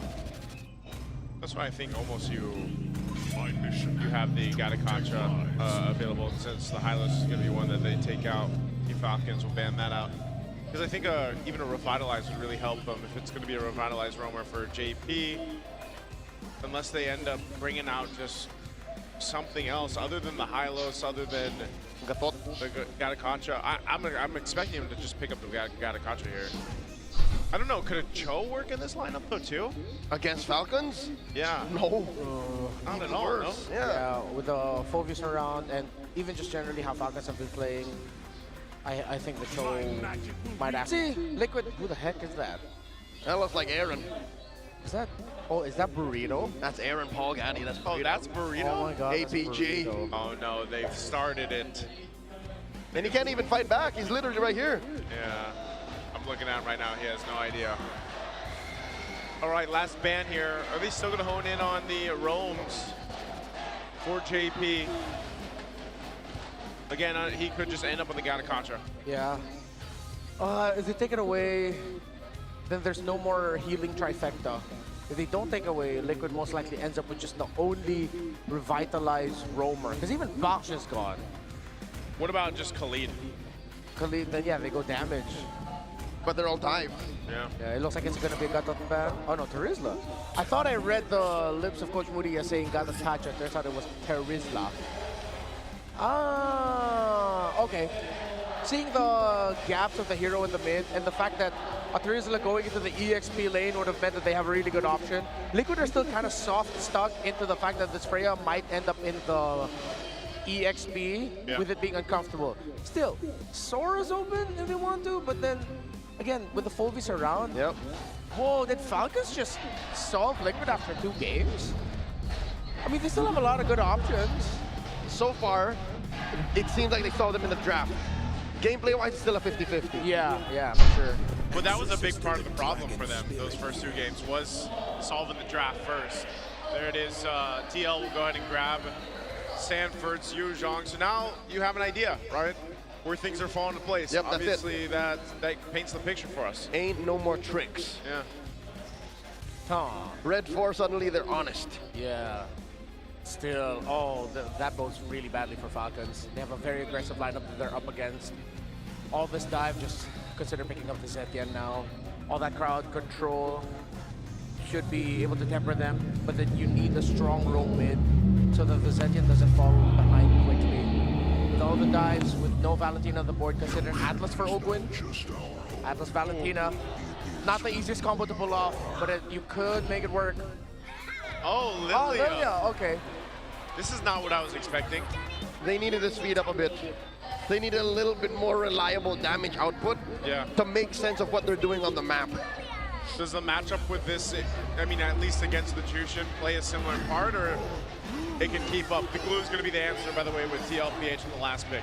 Yeah, should be able to keep up the most iconic Lilia game that we've seen where Jushin was given a difficult time.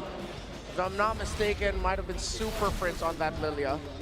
Yep, he was the pioneer in season 17. Yeah, and he placed those glooms aggressively on the ground to make sure that the Jushin wouldn't be able to control the mid as comfortably. Okay, solid look up here for both compositions. Bunch of Purifies. Bunch of Purifies.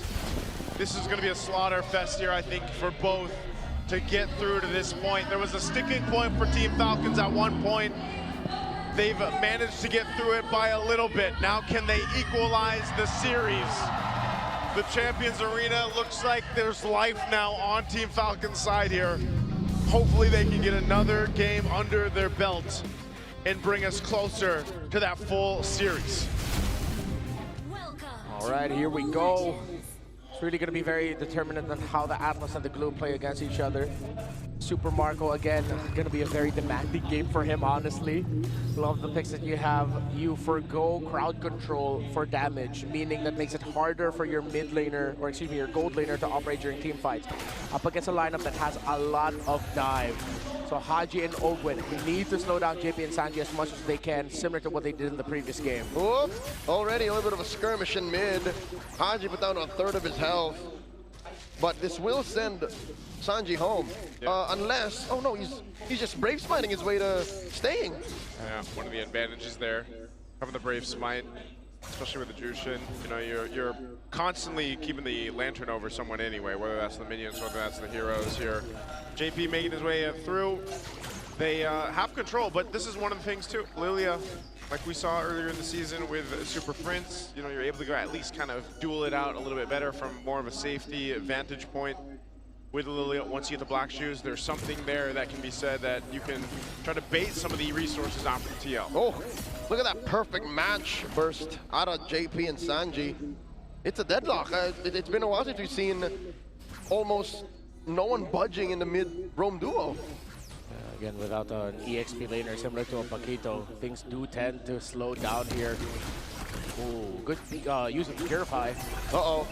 Haji, but down to a 5th again. Carteezy almost came in clutch for that engage. Yeah, both Purifies used. Super Marco not making it easy for Teddy. Here comes Ogwen.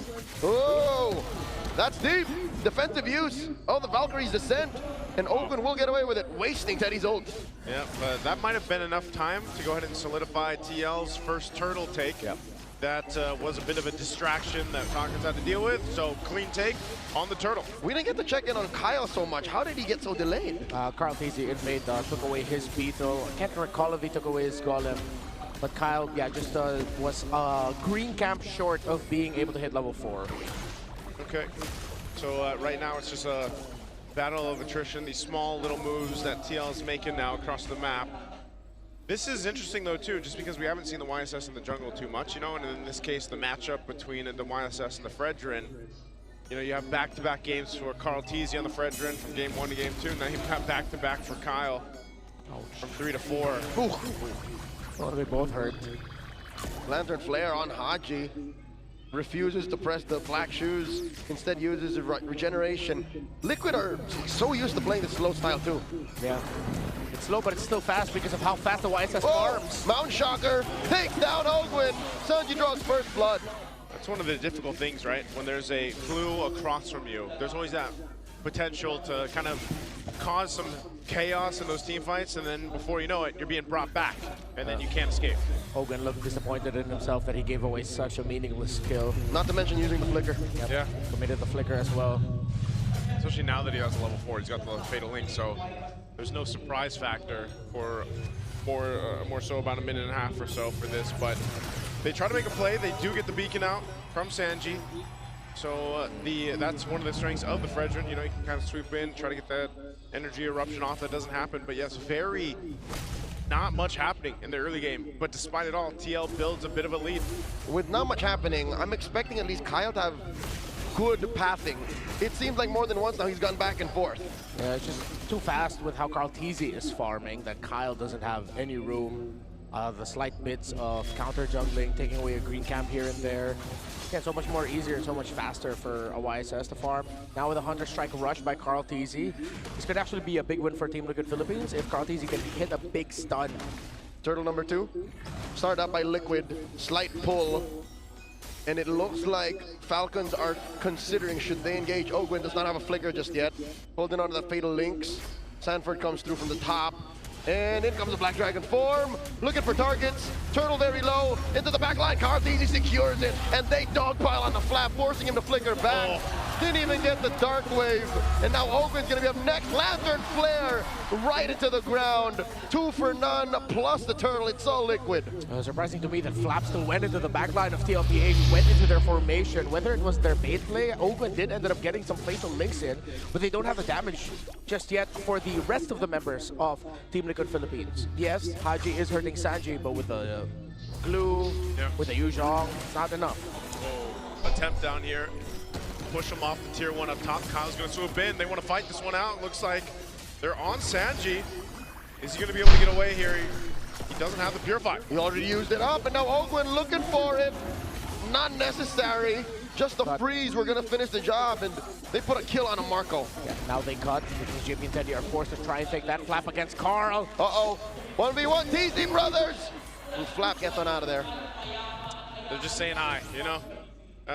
Former teammates at one point, no kill secured there. Will be teammates again. Yeah, that's true. Flap though on this Phobius. That's the name of their team. TZ Brother. Oh, it is TZ Brother, yeah, that's true. The qualifiers for ENC. ENC, right. You were saying? I was just saying, you know, Flap, big part of this on this Phobius. He's got to be that front line for this team. Obviously, a lot of excited Ogwen, but I think, as we usually see with the Atlases so far, you know, not only that Fatal Links kind of being the big setup, but you've got to burn these Purifies out from Sanji and Teddy if you can. Whoa! Talking about Teddy, Valkyrie's descent right into Marco's face. Marco running through, and Sanji comes in from the flank, takes him down. 2v1, successful gank. I guess that's what we were talking about when we mentioned earlier. Carl TZ said he wanted to see a little more spunk from Teddy. Well, there it is. He's quite aggressive on the Freya. Yeah. Also knew that with Sanji rotating topside, that there would be a sure kill for them. Great call by Liquid. And now they go straight for the turtle. Hat trick for the cavalry. Very little from Falcons. This is such a weird pacing that we're seeing right now in this game. For right now, Kyle in trouble. JP with the mount, in comes the Black Dragon form. Kyle gets squished. Marco from the left, this is very bad underneath tier 1. JP gets taken down, Haji scores. Valkyrie's descent coming through. That triggers Flaps. Infernal Pursuit, and he goes for another one. Flap flickers back. Just too much damage from Liquid's front line. Yeah, good thing he didn't commit that. He would not have survived, and it would have been another meaningless kill. JP, though, of course, went down as he was absorbing the hits from the turret. Team Liquid Philippines. I think Carl TZ specifically just out-rotated Kyle of the jungle. Hurt Falcons in the long run. Oh, they're on 40. Ogwin and Marco. Oh, Dragon. And Marco gets it. That's what they need. Marco might be one of the cases again, just like we saw in the previous game, where they're going to rely on this carry to scale up the way they are. Oh, Sanji sniffed him out, stopping Marco and Ogwin's recall. And that's it. Lantern Flare, 6 feet under. That was just a great read by Liquid. Crimson Beacon, closing it out. They knew that they were there. That's why I was wondering if Super Marco and Ogun didn't realize that they could just walk back. They should have. Probably the safer route. Yeah, I don't think they can. They're not exactly reading JP's and Sanji's rotations right now. Yeah, this puts TLPH now up almost 3,000 gold, approaching that point. Very low kill game, but it's more so a game across the map is what we're seeing here. This will all lead into that first Lord take. Once it's up, you're thinking Team Falcons in a position to actually go ahead and contest it. You know, you got 2 big items for Super Marco, but if he's caught out without the Purify, as we've seen, there's just a little bit too much crowd control to deal with here from Team Liquid, especially, once again, dealing with a Jushin in the hands of Sanji. Really feels like that YSS was a checkmate response to the Fredrin jungle, just with rotational speed alone. And of course, with Carl TZ being proactive. Okay, Fatal Links used, but Sanji uses Purify for that. 1 for 1. Can Falcons even use it to reposition? They pull out a Crimson Beacon out of Sanji. That's actually pretty good for Team Falcons, though. Right now, TL still has control, though. There was a push by Super Marco in it. I guess that's enough information for TL just to blitz down the Lord, and they take the tier 2 on the top side. So, despite that, they look to put more pressure on the purple side of the jungle of Team Falcons. No commit, though. Yeah. No Fatal Links from Ogwin, so he couldn't try and make something happen. Just a bit of freeze and a bit of peel to send Liquid back. Ice Queen 1 for Sanji. So for the map looks good for Liquid. Teddy's been very active. And this has just provided so much space for Carl. Teddy's applied the right amount of pressure. It's not like he's actively looking for fights. Yeah. Sometimes he just pops the form. Yeah, he's just doing what needs to be done where he goes. And that's what made the map so small for Falcons now. Oh, Mountain Shocker. Liquid are saying we want this tier 1. In comes the Black Dragon form. And then they dive in. Valkyrie's descent, Sanji gets taken down. And now there's another one in JP. Falcons are running it. Sanford very low. Glooms underneath that half dragon. Super Marco wailing away. Finds him. Double kill for Bulletproof. And that's a 3 for none. The punish on the tier 1 push. Talk about greedy. But still, the tower up top is going to get pushed in by the Lord. Carl TZ is getting chased by Kyle. Okay, they send Flap to take care of the marching pusher. And in mid, they continue. Kyle versus Carl, the man-to-man. In comes Teddy with a Valkyrie descent, Mount Shucker, Teddy, defensive use of it, and Carl gets taken down between 3 members of Falcons. Might have been too much even for the GOAT. The plan was there, but it was stopped in its tracks by Ogwin and the rest of Team Falcons. Super Marco popped his Purify so that when he would get hit by the turtle boat, and it did, he would not get stunned. He'd take the damage, but at least he still got the free hit. And of course, a momentary taunt as well, coming out from Kyle. was perfect. And again, energy eruption, right? Yep, energy eruption. I just remembered it now. He erupted the energy, man. That was just good defense for Super Marco. That's why we were saying earlier for this game as well. They want to go ahead and lean towards Super Marco on this carry to actually carry through the game, get to that point. So now it's them trying to put pressure on the purple buff off Carl Teasy, but he is going to go ahead and secure it. They will disengage from that. Look at the positioning from Sanford here. It's TL playing a different way in this one. They sort of have to. That's what we're seeing them throughout this game. They can't just brunt force push their way forward against Team Falcons. They can do it against the 6 other franchises in the league, but not against Falcons, not against their fated rival in the Clash of Titans. Even they have to evolve. Still a massive lead that Falcons needs to chip through for the jungler. And I'm not talking about items, I'm talking about EXP. You cannot go full commit into Lord fights with Kyle 2 levels down to Carl Teasy. That's why I think Falcons are now gonna have to take the next few moments, seeing if, even though they look better on the defense, if they can get an odd pick or two, recover, recalibrate, and then try to build an advantage through there, because retro battles are just gonna favor Carl Teasy. Oh, are they gonna go for Teddy? They're collapsing over on Teddy on the bottom side. Both Ogwin and Super Marco are there. Lord is up. Teddy wants to keep putting pressure on this side of the map, so JP goes to potentially support him, but they'll keep Teddy there. And Carl Teasy will leave this chubby wave up top for Falcons to deal with, as they seem to pivot straight for the Lord push. Yeah, both side lanes being pushed. This is a clear sign for Liquid to just go. And they're going. A third of the Lord down. Mount Shocker plus Black Dragon form committed already. There's the Fatal Links. Where's the response? Carl Teasy secures it, and now they collapse onto JP. Flap dancing down. Crimson Beacon out of Sanji, already used to Purify. And Marco throws out these light wheels like there's no tomorrow. Sanford backs off, 2 kills for the Lord. Again, you're seeing Team Liquid make the decision to, hey, zone them out while I secure the objective, and they want to disengage. Wow. Carl Teasy compromised by Owen. Dark Wave plus a stop, serving up a kill to Super Marco. They pushed here too. Do you know what this feels like? It feels like I'm watching Haji back with Blacklist. Oh man, it's a different style of play, and now the tier 3 turret in the mid lane of the base of TL is going to go down here. Falcons demolished that inhibitor like it was nothing. It was nothing, man. They can still got to deal with the Lord, but the Lords that TL has been taking pretty much resulted in nothing. Because again, Falcons are so much better in the defense. They have a great counter punch, and they're playing around Marco. It's a Falcon flavored ube. No healing, but it's just playing for your main core, not cores, core. With a Fredrin at the heart of it all. Yeah. Hey, it's like getting to that core of the kunafa.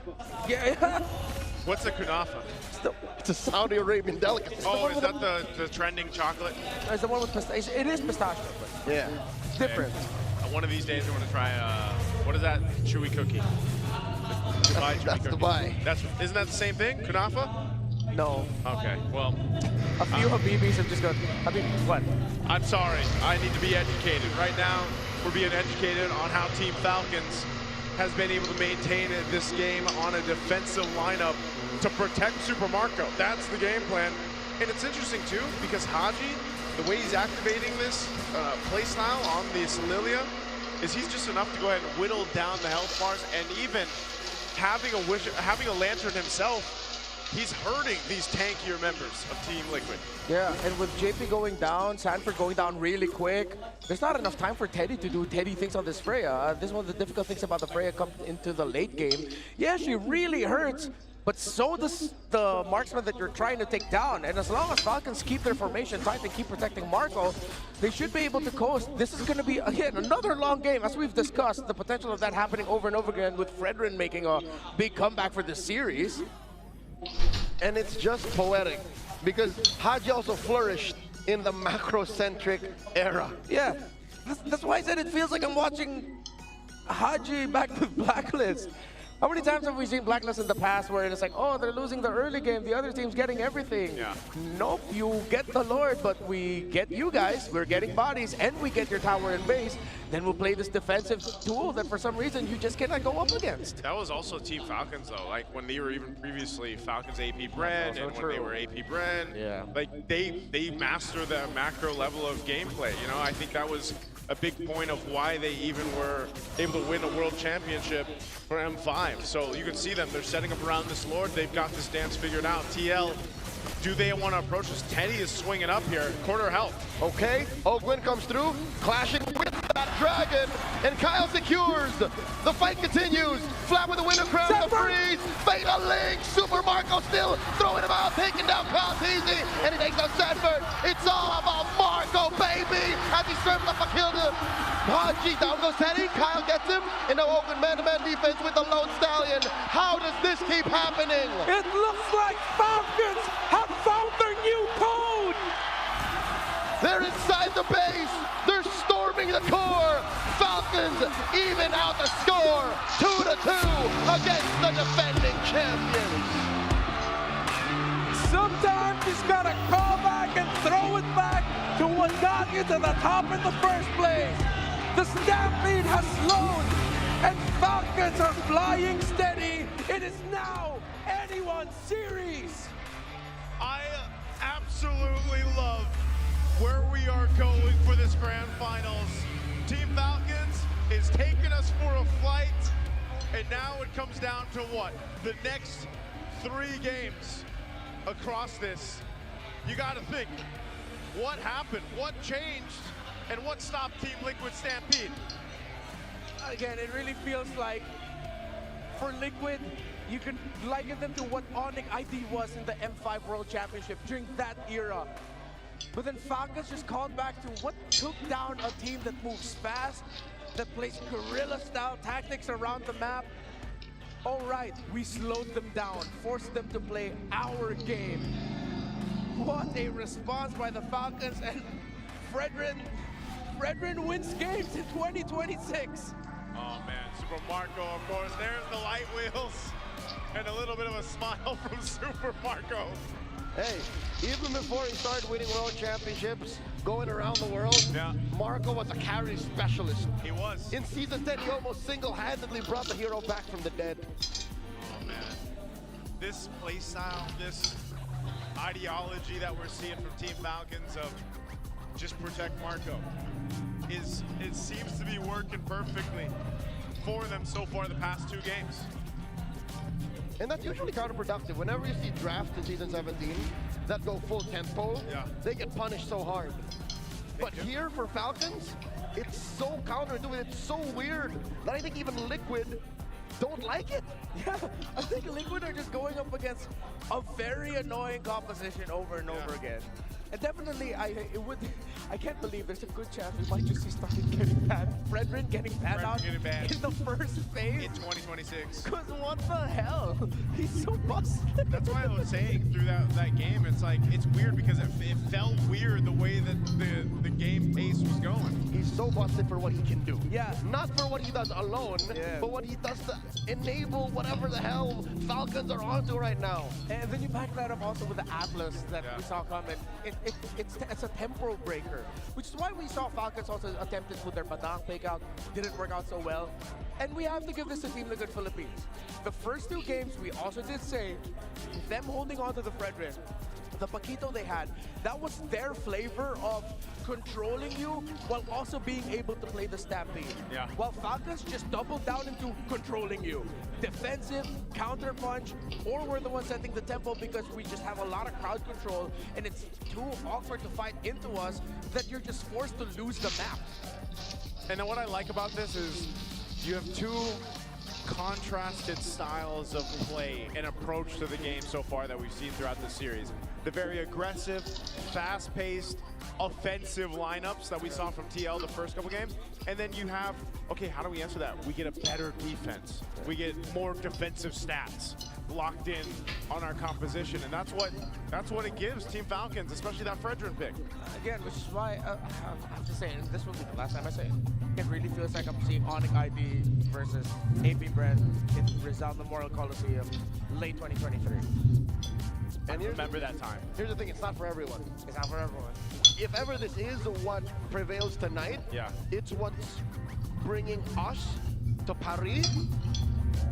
then everybody be prepared to watch 20-minute games again. This is literally what is showcased through the last 4 games is the evolution of the Titans themselves. Like this is a story within the story that's true. of what we're seeing. Because we've seen them go through like multiple eras with their gameplay as well.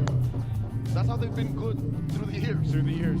They have to, and that's why, you know, when you see the best teams at this point, at this stage, they're able to make these drastic changes from playstyle to playstyle throughout a series. And now that, you know, it's evened out, like you guys mentioned, it's almost anyone's game. This one didn't reach the 20-minute mark. I almost thought it would, but that just a very strong, decisive fight there towards the end, and the way that they were able to go ahead and capitalize on the right targets, keep Marco alive, is what kept them from getting it stretched out too long. You know, you didn't get to that 20-minute mark. Team Liquid might have been able to do better if they got to that point, but it just never happened. And Team Falcons really, they worked on getting to that point throughout the series. Allow me to present this, gentlemen. Did Liquid overcook in this draft? Did they enjoy the benefits of flexing red a little too much? Okay, for me personally, I don't think they overcooked, because it makes sense, but I think they just weren't ready with how sharp the formation of Falcons would be to hold on. And how hard they pivoted from there. And how hard they pivoted from there. Yeah, this is, you know, all the more why we're talking about how Team Falcons have adjusted against a lineup like this, a team like this, from doubt to domination, going into MPL Philippines Season 17. A lot of people share their thoughts on what potentially could happen to Team Liquid, and I think these stats alone throughout the season show you what we're talking about. Might be the most dominant run a team has ever gone through in a regular season, going straight to the grand finals. But I'm not washing my hands here. You can check out the clips, look back at history. I wasn't one of the doubters. Yeah. Even with Cheeky, especially with Cheeky. Yeah. I think there was just a lot of people that wanted to share their insights, not just with Team Liquid, but even like the likes of Onyx Philippines. Like that, there was a whole lot of talk about that too, you know, and right now, number 6 in early exit last season, the soaring higher is the Team Falcons after a struggle of last season. This, on the other hand, falls on the other side of the spectrum. I think all of the super fans, the whole MPL universe, we're looking at Falcons saying this might be their championship season. We put them as up there as like one of the top 2 teams. Again, it was Team Liquid Philippines that they met at the very first playoff match last season, and they got eliminated. They lost 3-1 the opening match of season 16. And if Haji ends up winning a championship with Falcons with this, he's not escaping the missing piece allegations. He's the perfect piece, but you just gotta find the perfect team for him to complete that picture. Whew. The three-peat MPL Philippine champs never has been done. We had the back-to-back back in season 4 and season 5 with Sunsparks. At that point, I was just a viewer. I was a fan, and I saw throughout that. And then, of course, you have season 7, season 8, Blacklist International. I remember these as well, the back-to-back. So it hasn't been done yet. There's a potential that if Team Liquid wins tonight, this championship, their 3rd one, history is made. Do you remember where you were, Enmar, on these fated days? Season 7, I was in the panel with Momi. Season 8, we were on the desk with Rockhard. Season 4, I was on desk with Rockhard. Yeah. And season 5, I think I was online panel during the pandemic. That was pandemic, right? Because that's the first time that I watched an online. Because all online production. All online production. Because before that, I had stumbled upon it in the mall in season 1. And that was amazing. But let's go ahead and, before we head on to our next game, we have an interview with our host and a KOL out there. What's going on? Tabla na ngayon ang Team Liquid Philippines and Team Falcons. Kaya naman, buhay na buhay pa rin ang San Juan Arena! And also, right here with us ay ang mga bumubuhay din sa community ng MLBB. Welcome to the Champions Arena, our MLBB Philippines KOLs. Pakilala nyo naman ang inyong mga sarili. Sino ba? Sino muna? Ikaw muna. Ako nga pala, ang nag-iisang mabait sa larangan ng MLBB. Ako po yun, si Pabida. Ako po. Ay, huwag ka naman kunwari. Hindi ka mabait. May basher sa gilid. Okay, next. Kala ko binabash ako eh.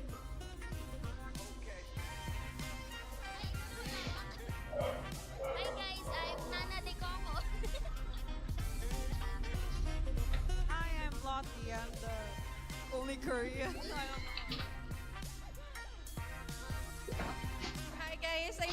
content creator and streamer.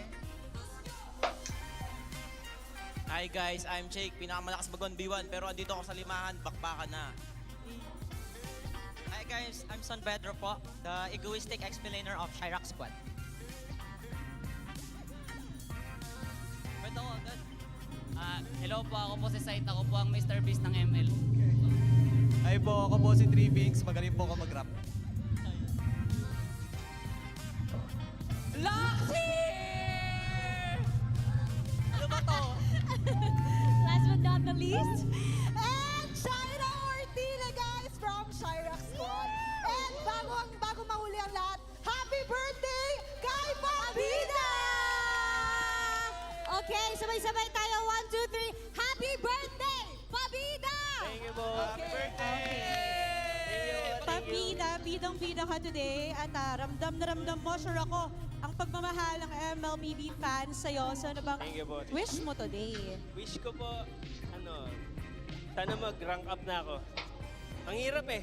Ano bang rank mo ngayon? Pa-epic na actually. Galing ako mythic. Pabalik na.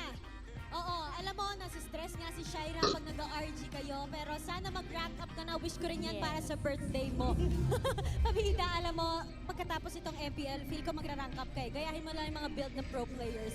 At ngayon, si Lux naman, gusto kong tanungin si Lux bilang lagi natin nakikita sa MPL Arena nung regular season. Now you're here in the Champions Arena. Kumusta ba ang vibe nyo dito? Okay, ang na-vibe ko here is sobrang authentic. Kasi grabe, so, Grand Finals, oh my gosh.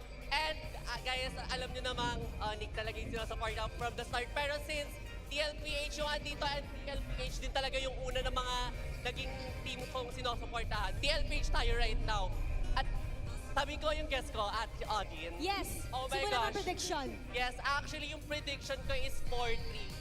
In favor of? Or yung TLPH, yung Falcon. Kasi grabe yung yung laban ng Falcon recently sa mga recent match. But the dominating is TLPH. Okay. That's for luck. So, tanungin din natin ang prediction ng ating mga KOLs. Sino ang mananalo sa inyo at anong score? Quick prediction lang. O, sino daw? TLPH and feeling ko. Score. 4-2. Okay. Ayan. Sino dito ang fan ng Team Falcons? Ayan. Ako po, Falcon. Falcon Anong talaga ako. score? Since birth, Falcon. Since birth. At it's nice to have you here sa Champions Arena. Ano ba ang mensahe nyo sa buong MLBB community sa patuloy na pagsuporta sa ating laro, Shaira? Ako? Yes. Ang masasabi ko lang, guys, kung sinong manalo, congratulations! I love it! I love the energy and I can't wait kung magkatotoo nga yung prediction nila. Maya-maya lang, Odin. Pero sa tingin nyo, casters, ganito kaya ang mangyayari? Casters. And our on-ground panel, well, palag na to.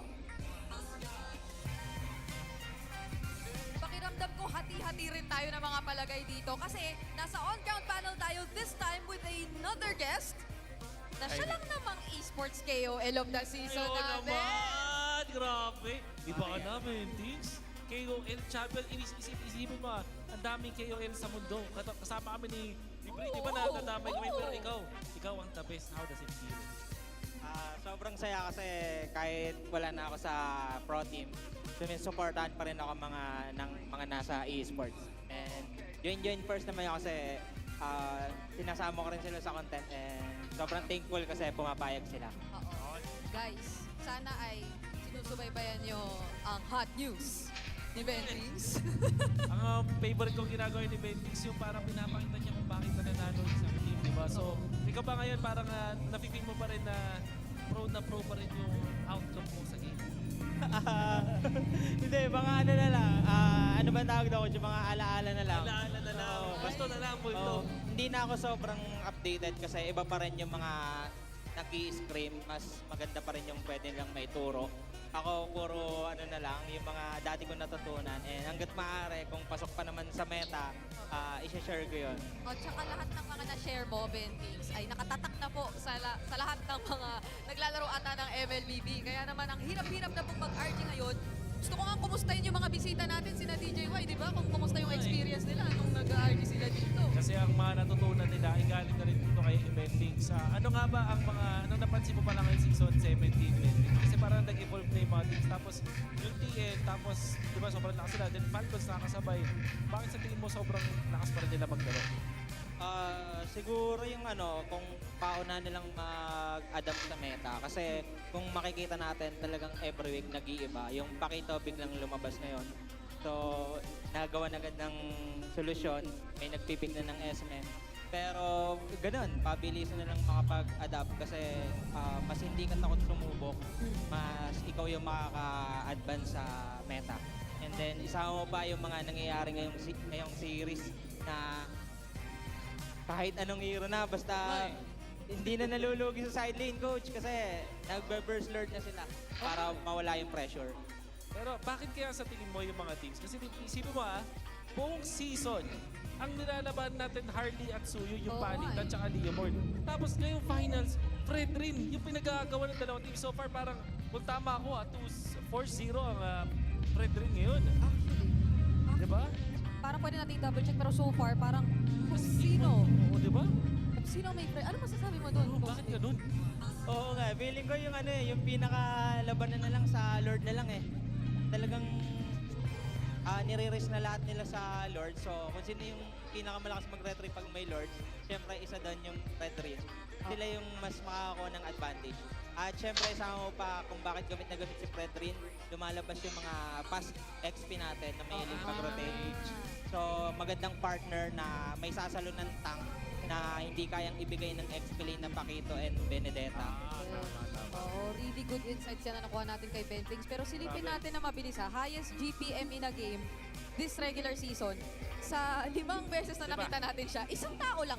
Isang ba tao to? sa 5. Nung ginagawa niya yung unang record, tinalo niya yung kasunod na record. Tapos, hinikita niya ng sobra. Pati yung rank 1 sa kanya. Grabe naman to. 1,043 GPM. Para kay Cartesi. Eto, pwede mo bang gawa ng video to, Bentix? Explain mo sa amin paano niya naabot yan. Kasi hirap kasi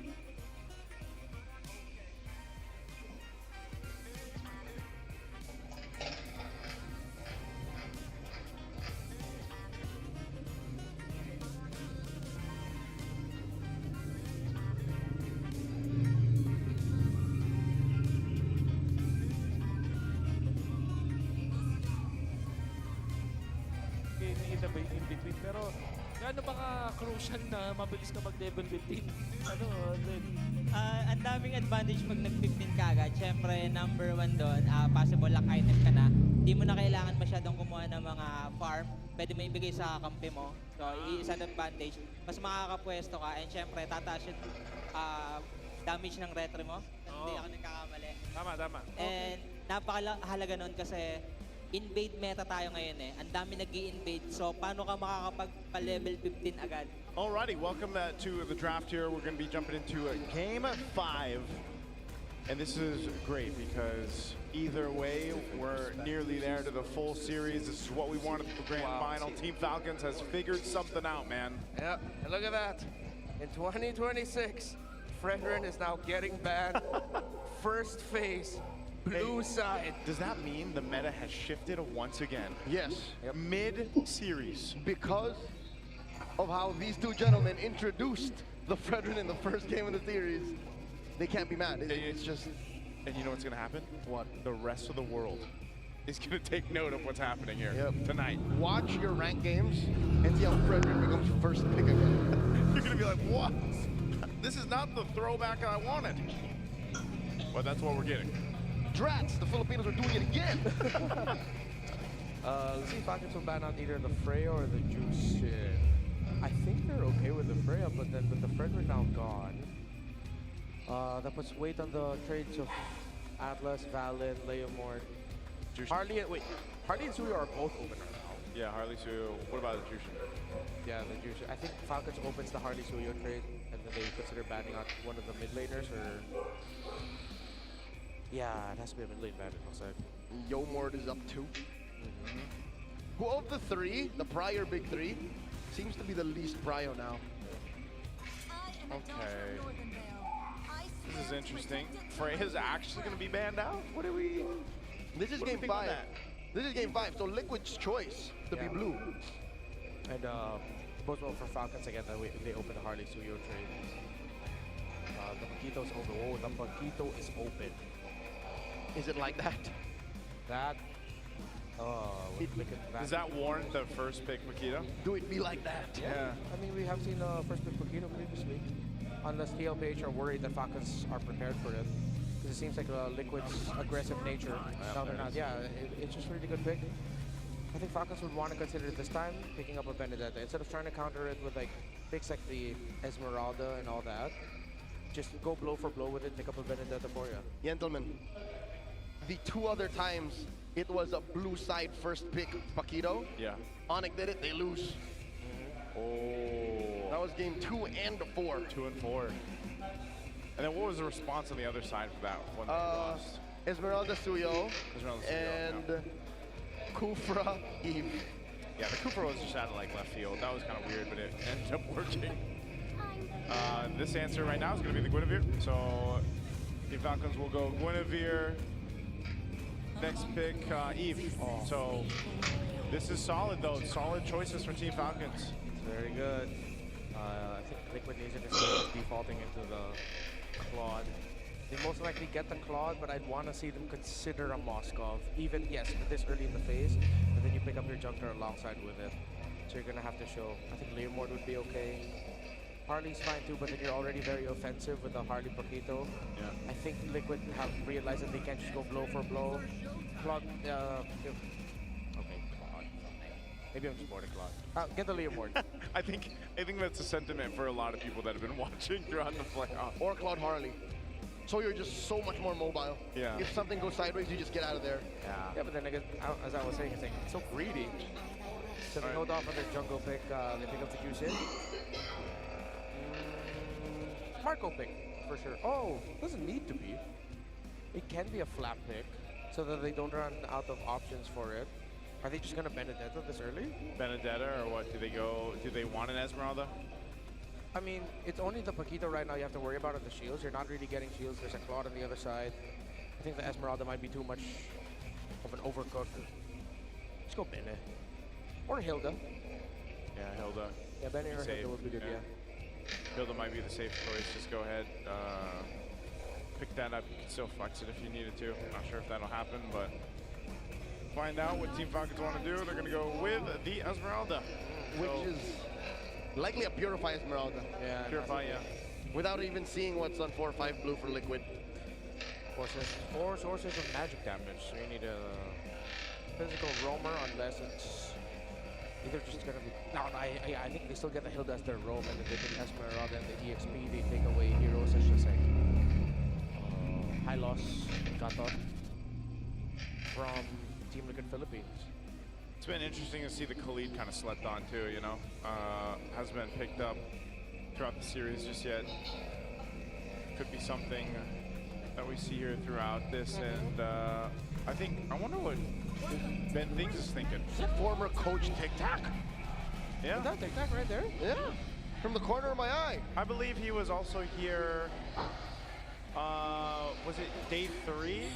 Day 3. I think I remember seeing Coach Tic Tac here. What is Mima Dars right now? Who is Mima Dars? It's just outfit change after outfit change. Every game? I don't know if it's every game, but it's definitely a different outfit. It looks like the red thing was like a cover. Okay. So maybe she just took that off. Took that. Oh, good band right here, by the way. Respect, respect. Super Mars, though. Look at that smile. Yeah. Super Mars. All right, Super Marco's pick gonna be banned out. He's had twice now where this carry has been a problem for Team Liquid. So we've got the glimpses of respect and target bans going on both sides. But Liquid can't take everything. They can't. They choose if they give him the Moskov or the Harith. Harith, yeah. But they're gonna want to give him the Harith because it's gonna be magic overload. Which is why I'm leaning a little bit more towards the Moskov. If they want to play the really close, tight game, yeah, I think it's warranted to consider a Bruno. Because you don't have burst outside of the Paquito. The Juicin will be forced to Crimson Beacon forward to try and take the Bruno out. You're gonna need an assassin for Carl. And I think we might want to consider a Lancelot for Carl. Well, they got a dance party going on. So They got a dance party going on over there on Team Liquid side. Right here on the caster's desk too. On the caster's desk too. They got it going, man. They're hyped up. I don't know how it started. I don't know if there is someone. Oh, they are dancing on Team Falcons too. Yeah, they are. It's just a dance-off. We're having a dance-off in the crowd. Yeah, over the crowd. They got the mega horn over there. Yeah, Moskov, they knew that they're willing to give the Harith because of the magic overload. Falcons needs to consider something like a Bruno. Maybe a Clint even. Yeah. I think they get the Roamer first though. Just get a solid front. Either pick up the Gatot or Hylos. Unless they go for fast. No, they don't need to go pick off. You need a solid front. They just can't beat the Esmeralda. Solid front.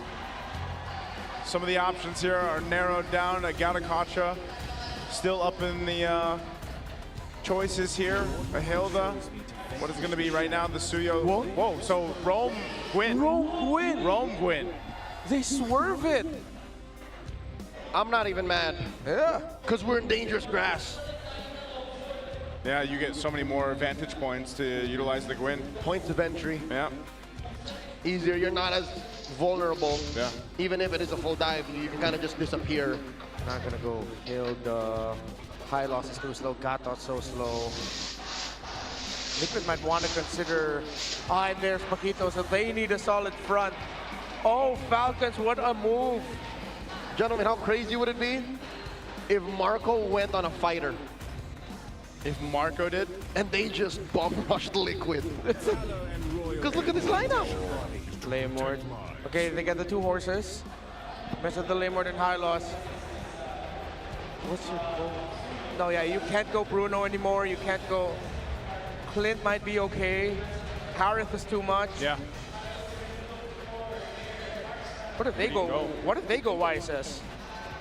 They go the YSS for gold? Or the Bruno. Does the Bruno still work in this? Tough. Too tough. Too tough. I wouldn't gold Esmeralda. That would be overcooking. Don't do it, please. Please don't throw it onto Marco. No, they don't have basic attack. They can't go fighter gold. Oh, they just go the They Harith. just double down on the Harith. Ooh. And then, I reckon they just throw us Piercer on a Kyle and then just go from there. Yeah, it has to be a Sky Piercer Suyo. But what if all this magic damage is going to be too much for Liquid to handle? But we're dealing with a what if. The Absolutes show Liquid, it looks good for them.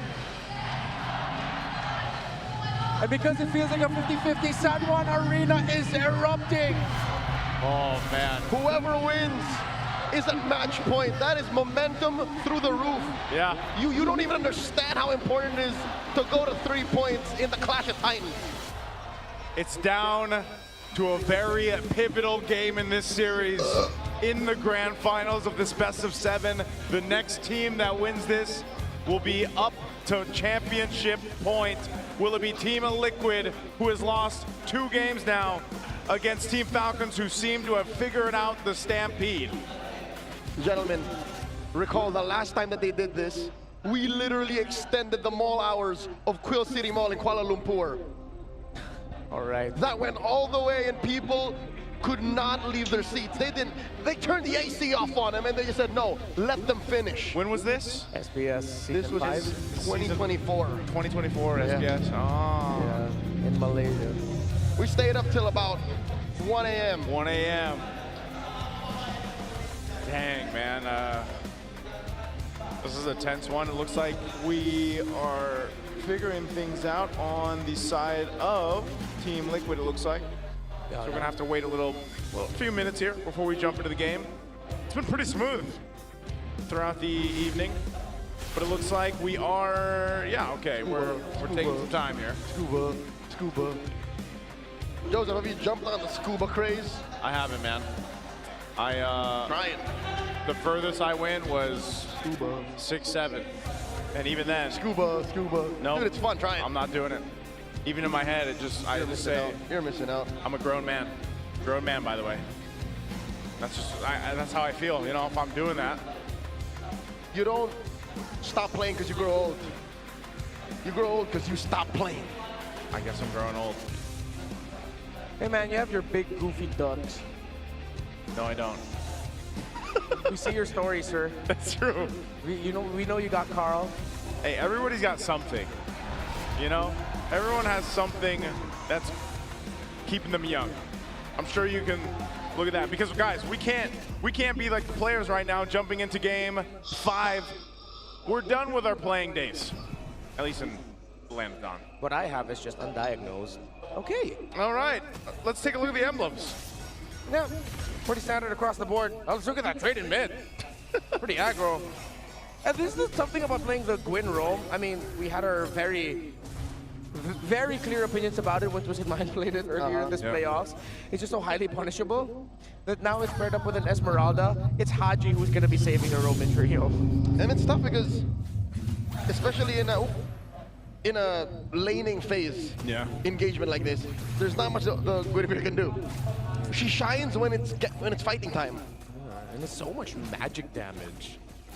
It's the Gwyn and Suyo though are a great combo because it's a long stun if you get hit by the Blade Surge and of course her jump. Yeah. So there's a good combo. Yeah, you can see the combo, you can see the vision, and the question is just will it get to the point where magic damage is just too overwhelming, or Radiant Armors are going to be Falcon's biggest enemy? Kyle's game with the Suyo is important too. Oh, forcing out the Flicker and Sanford. That's a great start for Turtle 1. Through the wall too. 30 seconds till the lore comes through. Yep. Once that turtle comes up, they'll go ahead and get things into position. A Flicker being down from Sanford is a great start for Team Falcons to at least secure this. We'll see how they set up around it. Carl's just going to go ahead and grab a camp real quick. Ogwyn about to hit that level 3. And this is one of the great things I will say about a Roam Guinevere, though, is like you don't have to be that level 4 to bring value to these early skirmishes, these early fights, right? You have enough with the jump, that spatial migration to set things up. You do most of your thing. Yeah. Mako gets the hit on the Gold Crab. Dangerous grass floating very well for the Suyo. Lots of angles, but Sanji, great zoning. Okay. In comes Sanji, Crimson Beacon, knocks up Kyle. Whoa. Kyle very low, has the surge on through. Queller as well. And now Flap dancing to protect that back line. Retreat, and they knock up Ogwyn. RWF defensively used by Haji. Carl TZ already secured the Lord. It's a win for Liquid. That's what I call some big damn, and I don't know if Kyle was ready for it. Turtle. Great combo there for Sansan. Sanji just brought Sanford 2 great burst targets, and one of them being the opposing jungler. So Kyle needs to watch out for how he gets vision and how he positions himself around the Lords and Turtles, knowing that Sanji is fearless with using the Crimson Beacon as a means to set him up. Usually you'd see that as a defensive tool or something like that, but no. Sanji is on set you up, kill you mode, and he needs to play more through Ogwyn and Flap. Yeah, for those of y'all who don't know, when Zushin pops a Crimson Beacon, you get instant stacks. Yeah. So people just all the more easily fly around. Instantly thrown around. Yeah, that's one of the strengths here, especially when you hit that level 4. But so far, this has been the course. I would say the pace that we've seen set up in the past previous games, where it's a little bit slower, you know, early on. Instead of like game 1, game 2, where it would just come out swinging right away for TL. So they maintain a bit of a lead off of these little interactions across the map, but Team Falcons, now that you have a level 4 in Ogwyn, maybe they can look for setup potential. Oh, still a very slow-paced game. You see the effects of game 3 and 4 in this. You're really just playing around for the objectives. No one's... Oh, wait! Whoa. Flappier hit with the Law and Order. Used to back off, had to purify. Glorious Pathway used up by JP already. Yeah, Ogwyn wasn't able to knock up anyone because when the Glorious Pathway was brought down, that little bit of extra movement speed just meant that Ogwyn wouldn't be able to land the spatial migration. Unfortunate for him, I think him and Flap were looking for a bait-play combo type. Uh-oh! Oh, no. Flap in trouble once again. 40 has lethal intent. Flap dashes through, catches a shield, and there's not much of action for Falcons either. It's quite scary how much damage Paquito can do. Oh, all right, he should be fine. They're going to trade it. They don't have to trade too much. This is going to be an objective second turtle in the hands of TL. Yeah, cross-map trades. Falcons know that maybe fighting the Turtles are going to be a bit risky for them, so they're just getting the farm. They know it's important to get the Sky Piercer on the Suyo. But here comes the first item for Carl TZ. It is the War Axe, while Haji gets his glowing wand. It's not going to be a Sky Piercer rush. He full builds the Hunter Strike. Probably best go ahead and build that anyway. He's been dealing with so much pressure towards him. So 5 minutes in, Falcons haven't put anything on the board. Yeah. Are we afraid of them expiring? Is that the problem with this Magic-centric lineup? Oh, well, the good thing is it's an Eve, and no matter how much of that Magic defense you build up, she will hurt. Yeah. And I think that's also the theory around this Harith. Falcons can play this game as long as they don't suffer any big losses. Again, their counter punch is really good. It's one of those ones where it's like, you just wait. If you have to just kind of hold on, buckle in, and wait for the late game, especially when Super Marco's online, then you have all the tools you need to go ahead and set team fights up in your favor. So Team Falcon seems to just be taking that route. Like, let's just kind of sit in, get to this point where we can, and it's TL trying to actually find these moments to potentially make something happen. Good take there. Wow. Teddy with the last hit. I think it was the Art of Thievery that got it. Uh-oh. Flap here, refusing to purify up until the last moment. Has to falling Star Moon into a wall just to survive. Sandy knocks him up, but still he lives. Kyle instead gets fell by Carl Daisy and served up a kill, a double over to Sanford. Here, WM, canceled here. Now Hodge has to flicker back. Cyclone Eye through as well, but JP will continue to pressure them. Oakman can't save him. Oh my lord, Haji gets squished here. Not much a Guinevere can do, and Liquid aren't done. Under the tier 2? Another double for 40. That's why they call him the Apex Predator. And the straw that breaks the camel's back, you were just waiting for that moment where everything snaps, and it snaps in favor of Team Liquid. Again, they have the lineup for it, and Sanford now has secured all 4 kills for Liquid in this game.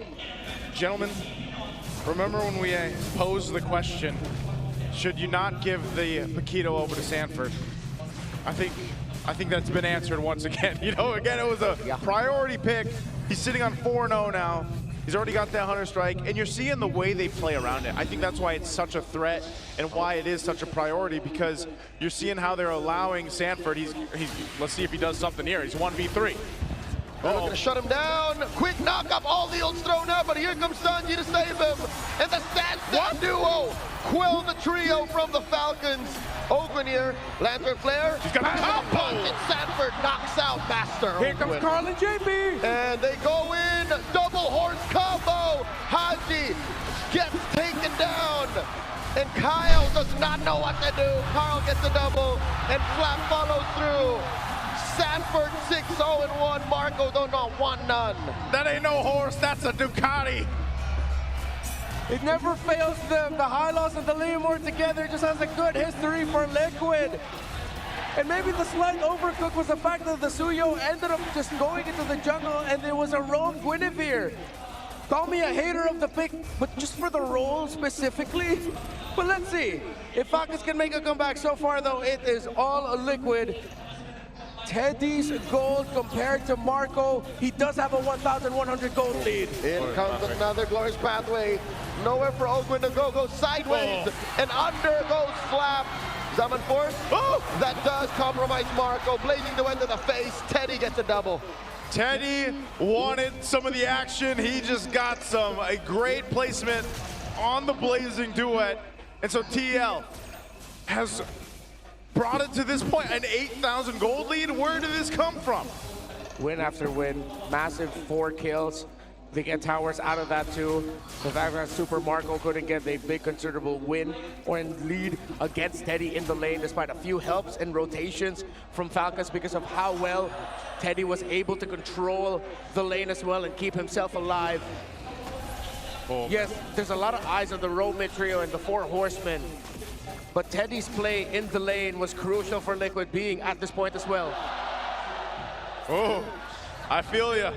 I feel the crowd in here too, because did someone pick a Hellcurt? Yeah, someone picking a Hellcurt here, playing with us. But right now, TL, easy take on the Lord. So they'll secure that. Team Falcons, they gotta just prep up and be ready. I was thinking buckle in for the series. Well, now, quickly, in a matter of a few minutes, 3-4 minutes, they're in their base buckling up. Let's see if they can make it happen. Haji picks up a Divine Glaive, but you're looking at the items. There's a massive disparity. Glorious pathway, slowing down. Falcons retreat. Caldizi also calls in his Ducati, and that just opens up 40's push up top. You got a Ducati. That's what Kyle Teasy showing right now on this Leomord. So far, the synergy between having all this threat AoE. I'm talking about the Hylos, I'm talking about the Jushin, even Teddy. They have free pickings in these team fights and around these spaces in the jungle and into the base. All shields are gonna pop. Lord will make its way down the bot, getting ready to charge in. JP's already in the base. RWM by Haji. Just swiping away at the Lord. Requiem, put it in. Teddy! Teddy with a massive blazing duet. Taking down Kyle. Serving up a kill to 40. And now Flap falls in. That's a double. Mid lane tier 1 drops. 3 defenders left.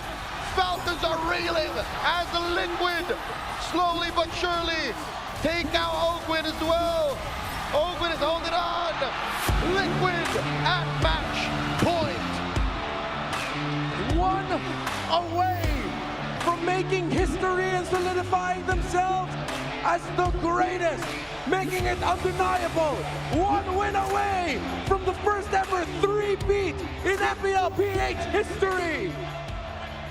History is on the verge of being made here in the Champions Arena. Can feel it. It is full of Let's Go Liquid on one side, and on the other, the Falcons Nest is looking to see if Team Falcons can readjust the flight again, because this game, Game 5, was not theirs. They kept the pace from the first early game, but then boom, quickly was the work done by Team Liquid. Sanford's Paquito here was massive. Of course, this link up with Sanji. As great as this was, a lot of the big turnaround highlights came through the San duo. Sanji and Sanford together, and I wouldn't be surprised if one of those names is going to be the MVP. Oh, we know it's Paquito. We know it's the Paquito, guys. We know it's the Paquito. It has to be. Again, you can't give this guy the Paquito for the next game. There it is. We're all getting uppercut. Oh, whoa! He's flexing on him too! Man, what a performance. 8-0-2, Paquito, Sanford. I don't know. Oh, what else can we say about this? It was clean from the very start. He was trying something else. He was on his way to a Rose Gold Meteor. Yeah. So there's a little bit of innovation in the late game build for Sanford, but I can't even call it a late game build. It ended so quickly. Well, Renmar did mention that it was a magic-based damage. Oh, we're almost in Harry Potter land, right? But he basically, he went Hunter Strike first, he finished his boots, and then he went the wings. And that was like enough. I mean, this game could have gone either way. It's just that, I think that first turtle was misplayed there by Kyle and Falcons. Because Liquid already had the information that Kyle was holding the bush right behind the turtle fin. Because when the turtle first spawned, he used his evil queller to just poke JP down. And he never really left that. He would just either go there, go to the bush beside the beetle, and then go back. So it was an easy read for Sanji to just use the Crimson Beacon forward, and then Sanford coming in from the lane. As good as the Esmeralda is, of course, with the idea of getting a shield, that raw hard crowd control isn't there outside of the Falling Star Moon. And even if you get that in, it's not that long of a stun. It needs to be follow-up right away. But since it's the Suyo that got jumped on, again, this is why I'm very iffy on the Guinevere pick. It's so conditional. To do this, you need this to succeed. For that to succeed, though, there needs to have been a step that you took beforehand, which is either getting vision or getting into the place first. Ogwin was getting into the place first, but then just that link up with an Ogwin, Flap, and Kyle in the first turtle and hurt them in the long run. Because that's where the 2 kills from the Paquito came first.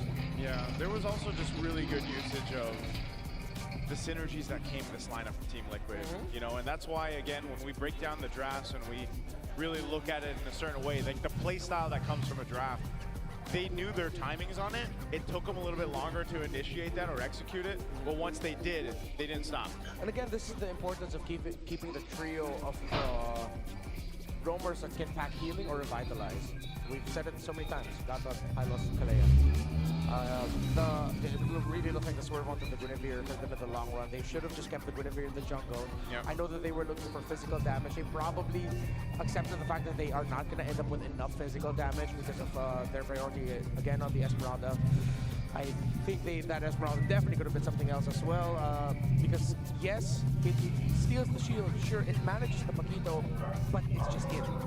This is insane, by the way. 10:48 game time on this one. We just went through like some distance games, right? We had a 20+ minute game, then we had a 16, almost 17 minute. This one, holy moly, 10:48. Remember the stat we had the other day about how many games were actually finished under the 12-minute mark, and it was 8 for Team Liquid? Like, that's just, that is the epitome of the Liquid Stampede we're seeing. And that's why this was a non-starter for Falcons to begin with. The fact that with this lineup, they can't slow down Liquid. Look, between Ogwen's pick, it's very all in. We either win or we just die. Between Flap, who can just jump in, or die. It just doesn't work. For Falcons to get one over Liquid, it has to be start, stop, slow down, we win. Yeah. That's just how you stop Liquid. Well, you could even make an argument that an Atlas would have been better here. Still would have been good. Keep the Guinevere in the jungle, pick up an Atlas again. And I'm wondering if that was just the method to the madness. Like, they actually want to put the Guinevere in the jungle, and then for some reason, it ended up swerving, right? Yeah, again, which to me, I think the reason is they realized that they'd be lacking physical damage. So then they backed up the idea of a Piercer Psuyo or Psuyo. Was there no chance or room for them to consider picking up an assassin? Again, the Lancelot worked out for Liquid. So yes, it did experience a difficult comeback for it. They were able to make a comeback for it eventually. Yeah. Still, I think one of my biggest learnings in this playoffs is just don't pick Liquid. I'm sorry if I sound like a hater on the pick. It's just not for that role, and we're not in this matchup. In recent history, I think it's only won once. When Fanny was picked at the last moment for Omega, but we're far removed from that. Yeah, it's so kind of crazy to think how fast the meta has shifted just in the playoffs alone, right? But even towards the end of the regular season, where we are now. Look at this, though. This is what hasn't changed. Well, maybe his names have changed because he's the man of many names. Sanford here, he's gone through a whole bunch of names. Apex Predator, highest match win rate, 73%, 73.53%, 136 all-time MPL Philippines. CC Immune, this was the 4 times MPL Philippine champion, 2 times finals MVP, M4 world champion, MSC 2025 champion, finals MVP. Of course, there's just so many. I think, doesn't he have more than these two? Yeah. Wait, Apex Predator, Immune, Raging Sanford, King Bob, Dole. Like, what do we forgot some, but I think that's the point, you know? Raging Sanford, by the way, was just one of those it's a happy mistakes. Yeah, it's a happy accident. Happy accident. Yeah, we were. Is that us on desk? A coinky dink. I was not there. I think that was me and Redmar with her. I love how it's an iconic figure in Philippine esports that ended up giving the name of CCU. Of course, a professional athlete from a different game title, but within the same genre as well. Also innocently calling him CCMU. Yeah, CCMU. That's very funny. He was playing Lapu Lapu. Yeah. Just one of those things again where the impact of Sanford, of course, throughout the history of Team Liquid, throughout his own career, you know, and if you really go into this like introduction of Sanford in the league and where he's been and everything he's accomplished with Team Liquid, it's amazing to look back and see all that, right? And it's very deserving that he has all these monikers, all these names, because he's just so damn good. And it's a big problem for Team Falcons. And right now we have to look at the COA, the consequences of actions. I think we've got Flap here at Team Falcons.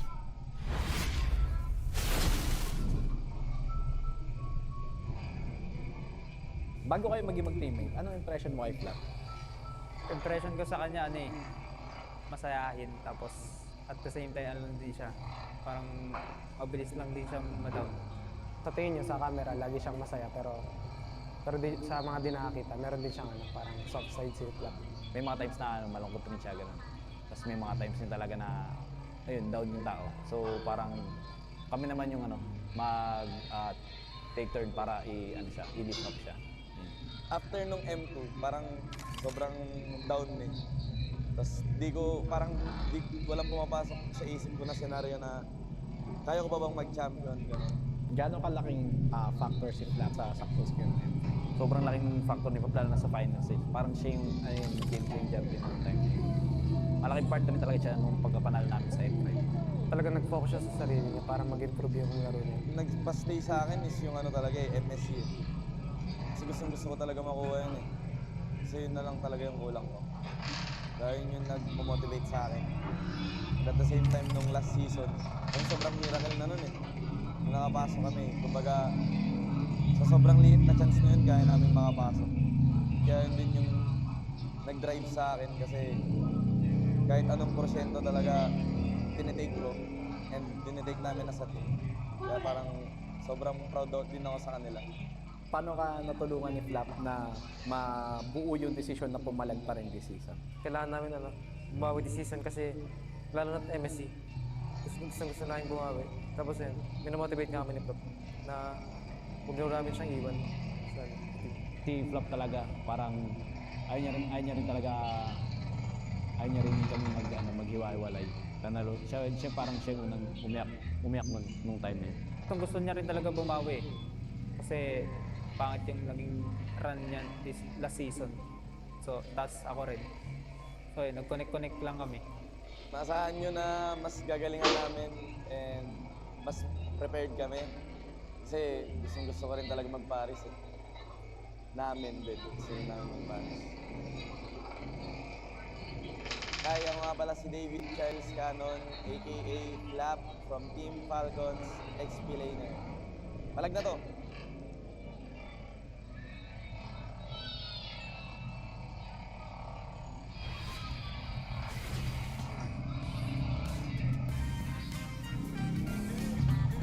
Hindi ko talaga alam bakit pinagawa sa akin yun ni Direk. Gusto ko lang po sabihin. Pero mukhang ang facial expression po na ito ay Pag may pinauso ni naka-outplay. Hans. Ha? Pag may naka-outplay.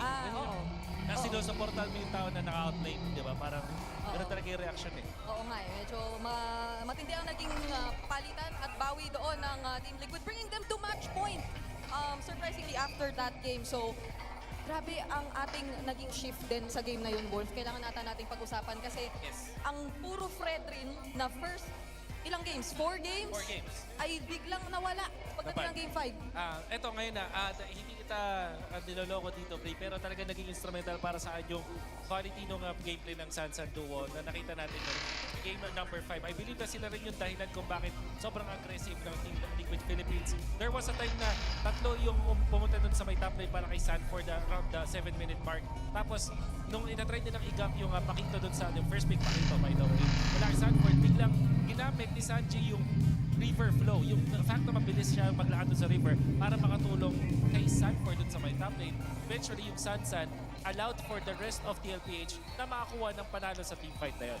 And that's when we were probably a bit worried about the presence of another Esmeralda with no direct answers whatsoever coming in from Liquid. I guess it was mainly on the clone lang talaga dito ni Teddy, no? Pero wala siya nung typical na Gord or Freddy na talagang hold down lang ng lahat. Pero parang sub-sub mindset lang yung ginawa doon ng Liquid, especially through the high lows. Oo nga eh. Nakita ko din yung parang relentless na tuloy-tuloy lang sila na kumuha ng kill. Mind you, this is a lineup na ginamit nila yung Leomord na parang pakiramdam ko halos parang unli yung kanyang paggamit ng ulti. In a way na hindi sila nag-depend ng kanilang mga ultimates. Even si Sanji, hindi nagdadalawang isip na gumamit ng kanyang Crimson Beacon to go in. Kaya partner that up with that Glorious Pathway mula kay JP, nakita natin na sub-sub nga talaga ang mindset ng Team Liquid Philippines at nakuha nila yung panalo because of that. Pero ano kaya ang hatol naman natin dun sa biglang pag-shift ng Guinevere into the roam role? Kasi akala talaga natin buong time ay magiging jungler siya. Pero ano ang tingin mong naging epekto na nilagay nila sa roam etong Guinevere in that game? Parang naging greedy sila afterwards. Naramdaman natin with that Esmeralda, tapos meron kang Suyo, and then the Harith, na meron kang tatlong heroes na kailangan ng farm. So what I got from that was, biglang nawalan ng early game presence itong side ng Falcons. Although, ang ganda ng idea na inuubusan nila ng jungler hero itong si The Goat. Pero, bigla naman natin na nakita na nung time na ng paghahanap ng farm, doon sila pa nalugi. Yep. Marami tayong mga nakita at naobserbahan na changes throughout that game, but it was relatively fast and something na parang kagulat-gulat in terms of just how quick Falcons was in terms of picking up the pace or momentum. Parang binawi at pinakita na naman yung stampede sa atin doon ng Team Liquid. That's perfect. Makikita natin dyan dito sa ating clip na ipapakita ko sa inyo. When you look at the red side team, na dito sa, tingin tayo muna doon sa minimap kung saan tatlong members ng Falcons ang makikita natin na kumulaps na para kunin itong si Sanford. Pero, mapapansin naman natin na ang gagawin lang ni Sanji ay i-take advantage ng river flow. Again, tatlo at napapaligiran na itong si Sanford. Ang pinili gawin, mag-try niya mag-play. So may mga nadadodge pa rin siya, but eventually afterwards, ang unat masyado ng isang Pakito at tinulungan na siya ng kanyang tropang si Sanji na Sansan duo, making it so na makakuha sila ng isang kill. Inarangan pa nga ni Sanji yung talon ni Ogwin, and then ito na yung the rest of the cavalry. Glorious pathway sabay gamit ng ulti nitong si Carl TZ. Nakikita mo yung synergy ng ating jungler pati ng roamer ng TLPH. And while that is happening, 4 horsemen were able to take down the members of Falcons at sa may bandang gilid, may masaya. Uy, ang nakita na naman talaga natin dito rin sa palagay ko ay ang dalawang kabayo na na-maximize Yun nga eh. ng Team Liquid kasi Hylos, Leomord, parang sila ang nag-combo doon aside from Sansan. Tapos Steady, Harp na sa gilid. Oo. Siya yung nakangiti sa gilid na sinasabi ko. So, imagine mo kasi yung mga kakampi mo nagpa-farm para sa'yo. Talaga mapapangiti ka sa gilid. But kidding aside, nakita nyo kung gaano kalakas yung 4 horsemen dun sa team fight na natin na yun. It was Sanji saving his Sansan duo, tapos yung JP plus the Carl TZ na mayroong kang kabayo at Glorious Pathway na kasama. Nakita natin kung gaano kay impactful and that's the reason why they are at match point. Okay. Now it's Liquid on blue. Hindi, mamaya. Hintayin natin. 1, 2, 3, 4, 5, 6. Okay, Falcons. I believe they picked red side. Flying Clouds. Tama ba to, Coach Will? Parang kanina pa nagiging preference ng Falcons ang red side. Whereas Liquid, it seems like they do prefer having the blue side. Exactly. Kasi nagkaroon sila ng mga first pick na first material heroes like the Pakito. So far, Bri, if my memory serves me correctly, Pakito laban sa Esmeralda ay 2-0 na ang panalo. Ooh. Eto balikan lang muna din natin saglit dahil Haji makes a return to the international stage after 1,232 days since the M4 World Championship Grand Finals. Nung nandun si Haji sa M4 World Championship, ang kanyang katapat ay none other than Coach TikTok. Nakatabi ko kayo. Coach Tik, baka naman may message ko. Wala naman. Mahihain. Wala eh. Mahihain. Na-jump scare eh. Na-jump scare si Coach TikTok. Alam mo kanina pa kasi tumatayo yan kapag nandito yung mikropono eh. Nagulat siguro Iiwasan siya. tayo eh. Wala eh. Pero shout out at masaya kaming makita ka dito, Coach Tik. At pakiramdam ko ay masaya rin siya sa nagiging resulta so far. Pero hindi pa naman tapos ang ating serye. Alamin natin kung ano ang mga magiging kaganapan dito dahil we are about to enter the draft for the next game in just a few moments. Wolf, sa tingin mo ba, itong kalahati, second, parang may, may part 1 and part 2 tayo ng buong series na to. Dito sa part 2, ganun na ba ang magiging draft natin? Wala nang Fred rin talaga. Tingin ko, lalo na nasa second pick ata ang Falcons, so mas madali. Tsaka parang hindi ka na worried dun sa Zushin eh. Parang sinasagot na to ng side ng Team Falcons. They have the EVO for that. Alrighty, ladies and gentlemen, here we are. We're going to be jumping into this next draft. And I'll tell you what, it is now a championship point. If for some reason you've missed things, this is what we're at now. Championship point, we're going to Flying Clouds. Mind you, TL has not lost on Flying Clouds. What is that, 17-0 now? They're 17-0. They're 17-0. They've got a 68% win rate on the red side, but I think this is, I don't know. Team Falcons has to figure something out for this draft. Joseph, it's a fighting map. It's a fighting And map. Liquid are fighting champions. They are, man.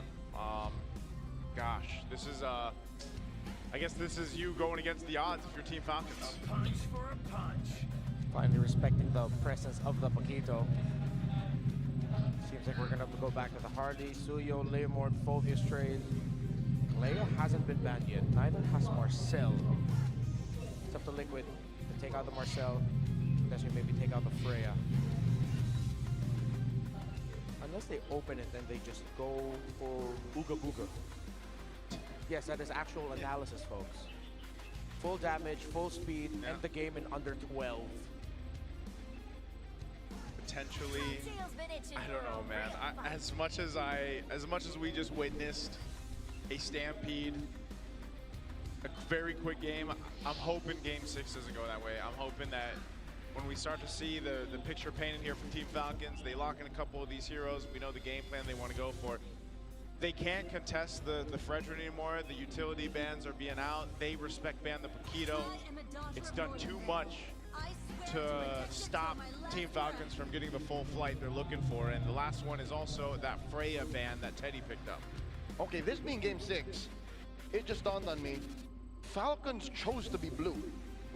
Last night, they had all of the momentum, even in this game, even in this match rather, they had all the momentum from red. Is this a clear sign of them saying something's got to change, something massive has to change now? Yeah, it seems like a tailored draft is underway. 2 or 3 potential sets of them. They banned out the Freya, again, talking about the Freya and Marcel trade. So they banned the Marcel Liquid as expected. And so Liquid still has an avenue to go for the fast rush. Liquid can go Leomord high loss again if it's available for them. If it's going to be Harley, we could see a long game. It is an Eve rush. An Eve rush. Okay, Eve rush. This is this worth the rush then? Like for them to go ahead and grab the blue side Eve? Well, they'll get their combo. I think they're going to end up getting the Harith on the swing back. Liquid are probably eyeing just getting their Claude now. If it's not going to be the Claude, then they'll get the Moskov later. And then jungle picks all still active. Wouldn't be surprised if they leave their jungle pick just for a little bit later, pick up a strong EXP. We mentioned the Phobius. But it could also be one of those scenarios where getting a Yuzhong later would be good. But it is a Phobius and Claude, 2 of the picks that we expected. With the Harith, it'll be tough to get it now. I think they just double down on what worked for them in the past. Get the carry on the Super Marco. Consider the Suyo or maybe even the Leomord for Team Falcons. There's no Sora that you have to worry about. Now the next big picks you have to worry about might actually have to be the mid laner for Sanji. If Falcons show the Leomord, that's an easy Valentina pick for Team Liquid Philippines. You get to steal not only the RWM, but even the Phantom Steed. Okay, next up, Guinevere. Oh, they're going with the Guinevere again. For the love of all that is green and Falcons, I hope this is exactly what we think it is. Yes. Gwyn jungle only. Gwyn jungle. It can't be the Gwyn roam. Joseph. I'm not feeling it if it is, man. That's what we thought in game 5. Yes. So keep it in the jungle. No, Team Falcons is going to come up with the best game plan depending on what these choices from Team Liquid are. And right now, the Harley comes through, at least for Carl Teasy. Obviously going to be one of their big stoppers. I think Falcons needs to commit a ban onto the Gord and the Valentina. If not both, then one of those, and you take away a JP hero. But if you take away a JP hero, actually no, don't take away either the Hylos or Gatan, because Liquid will end up with one of those 2. And there was a lack of heal, which is what hurt Falcons earlier. Keep the Hylos Gatan Kashi trade open. But the tough thing about that, Liquid might just also ban out one of the options. The more I speak about it, the more it seems like Liquid are getting closer and closer to just etching their names to the greatest. Still, Falcons are respecting the other picks. The Loyi, the macro would have been big for Liquid. Yeah. So many avenues they can still go through. I'm getting quite overwhelmed with all the options they could go for. Yeah, a whole lot of choices here throughout the draft, but right now, as long as Team Falcons fixes what really messed them up in the previous game and ended up being such a stampede for Team Liquid, would be to solidify having one of the more BP roams, maybe the ones that have a Revitalize that you can run with, since you still have those options available to you. Maybe it's going to be a Khalid in the hands of Ogwyn. Maybe you get the Gatakacha. This Hilda is going to be banned out by TL just to due diligence, make sure that's not messing up the Claude, as we've seen for Teddy. So a good quality ban coming out from TL. Team Falcons, on the other hand, they still have one more option. They might continue to hone in on the mid lane options. Yeah. They can't take away one of the roamers. So they have to make the choice whether it's the Valentine or Gord that's going away. Very honest, EXP jungle gold already. It's Roman mid that we're waiting for, Roman EXP.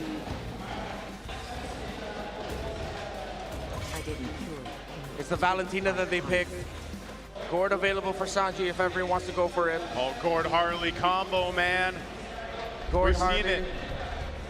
Wait, if they Gord Harley, Flap gets the Sora. Yeah. Yeah. So that's why they banned the Val. Yeah, that's what TLPH is waiting for. They probably pick JP's pick first, and then wait to see what Flap's gonna go for. If they show the Gord, it's a very easy Sora, But there that's is a what the Phobe. Phobius. Again, it's not always an automatic counter, but it does not make it so easy to play it. It's more demanding of the execution for a team when Sora goes up against a team with a Phobius. With how long a Phobius can buy time for the rest of the team, Sora might not get the help it needs. A Cho for JP. The Cho? Man, this combination, having the Cho and the Phobius, were big components of their win against Onyx. If they want a big boss and a lot of crowd control, you consider either Padang or Atlas. And then for Flap, you have to get Burst.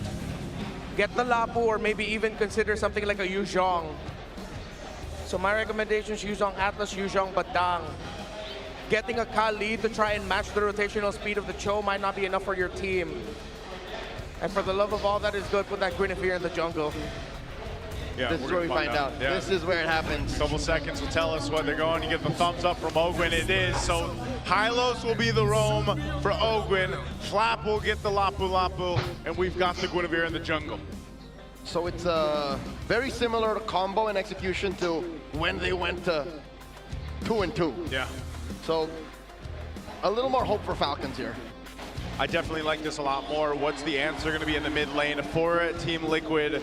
They could simply just go the Gord, but they're going to go the Jushin instead, providing them with one of the strongest mid lane picks, if not the strongest hero for that role. Cho and Jushin don't get the combo, but the Cho and Harley does. It's up in the air, and it'll all boil down to the first two turtles.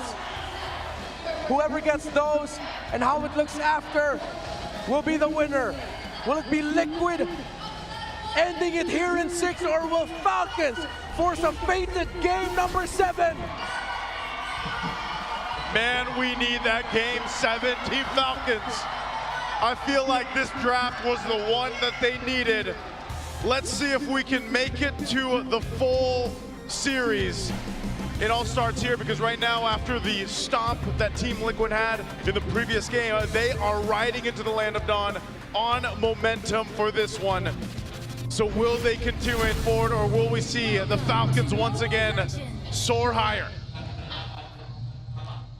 Marco and Teddy, we go back into the last two players that made the walkouts for their teams, how they'll manage the laning, and how they'll manage the eventual mid-game power spike. Master Assassin for Super Marco, expected a Festival of Blood for Teddy. Cause Gwyn jungle will get faster access to cooldowns. Yep. After using the ultimate, but there are 2 purifies on the side of Liquid, and it's the main targets for this Guinevere, that Jushin and that Claude. Meanwhile, Marco is the only one packing a purify for the team, but there's a good amount of CC immunity built into the Falcons lineup as well. Yeah, even with this. Ooh. Oh. Never gets Crab.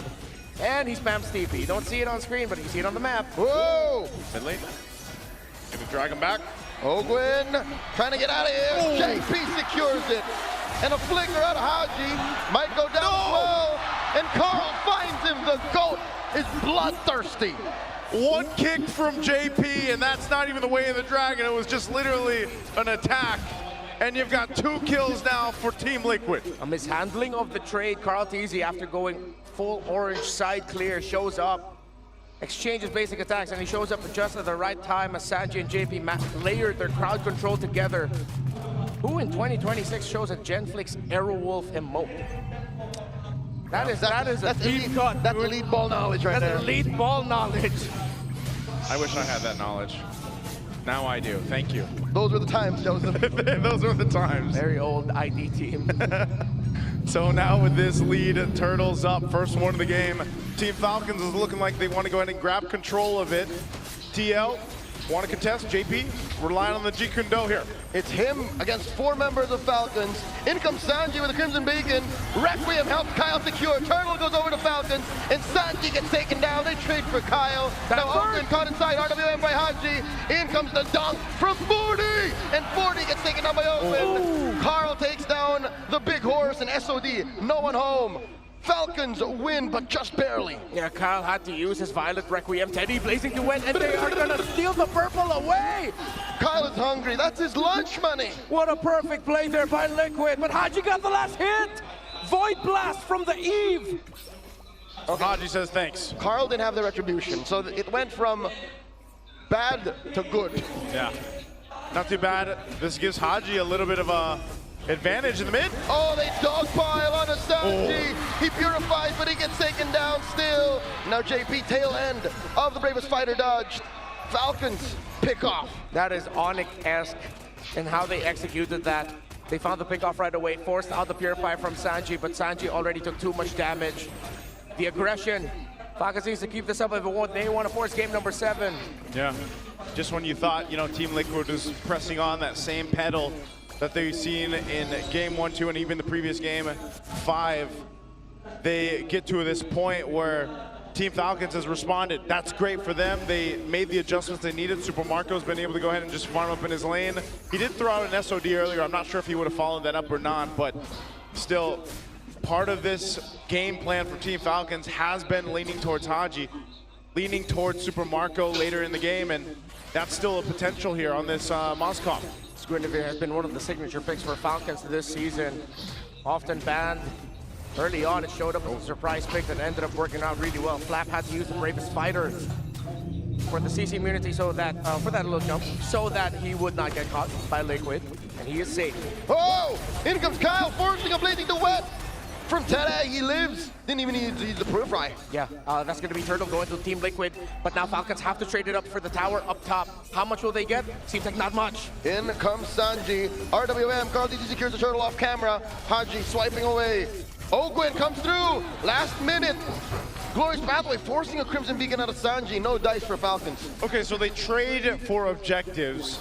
TL doesn't end up losing anybody off of that, but there was definitely an attempt for Team Falcons. They just couldn't capitalize on the kill, so it's pretty much an even trade. I'd rather have this than them overextend and end up with nothing either way. Yeah. It's a good thing also that Teddy didn't need to use his Purify the last one, just the raw power of Blazing Duet, Fighter Emblem Festival of Blood, even keeping himself alive through raw lifesteal and spell spam.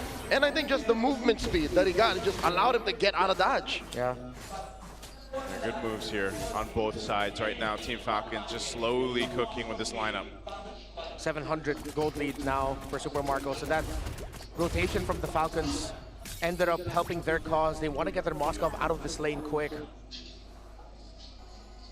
They want to get him out here quick. Part of that is just continuing to let Super Marco do this. Again, I think even if he lands the SODs in the last turtle, it depends, he's right there on that side of the map. If he has an opening, he'll take it. If not, he continues to scale up on the Moskov. So far, though, your advantage is fighting around Haji, potentially Kyle's threat. Like this. Requiem finds JP. But JP does live. Oh, Haji with the RWM clutch today. Defensive use of the BMI. A pickoff is a pickoff. Carl TZ almost got taken down. If Falcons got that, that would be a snowball start. But they did get JP. They use a lot of abilities for that, though. And again, the Gwyn, so fearsome in the jungle. Yeah, that's the threat that we're looking for here. The real deal. Oh, wow, nice Spear of Misery. Massive by Marco, and they didn't even overcommit. They just wanted the turret. Now Carl DZ coming in. Teddy and JP looking for targets. Ogwin holding it down. Ogwin gets taken down here. Carl secures. So that gives them a clear sign to go ahead and secure the last turtle of the game. Yeah, a bit of a misplay there by Falcons. Liquid knew that Ogwin didn't have his Revitalize yet. They were counting, they marked it, and they got turtle number 2. Turtle 3. Their second. Their second turtle. Oh, their second. Is what I meant. He was right. You were right. But also, I am right. So we're all right. Yeah. We were talking. We were talking about the first 2 turtles, but it ended up becoming dead even because no one got a clear lead. But now this turtle 3, Falcons needs to start getting towers off the sides. That's how Teddy and Liquid were able to get one up top. So now it's going to be Kyle helping out Super Marco to break this. Just a trade yet again across the map. Oh yeah, they're gonna trade it. Teddy just does a bit of damage that one, but that will be the tier 1 falling. That's a lot of minions, man. Even with a damage reduction of the turret, it still took out way too much health. Oh, and Flap is taking his time. He doesn't trust the map. He doesn't know where JP is. Nor Carl, so he's not sure if he wants to overcommit to the defense. Look at JP right now, man. He's just behind enemy lines. Just taking a gander around. One might say light-like. Yeah, looks very light-like at this point. They want to go for this tier 1. Oh my lord! Deadly Magic, Hanjo catches it. Yep, they'll be alive though. A bit of a body block there by Ogwin. Kyle thinking about recalling back to base or staying in the Pixel. And he makes the right call and goes back. As Liquid now have control of the river and the map, Falcons' time is running out for their mid-game. But their time comes back online for the late game through their Moskov and their Eve. Yeah, that's what they're playing here for. Tier 1 going to be worked on again. TL playing around this advantage of mobility where Team Falcons is centered up. Kyle won't land. Whoa! Dear Lord! Marco put within an inch of his health. He stays. Ballsy. The same area where Marco spotted out Carl TZ when it was the carry versus the YSS. Carry versus Harley. Harley, there, thank you. Look at Teddy again. Opening up the map. Marco's getting there. Yeah, Falcons are lost in their own jungle and in their own side of the river because of the threat of the Cho and how fast it can rotate. They really cannot read the rotations of Liquid. They don't trust it. Bravest Fighter from Flap, forcing one from Sanji. And now in comes the Bravest Fighter, blazing the wet inside the RWM. Teddy trying to deal some damage. Sanford caught through. Does flicker out. That's a great pick. This is the Lord up. Carl TZ still up though, so Team Falcons, even with taking out Sanji, they still have to be cautious. Just like against Onyx, as long as they pick off the Zushin, they are ready to go. Lord here, within a tenth of its health, and Kyle secures. Oakland will get picked off though. JP taken down. Flap is wailing away. Will get taken down here. And now Carl and Teddy. Kyle with the setup and the freeze. Oh, he gets taken down here. Pyrrhic victory for Falcons. They get the Lord, but they lost too much. Liquid with the pedal on the gas. Falcons tried to get some kills, but Liquid were able to sidestep and survive. The Lord, though, will still be able to get out of the Falcons base. It spawns now. While Flap is back in 5, Kyle is back in 11. Falcons will be able to push out. 6 games in. One thing is true. Yeah. RWM plus the SOD and the SOM. Haji with a shutdown. Carl falls. Traded out for. Looking for more. Super Marco here. That's too much pressure. He flickers back. Dodges back rather, but it's too much. And there's not much of a punish from Falcons as they get run through by Liquid. Sanji with a Crimson Beacon. Infernal Pursuit by Sanford. They both just live. And the lantern flare from the chef. One thing is true, that might have been an overstep. They got the Harley, but it cost them too much. Still, the members of Falcons will return, and this Lord will get the charge and pop the passive. In the big picture of the macro, it works out for Falcons. In the small picture of the gold, in terms of the outplays, Carl TZ is 3 levels ahead of Kyle. But that never stopped Falcons. More than once in this series, Kyle stepped up and knew that it was all about utility. And if there's a way for Falcons to slow this down, that's what they gotta do. Time and again in this series alone, you've seen as long as it's slow and steady, Falcons win. But if it happens in the blink of an eye, even if it's Falcons who engages, initiates, Liquid wins. Oh, look at this. Them into this. That's a kick onto Ogwin, RWM, plus the glorious path they use defensively. SOM into the wall. A lot of damage coming in from Marco. Now he takes down JP. Sanji with the Crimson Beacon, compromising Super Marco. Teddy with a blazing duet, taking down Flap. Taken down over as well. 2 for none. Make it a 3 for 1. Tane with a triple. Sanji finds Marco. 4 for 1. And that's the wipeout. Tane is a maniac. The minion waves are far. But does Liquid have the damage? Does Liquid have the speed to march through the mid and into immortality? They're taking it down the tier 2 turret. You have a couple seconds for Team Falcons to come up. JP will Immortality tank this turret. They'll just get that and go reset. Slowing down. Liquid have demolished that mid-lane inhibitor. Oh! Now in comes the rest of Falcons. JP dashes on through, flickers out. Goes pathway, SOD. Sanji does use a Crimson Beacon to survive. Super Marco into Teddy, blazing to it. BMI through, and Haji punishes him. There's the shutdown. Owen gets taken out here. 2 for 1 the trade. Teddy makes it happen! From steady Teddy to deadly Teddy! It cost him his life, but it's 2 members of Falcons who fall. But Falcons also made the right call. But Liquid got the counter. It's not over yet. They're still fighting. This is why they're the Titans. Oh man, this spear and a great beacon from Sanji. But look at that, Teddy there for the team and comes out swinging. Still could be anyone's game, folks. But the map is blue. And I'm not talking about the color of the Falcons towers. I'm talking about Liquid. Still in control, but Falcons, they're not going down without a fight. They keep on fighting. Marco has SOD. Oh, this is deadly dance. Lord here at the 10th of its health. Kyle comes in. Teddy secures. Glorious pathway. In comes Teddy. And there's a Requiem, but no follow through. Oakland here is going to get taken down. Sanji gets in. Kyle taken out. Teddy finds another. What's Marco thinking? Chubby wave down bottom. Oh, they sent Sanford back to defend. Falcons needs to withstand this. Haji didn't use his real-world manipulation, so he'll have it with him. But Kyle and Ogwin are down for too long. And it's 5 against 3. The 4 horsemen and their Teddy. Liquid and the cavalry are feeling it. It's possible that they turn into the 4 horsemen and the GOAT. There's the RWM. Lord still standing. Sanji taking a lot of damage with hoof stomps. Heard through history. A stampede by the cavalry. Going back to back to back. Team Liquid Philippines are your FPL Philippines Season 17 champions. We are all witness to a legacy that will withstand the test of ages. Emulated, never to be replicated. Their fierce gallop into immortality will echo forever. Team Liquid PH are the greatest of all time. One hell of a grand finals we had here at San Juan Arena as all sides erupt with the ending we had here. 6 games of distinct action on both sides.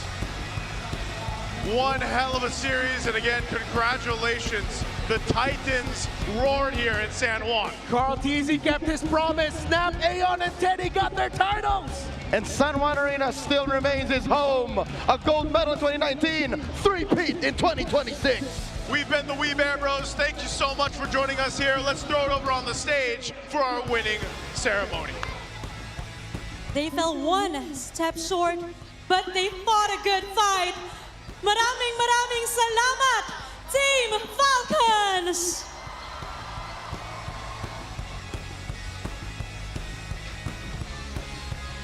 And now, MPO Superfans, make some noise for your Season 17 champion, Team Liquid Philippines!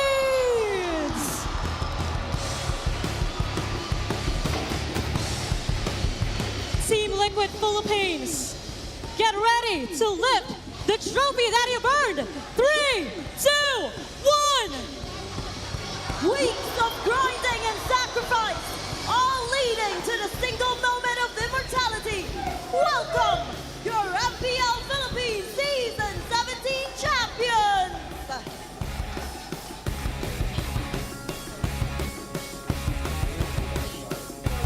To present the mock check, may we call on Mr. Victor Kabuay, the Philippine Esports Organization Project Manager.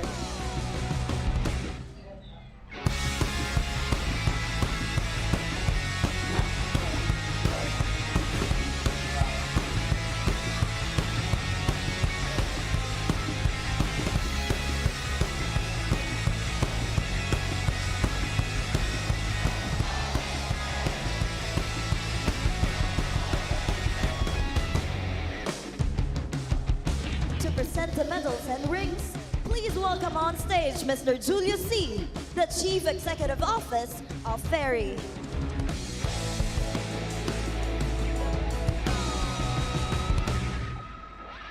And for the first time ever in MPL Philippines, our champions will also receive championship rings from the official jewelry partner of the MPL Philippines, Ferry. The Lone Stallion, Saji. El Daddy JP.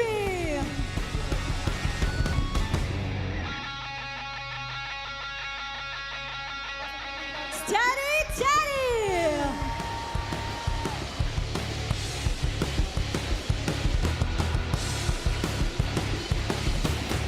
The greatest of all time, Carl TZ.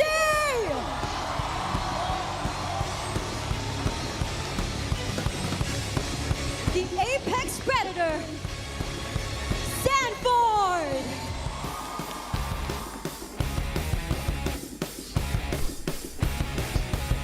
Daiki.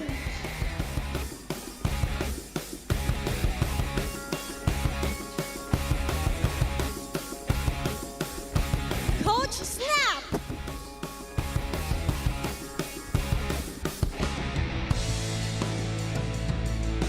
And Coach Aeon. This is the ultimate proof of your legacy. Tatak na ngayong season ay kayo ang huling pumalag.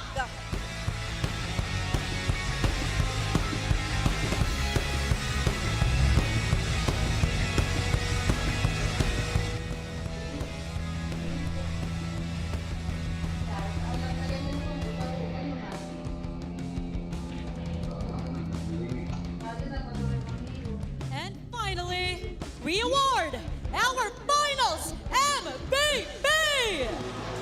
The player that significantly contributed to their team's road to immortality. Presenting this award is attorney Francisco J. Rivera, the Games and Amusement Board Chairman.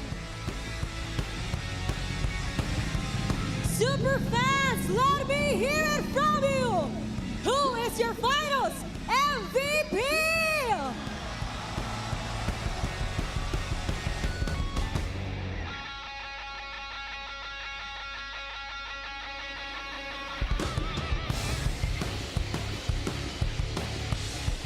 Congratulations! Sanford!